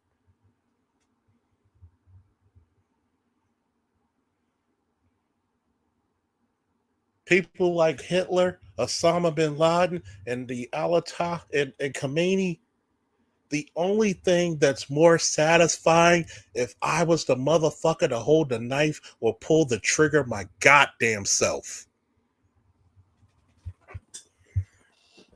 Go ahead, YouTube. Say something I said wrong. I'm a fucking war vet. Tell me what I said wasn't correct. Go ahead.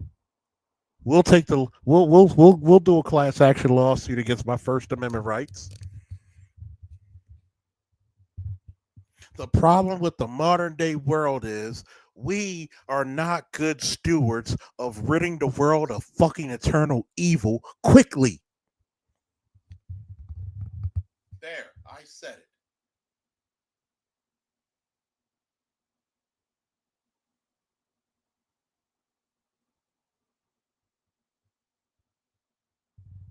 Anybody who came before me or during my time as service as a police officer and soldier, as a professional soldier, and after me, your job is to rid the world of fucking evil. No kid on any four corners of this earth should fear poverty, Shafir warfare, Shafir hunger. I want somebody to answer this question for me. What was the question my son asked me when he was young, about 5 years old? If y'all paying attention, what was that question he asked?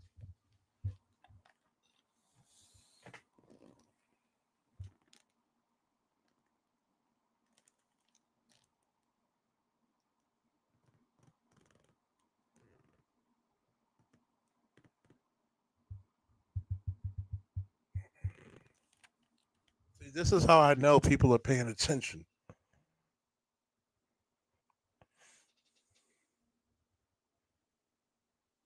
Is it going to create some type of vacuum? Probably, even though he probably has his son or some other cleric in power, but it's not going to be the same as a person who's been there for 50 years.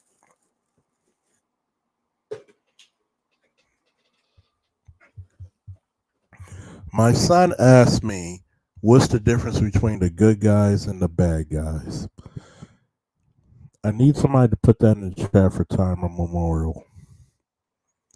And I told him, after giving about 2 minutes thought, the difference between the good guys and the bad guys is the bad guys use human shields and the good guys are the human shields.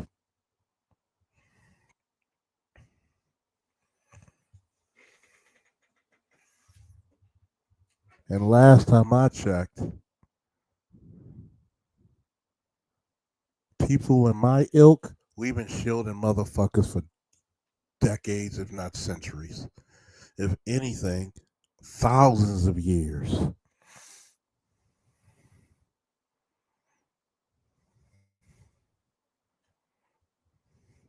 That's what makes a man a hero.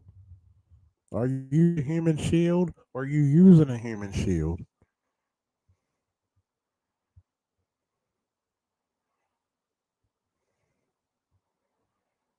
I've seen people run out of the house with an armed person, and I've seen people cover their bodies from a guy with a gun from a kid they didn't know fucking 3 seconds early ago.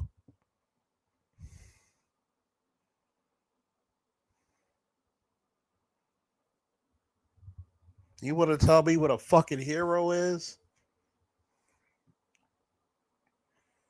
A hero is a person who's laying everything on the line up to the cost of his life.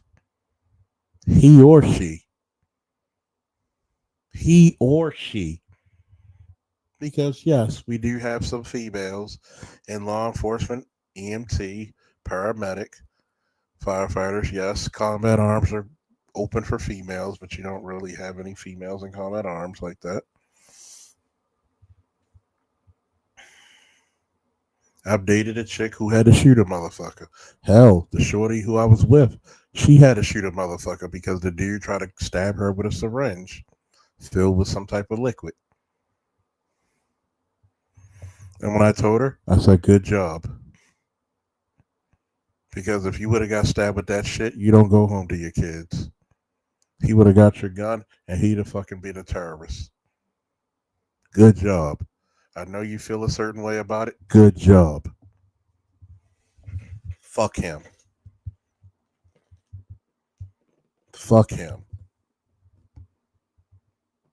See, we need to give credit to where credit's due. See, people want to see the black pill in me. The black pill says you eliminate fucking evil.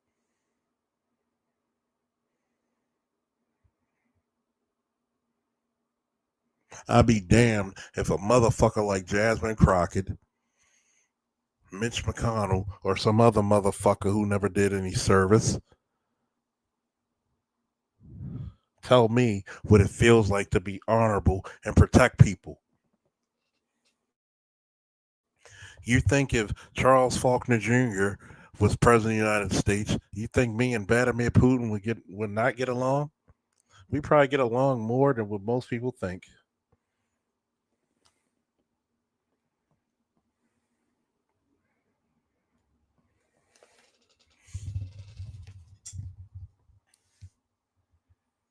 Yeah, I remember that scene. See, a lot of people don't know something about being a soldier, about being. See, I keep telling people this first world country living keeps a lot of people from being attuned to the real world and nature. This is the reason why your women can say they don't need a man. Good. Good. Don't argue with a stupid motherfucker. Where are you, T. Riddler? I want you to go tell people this. Not you, not saying you're doing it, but go tell people stop arguing with a stupid motherfucker, male, female, black, white, or different.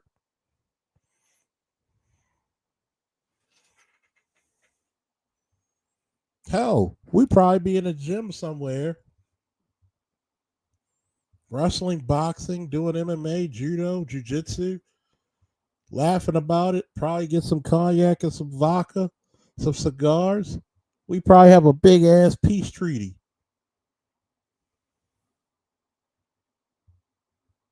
You know why? Because we got away from manliness.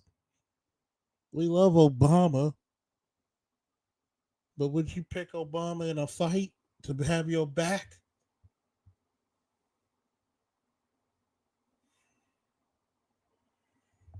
What happened to that rugged man?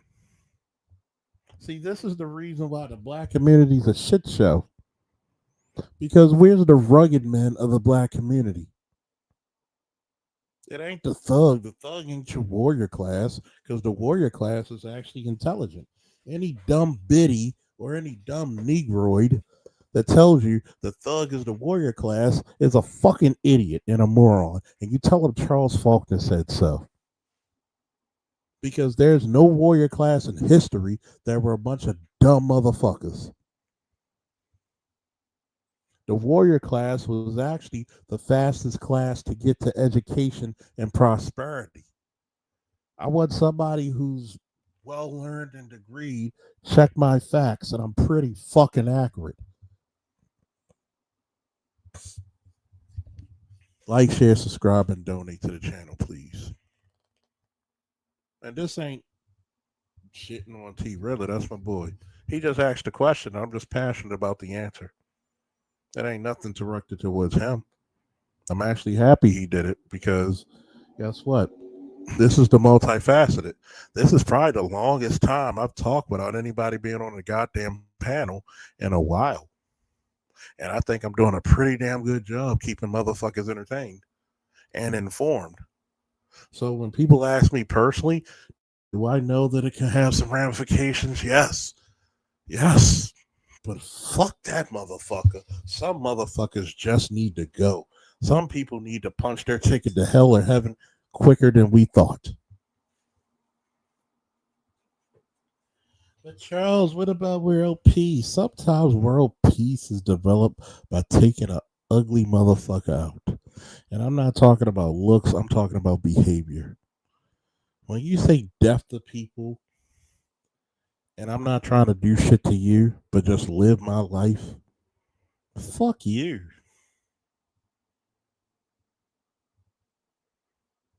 Notice, how long ago did I talk about black women? Huh? Huh? Huh? Huh? Huh? Huh? Huh? Huh? Huh? Huh? Huh? Huh? How long ago did I talk about black women?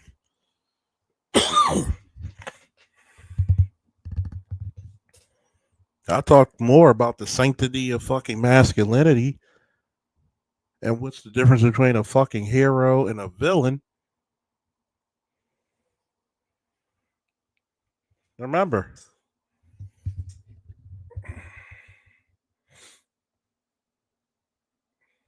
a lot of people will come to this space and think we're not multifaceted.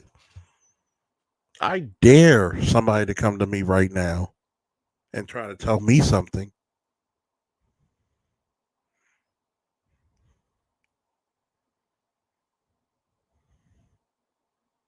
There's a reason why people come to my channel, because I'm one of the goddamn most honest people. Maybe I have great intellect when it comes to speaking about multiple subjects, but I'm not smart enough to shut the fuck up about some of them.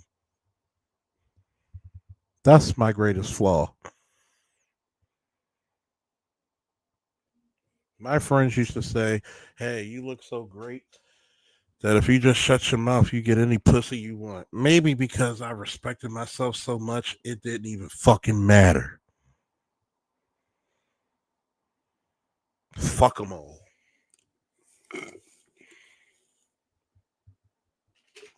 Fuck them all.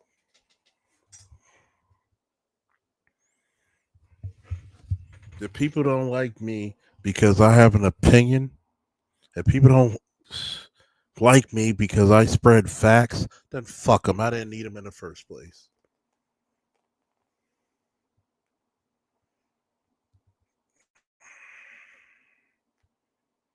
This is the reason why spaces like this are very important. Not just for giving and giving information, but sharing it. There's many different people who live many different walks of life within this country and outside this country alone. This tells you how greatly appreciated and vast this place is when you have people from their early 20s to damn near 70, 80 on these platforms sharing knowledge together. This tells you how powerful we are. White boys couldn't make this movement. White boys couldn't make this move. White boys couldn't make this movement. It took black men to do it. This lets you know when you hear them goddamn Africans say that black people don't have culture. Why does your kids dress like us and we don't dress like you? Hello. Hello. We don't have a culture, but your kids don't dress like you anymore.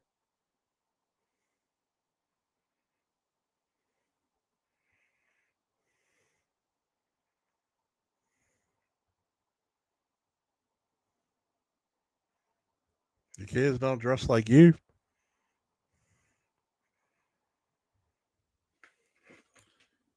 And she slept with goddamn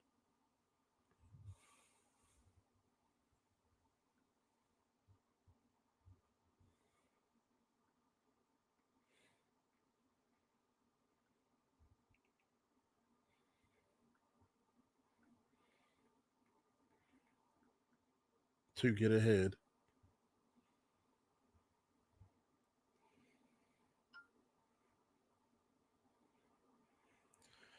You're a dumbass if you're just going by Wikipedia.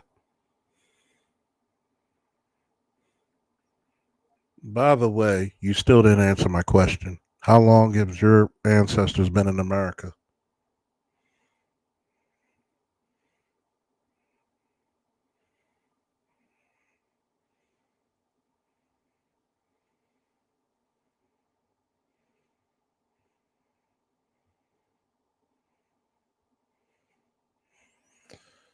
No, this country was not built on the backs of immigrants. It was built on the backs of black people who were born here.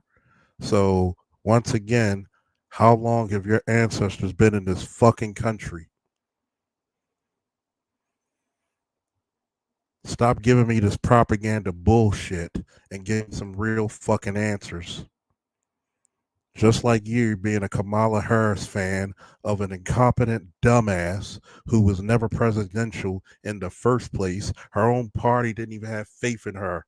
Why did you think that the same people that funded Black Lives Matter funded her campaign? Why the fuck would I vote for a president that fucked up over $2 billion of campaign money and I'm supposed to fucking believe that she's going to support an economy and she went in debt after $2 billion? You are fucking ridiculous at this point, young man. Excuse me, I'm watching my Facebook. But I got a bunch of these fucking tethers. And no, Namer's not a tether. You know what the difference between a tether is? A motherfucking blackface who has other ideologies. Namer is downright black. He's probably blacker than some black people born as a descendant of slaves. At least he supports us.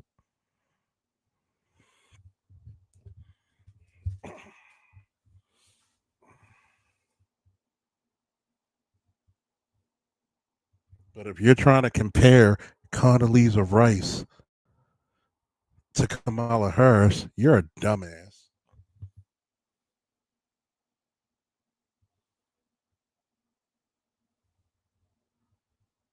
What fucking immigrants did we build this country on? Black Americans are not immigrants. Thank you. Thank you. Thank you.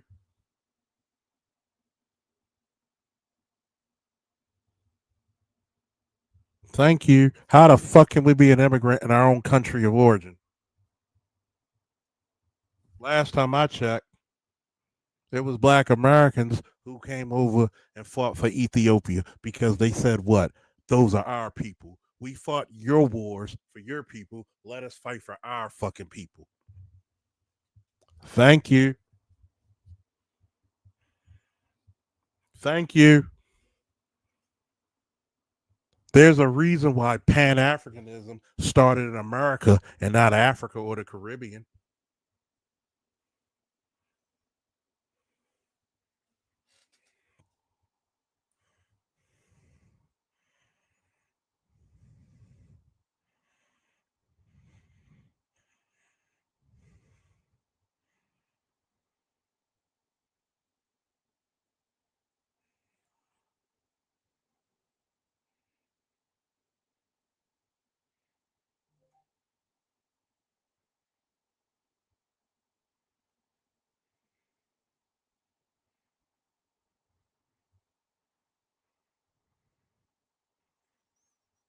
As much as I like to support young black men going into the service, we got to ask ourselves, how much discipline did we instill into these young black men in the first place?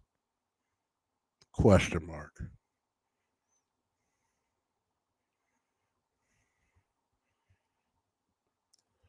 Hopefully, we can instill discipline through military service. But guess what? Like learning, it all starts in the home first.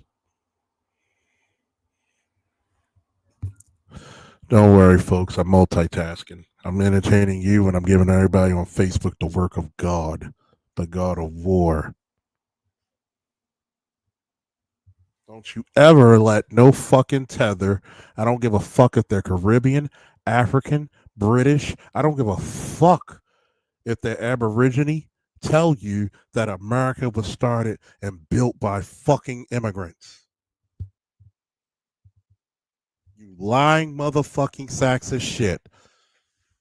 Oh, he pissed me off with that one.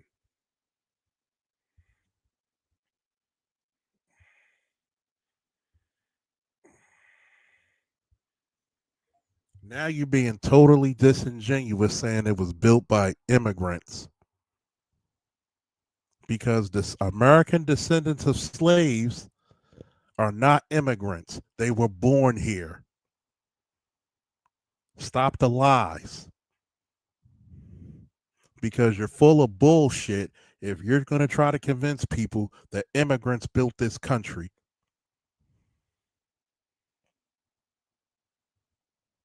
Don't ever insult my fucking people.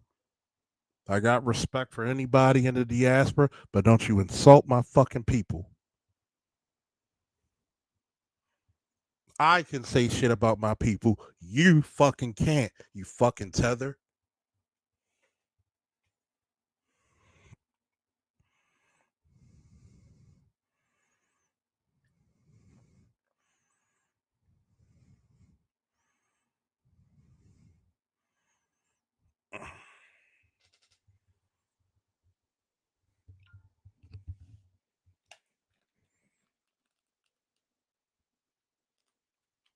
Gonna sit here and tell me some bullshit. How the fuck am I an immigrant if I'm born in this country? The creation of black Americans started in this country.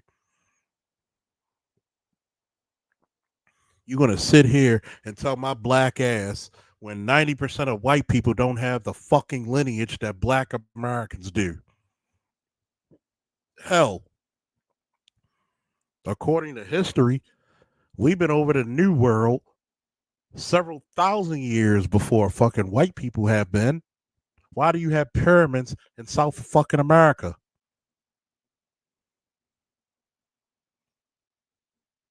Why do you have them big ass gigantic statues of people with broad noses and thick lips over there? When you look at the original Native Americans, they look mighty black to me.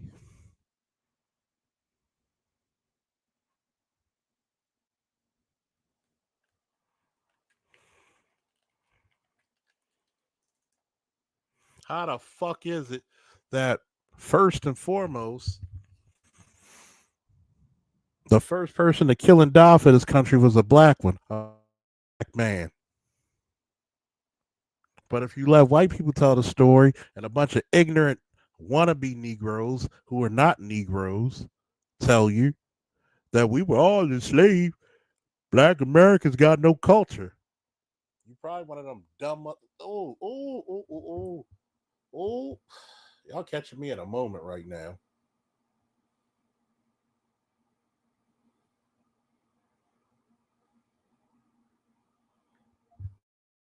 Those idiots who think black people in America have no culture.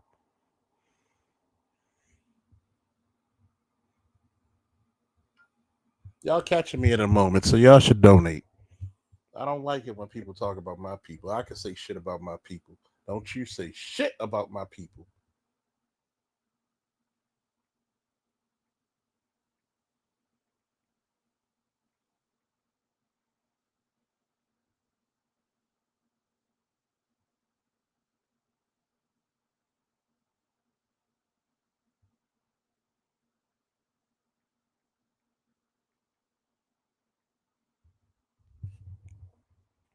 Goddamn, ain't worth shit.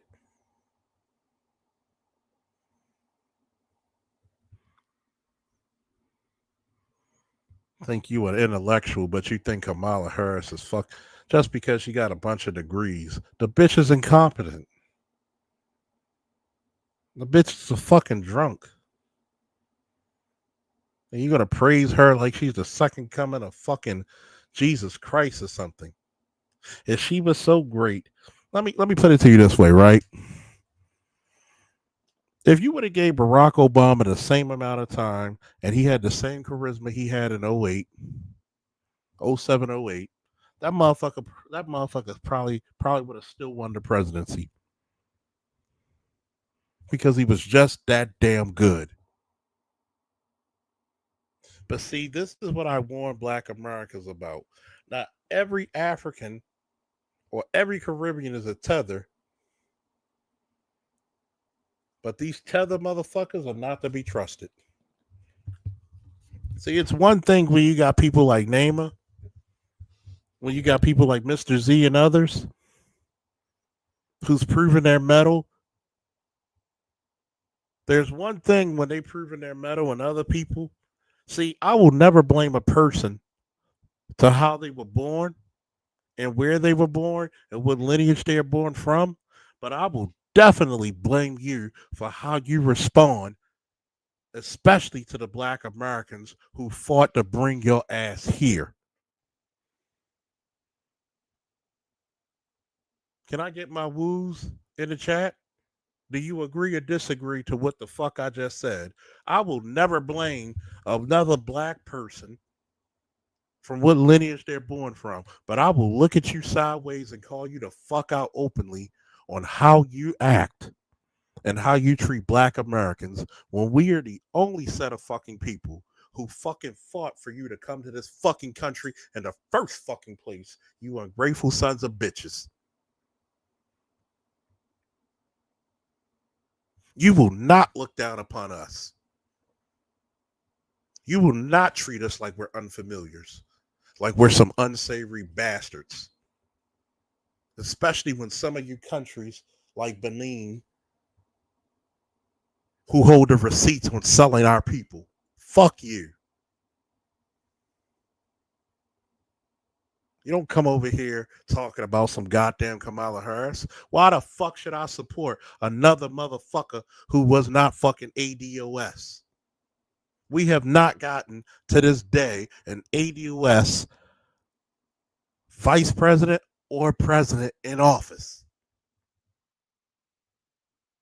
How the fuck? Who the fuck are you? When did your people shed blood for this fucking country?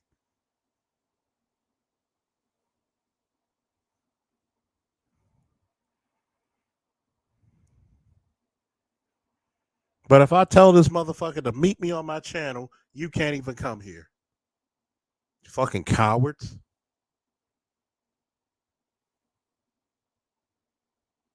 You the same motherfuckers who will challenge and try to destroy Black American progress when you're fucking the living embodiment of fucking welfareism to you.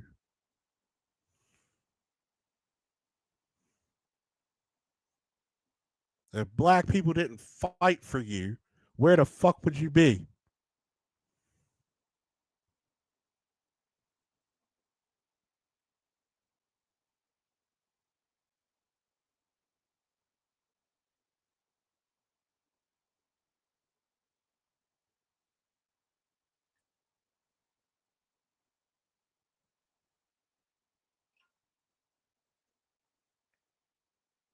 This is what I tell people all the time.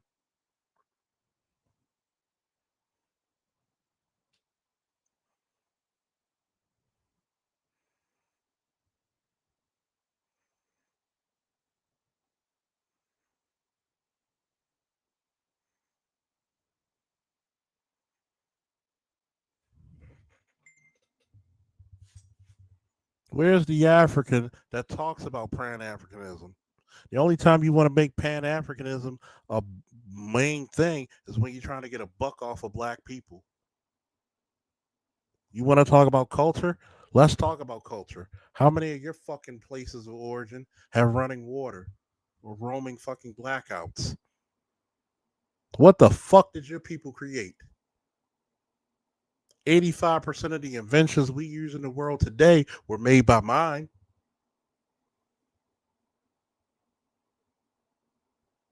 Oh, wait a minute. You wouldn't have GPS without a black woman, would you? Black American woman. You wouldn't have blood plasma without a black American man named Charles Drew. Hell, space exploration, you needed 3 fucking black women for that. You wouldn't even have food in your fucking country of origin if it wasn't for the refrigeration techniques that was discovered by a black man.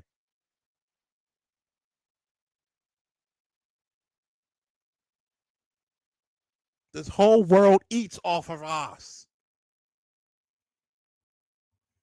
They all eat off of our fucking asses.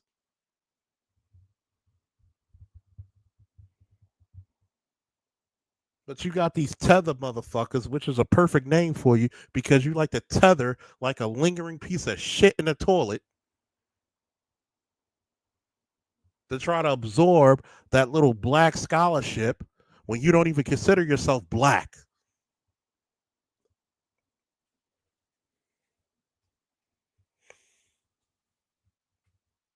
You wouldn't even have the fucking music you have today, the style you have today, the technology you have today if it wasn't for black people. White people know this. Asian people know this. Y'all wanted black pill Charles? Well, God damn it, you got him. You don't want to go toe to toe with me in history. You want to talk about some goddamn Kamala Harris. Oh, you going by emotion. How the fuck am I going by emotion when you can look the shit up? You tether motherfucker. I'm tired of black people looking at a black face without any investigation and willingly vote for them. The only motherfucker that even fucking benefited from Obama were gays and illegals. And once again, another tether motherfucker who benefited gays and illegals. So what the fuck did they tell you, black people? musically. Hell, Beethoven was black.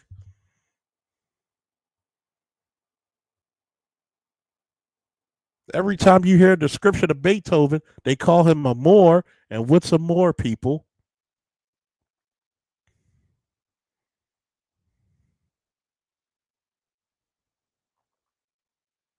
But we can't be, y'all think, but all my detractors think, oh, you talking about black women. See, let me tell you the secret about Charles Faulkner. Charles Faulkner Jr. is one of them motherfuckers who you can't even capture the essence because he's flying over your head like a goddamn superhero that he is. You can't capture the essence. Maybe because there's a difference in altitude when it comes to his fucking intellectual prowess. See, the problem is this motherfucker on YouTube keep trying to challenge me about Kamala Harris versus fucking Condoleezza Rice. Condoleezza Rice had the respect of the fucking free world and even the fucking world that did not like America. Condoleezza Rice probably broke more fucking barriers as a black woman in power as the Secretary of State than any motherfucking that you ever seen. No motherfucker at Secretary of State was probably more respected than fucking who was the one dude with the glasses? Goddamn. The one who China liked.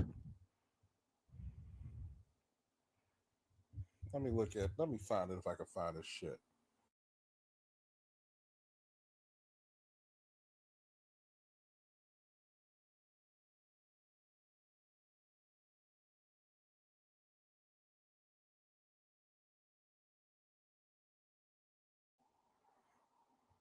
Thank you.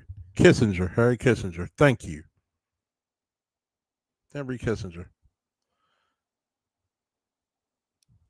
The last time you saw a Secretary of State respected like that, or a diplomat, because the Secretary of State is basically a diplomat, by the way.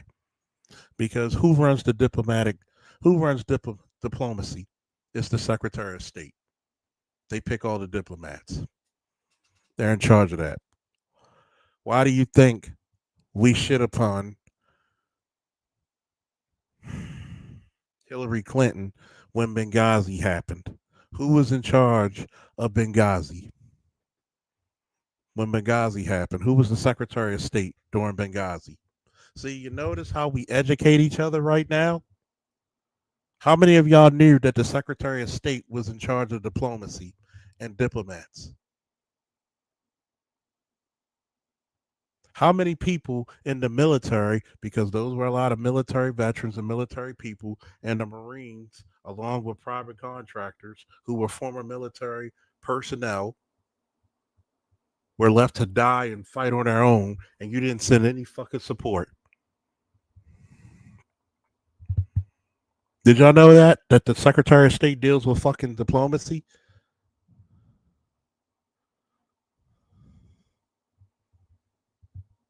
Exactly. They should not be mentioned in the same fucking service. See, Condi Rice was raised by a proper dad. This is the reason why she was respected and respectful towards men. And they also respected her authority of her office. When did you ever see Condoleezza Rice have a fucking Meg Thee Stallion?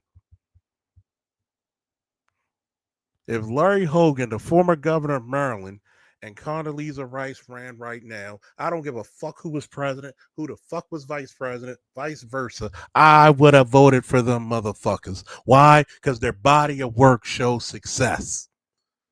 When he was the governor of Maryland, we had a fucking $5.5 billion surplus. Now you got this fucking idiot Wes Moore, and we're at a 7.2 deficit. And this dummy on Facebook said, well, you Republican people, I said, you must be an idiot because assumptions make an ass out of you because I never gave you my political affiliation.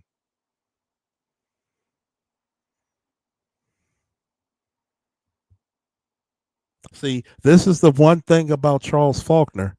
I may not have finished my degree, but I'm far from a fucking idiot.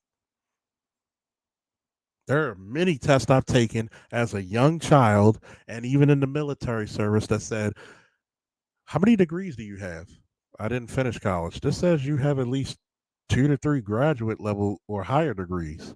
I am. The only reason I don't comprehend something is not because I'm incapable of doing so. It's because I probably don't want to pay attention to the bullshit in the first place.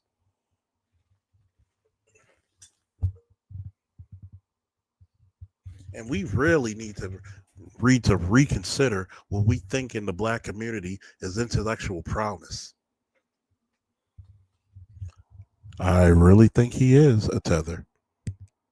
They're trying to make him Obama 2.0, and he's looking like Obama 0 calorie.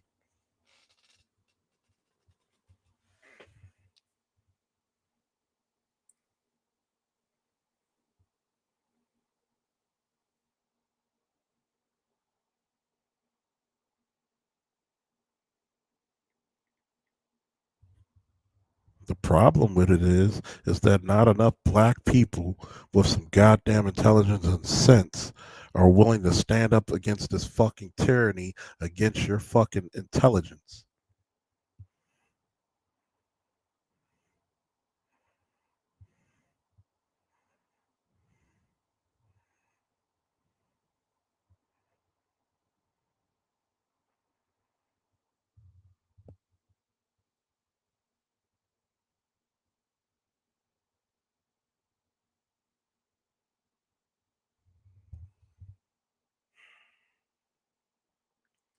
Either you got it in you or you don't.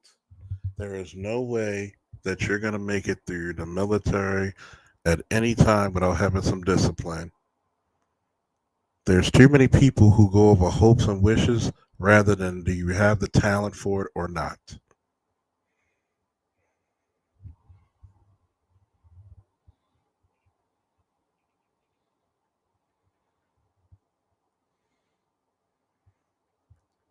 Especially since we have a number of single mother raised without any type of masculine figure in their life. Males.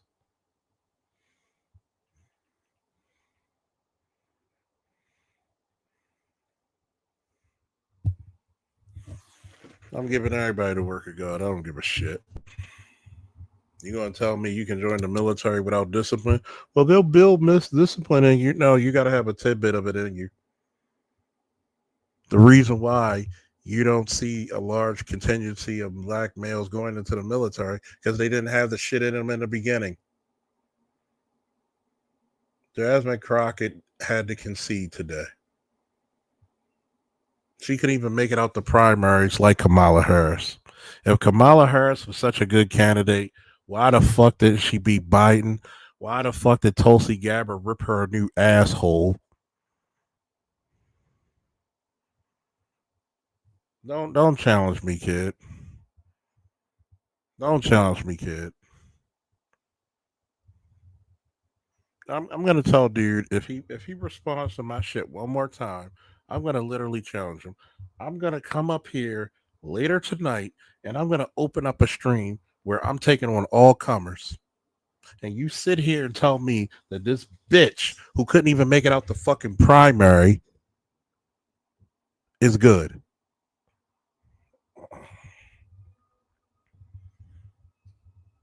This is no different than fucking what? Hillary Clinton when she tried to go against Barack and she got slaughtered. The entire fuck out of here, dude.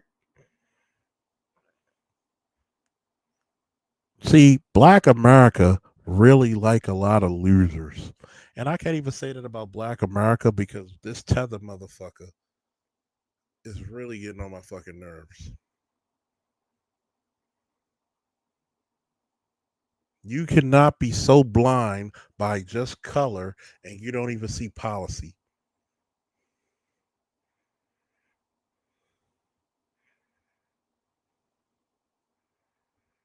Well, one of my friends on Facebook said Cardi B endorsed Kamala Harris. She lost. Cardi B dated Stephon Diggs. He lost the Super Bowl. Cardi B endorsed Jasmine Crockett. She lost the Senate race. Stop being involved with losers. If you learn anything today before I sign out, black people, stop involving yourself with losers because, like a winner, that shit is contagious.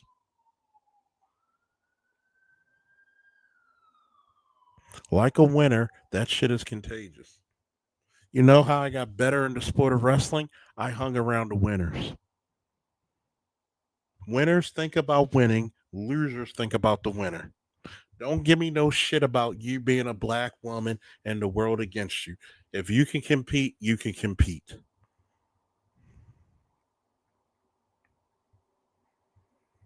Notice nobody talks about Condi Rice when it comes to being a black female president, only because she got a goddamn R behind her name.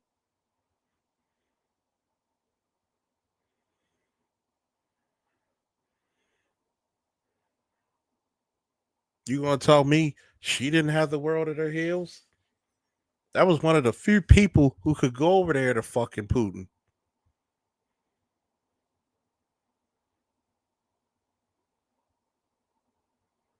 See, black people, I'm going to warn you of this shit. Stop listening to loser motherfuckers for advice. You want to go to the military? Go talk to Sandog or myself. Or, Destro or other successful people in the military. Don't go to some bum on the corner who couldn't make it because he couldn't even pass the ASVAB test and he's got nothing but sour grapes taste in his fucking mouth. Don't do that. Stop listening to failures and listen to success stories.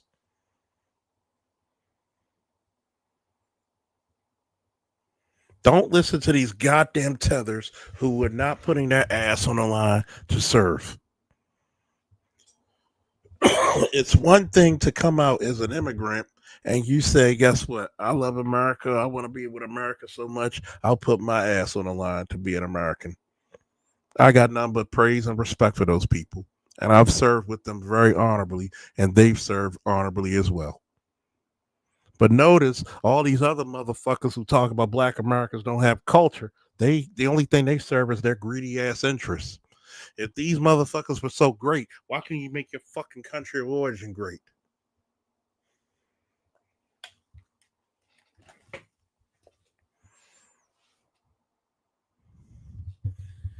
Just to let you know, all respect to Dr. T, Dr. Thunder, Dr. Neil, Dr. Dunbar. I am very articulate. So much so that sometimes it can be damn near Shakespearean, but I am not those great men. I am on some down-hole nigga shit. And I am the vengeance of the black manosphere. I can say and do things that the intelligentsia needs not to be doing. I am the black ops guy of the black manosphere. I do the dirty work so they don't have to. I wonder if y'all noticed that. Have you noticed that when certain trolls and certain iron bangs come around, guess who's the motherfucker that settles the hash? It's not the intelligentsia, it's me. And I'm not taking away from those intelligent, great brothers who serve our space, but everybody plays a role. Their role is to get it out to the masses. My role is to protect them from people stumbling their mission. When people came after BGS and his family, I came after them. When they tried to come after the other parts of the intelligentsia, I came after them. I know my role. I know that I'm not going to get when YouTube fucking bombarded me and slowed my fucking I'm supposed to be at 10 to 20,000 people right now. I got over almost 6,000 plus people as subscribers. How the fuck is that happen? Right here.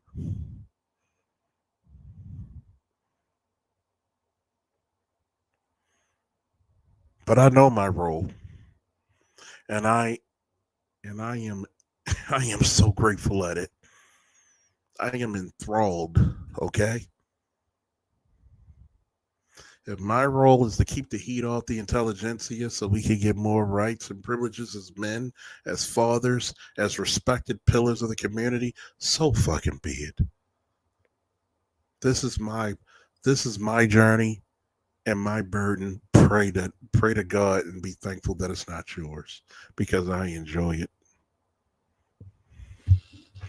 I don't mind it. Come at me. The more you come at me, the less you're coming at the intelligentsia. Because when you do come at me, you ain't got shit for me anyway. And that's been proven time and time and time and time and time again.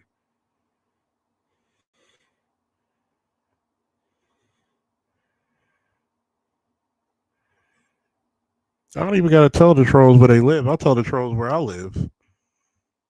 I'll tell the trolls where you can fucking meet me. I remember my ex-girlfriend's child's father, when I tried to call him because there was a situation with his daughter. I said, father, you need to talk to your daughter. He cussed me out. And I said, okay, motherfucker, you better not show up to this doorstep. Matter of fact, when I'm off, I had to work that day. And I said, dude, meet me at this place. Nobody will know we're there. And I'm going to beat your ass bloody with my bare hands. And I'm going to break every limb of your body with either a knee bar, arm bar, wrist lock, whatever the fuck comes to mind. And I'm usually the nice guy. 99% of the time, I'm cordial. I love life. I want to be friendly with people. But when you push me to that point, fuck you. I know my role in it. There was no way you coming for Kevin unless you came through me. And you weren't coming through me. FD signifier, go to a fucking gym. Get rid of the man boobs before you can talk about anything with fucking masculinity. Because guess what? You were only talking about the little soy boys. You had to get married because you were not going to be a competitive male on the dating, mating market or that long. So, would it be? I've said it. Yep. Westmore is a fucking tether.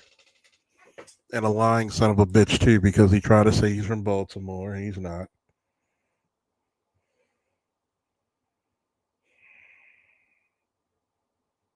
A lot of people say this shit.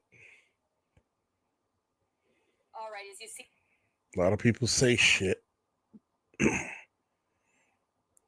Now you want to talk about war powers in Iran, but guess what? A lot of you motherfuckers really don't have a thing about it.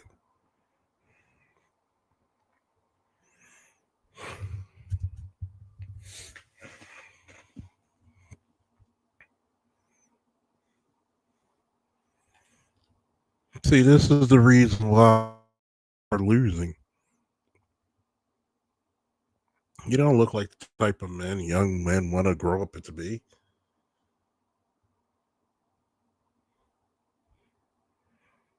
You don't even know how to speak in a barbershop in a fucking urban environment because you're socially fucking awkward.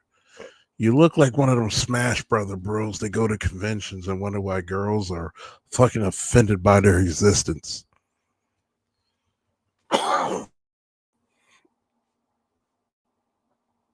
What the fuck could you tell me? Well, we got to talk about this thing about masculinity. Nigga, I'm a war vet. What the fuck can you tell me about masculinity? My son boxes and wrestles. He goes jogging. He wouldn't even listen to your fat ass. What? It's one thing to talk about intellectual prowess that I could easily speak to you about, even when you use your fucking feminist rhetoric. What the fuck can you talk to me about masculinity and being viable? Bitch, get on a bench. Get on a squat. Well, I could do this MMA shit Nigga, I'm gonna knock you senseless.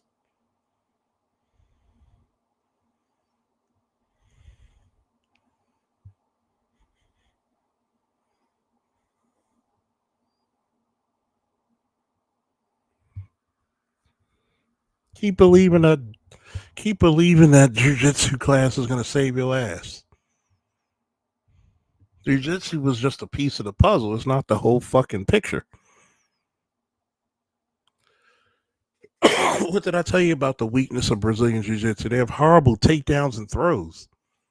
And that's only the ones who are good at it study judo or wrestling.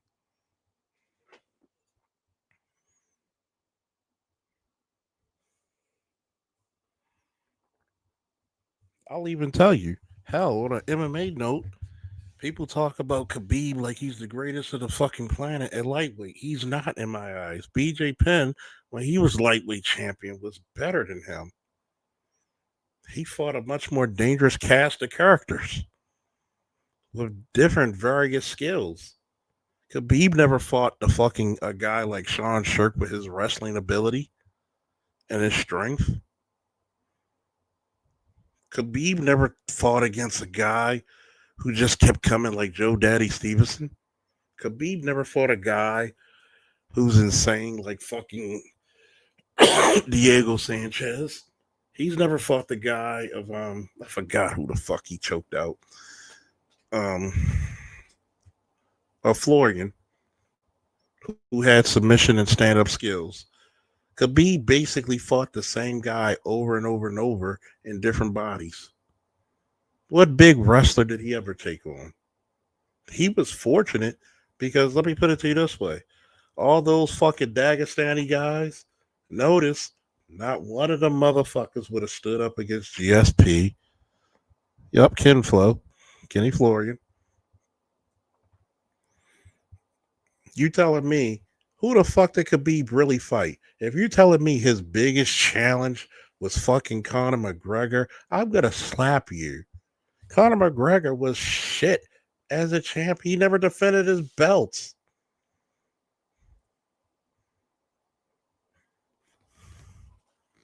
And the greatest challenge he's supposed to take, he never fought. Which was Ferguson. That's how I look at some of these motherfuckers. Oh, Jens Palmer, one of the best boxers in MMA history. Their first fight was legendary.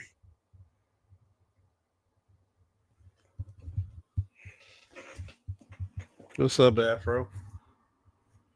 This is the same way I look at some of these motherfuckers here. Who the fuck are you challenging? None of you motherfuckers came out when fucking Kevin was alive. This is how I know FD Signifier and people like him should not be taken seriously. Dr. T.S. Johnson is not a hard man to find. Dr. Ronald Neal is not a hard man to find. Dr. Anwar Dunbar is not a hard man to find.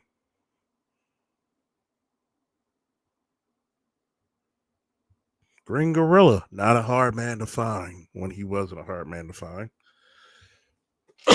This whole entire time, hell, you could have went to BGS. This is how, can I go black pill? Before I get off this fucking place, can I go black pill? Please donate, subscribe if you can, or at least get a like. Can I go black pill, fellas? Can I go black pill? You're going to compare that motherfucker to any of the wrestlers that BJ Penn went against fucking big ass GSP. Big ass fucking, who did I mention? Sean Shirk. So you're going to tell me that Khabib can handle those motherfuckers? No. Back to what I said. Let me go. Exactly. He wouldn't. If trust me, he would have got submitted by BJ Penn. I'm gonna explain this about the phoniness of FD Signifier. Okay, I need y'all permission. Can I go black pill about that?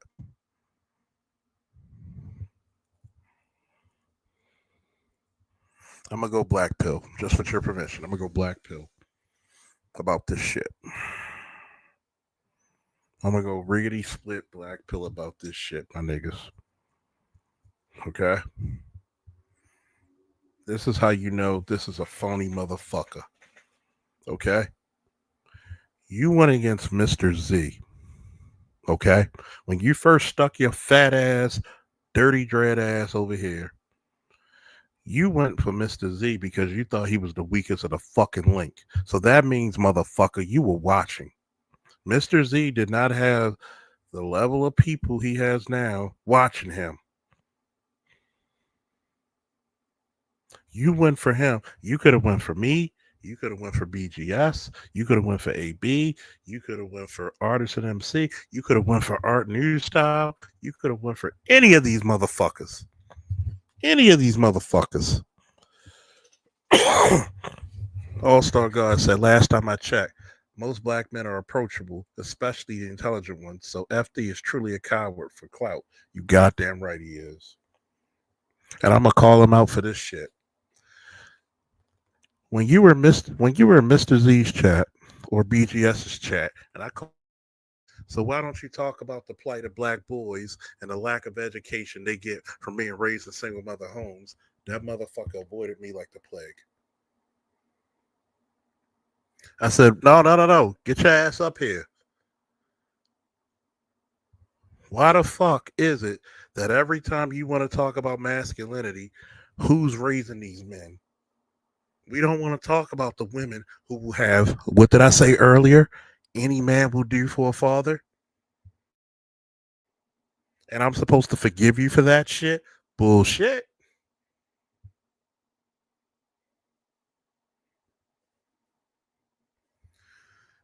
But you went for Mr. Z because he was the newest guy on the block. And you found out there are no weak links in this chain. You found that out critically. And I dared you to come to my channel. I dared you. Send those little sissies that you were on that channel over here. And just to let you know, sissy doesn't mean gay. It means weak ass bitch. Because I know plenty of gay men who have more gumption and fight than them little sissies.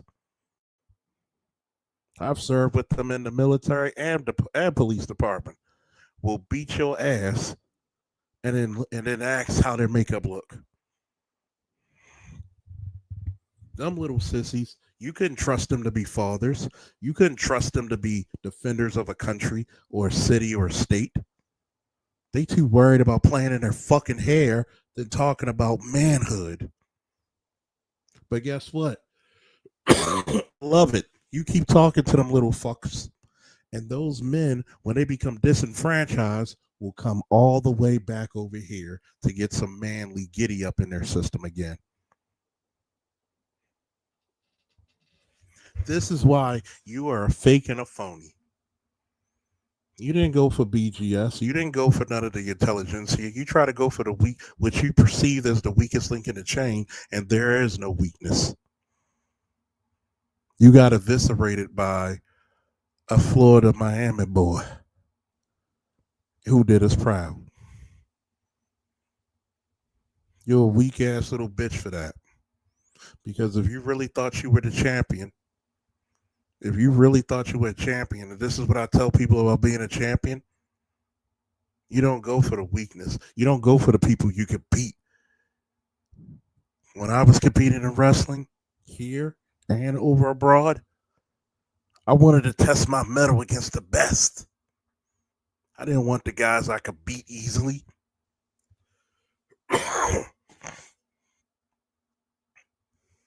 It's not my fault that you are not a competitor. It's not my fault that you thought you could make some names. But what happened? You got your ass booted by Mr. Z. You actually made Mr. Z more popular by defeating your illogical ass. This is the reason why you carry no clout in this space. You are foolish. You have been vanquished. And there's no slide on Mr. Z, but the intelligent brother vanquished you thoroughly. And you should always remember that about that L and that cross you need to bear, that burden you need to bear, and that cross you need to carry, and this L that needs to be tattooed on your forehead. That's the reason why you're not as big as a threat as you think you are to the black manosphere. All these motherfuckers said this manosphere shit's gonna die. The motherfucker keep rising up like the Undertaker back in the 90s. Nope, not at all.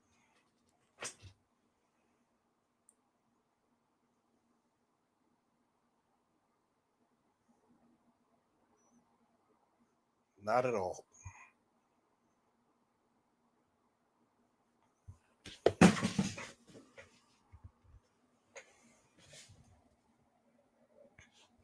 And then that's the one thing about it. Mr. Z is progressive.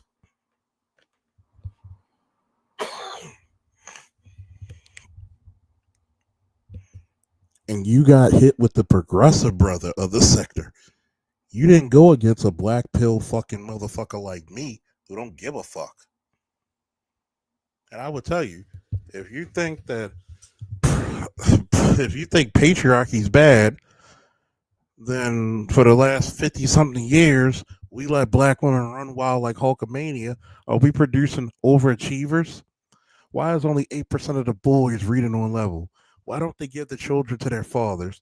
You know why? Easy. Because once you solve the problem, guess who's left to blame?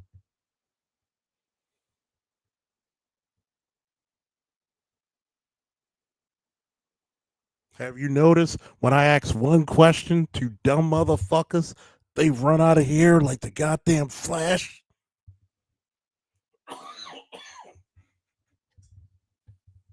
I'm trying to figure out if these motherfuckers are Barry Allen or Wally West.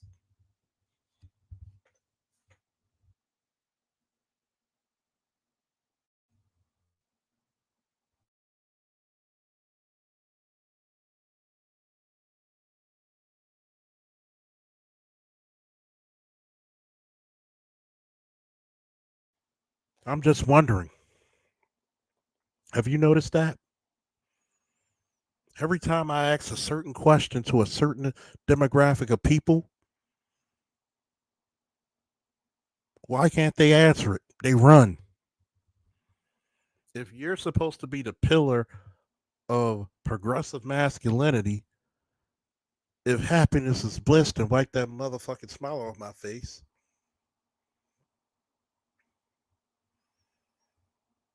Take that L. Go over to your side. Stop trying to pull up the oldest videos of Kevin Samuels when you'll never be him. You won't pull up his shit when he's giving logic. You know why? Because that's some sissy ass shit. You don't want to take a motherfucker when they're at their pinnacle, at their zenith, at their apex. But then again, what should I expect to a man who never seen an apex, a pinnacle, or a zenith? Like, share, subscribe. If this is your first time here, click the notifications to see when I come on live.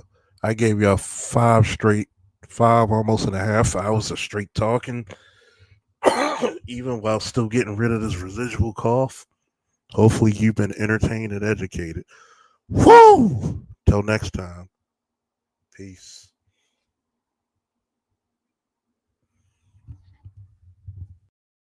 Woo!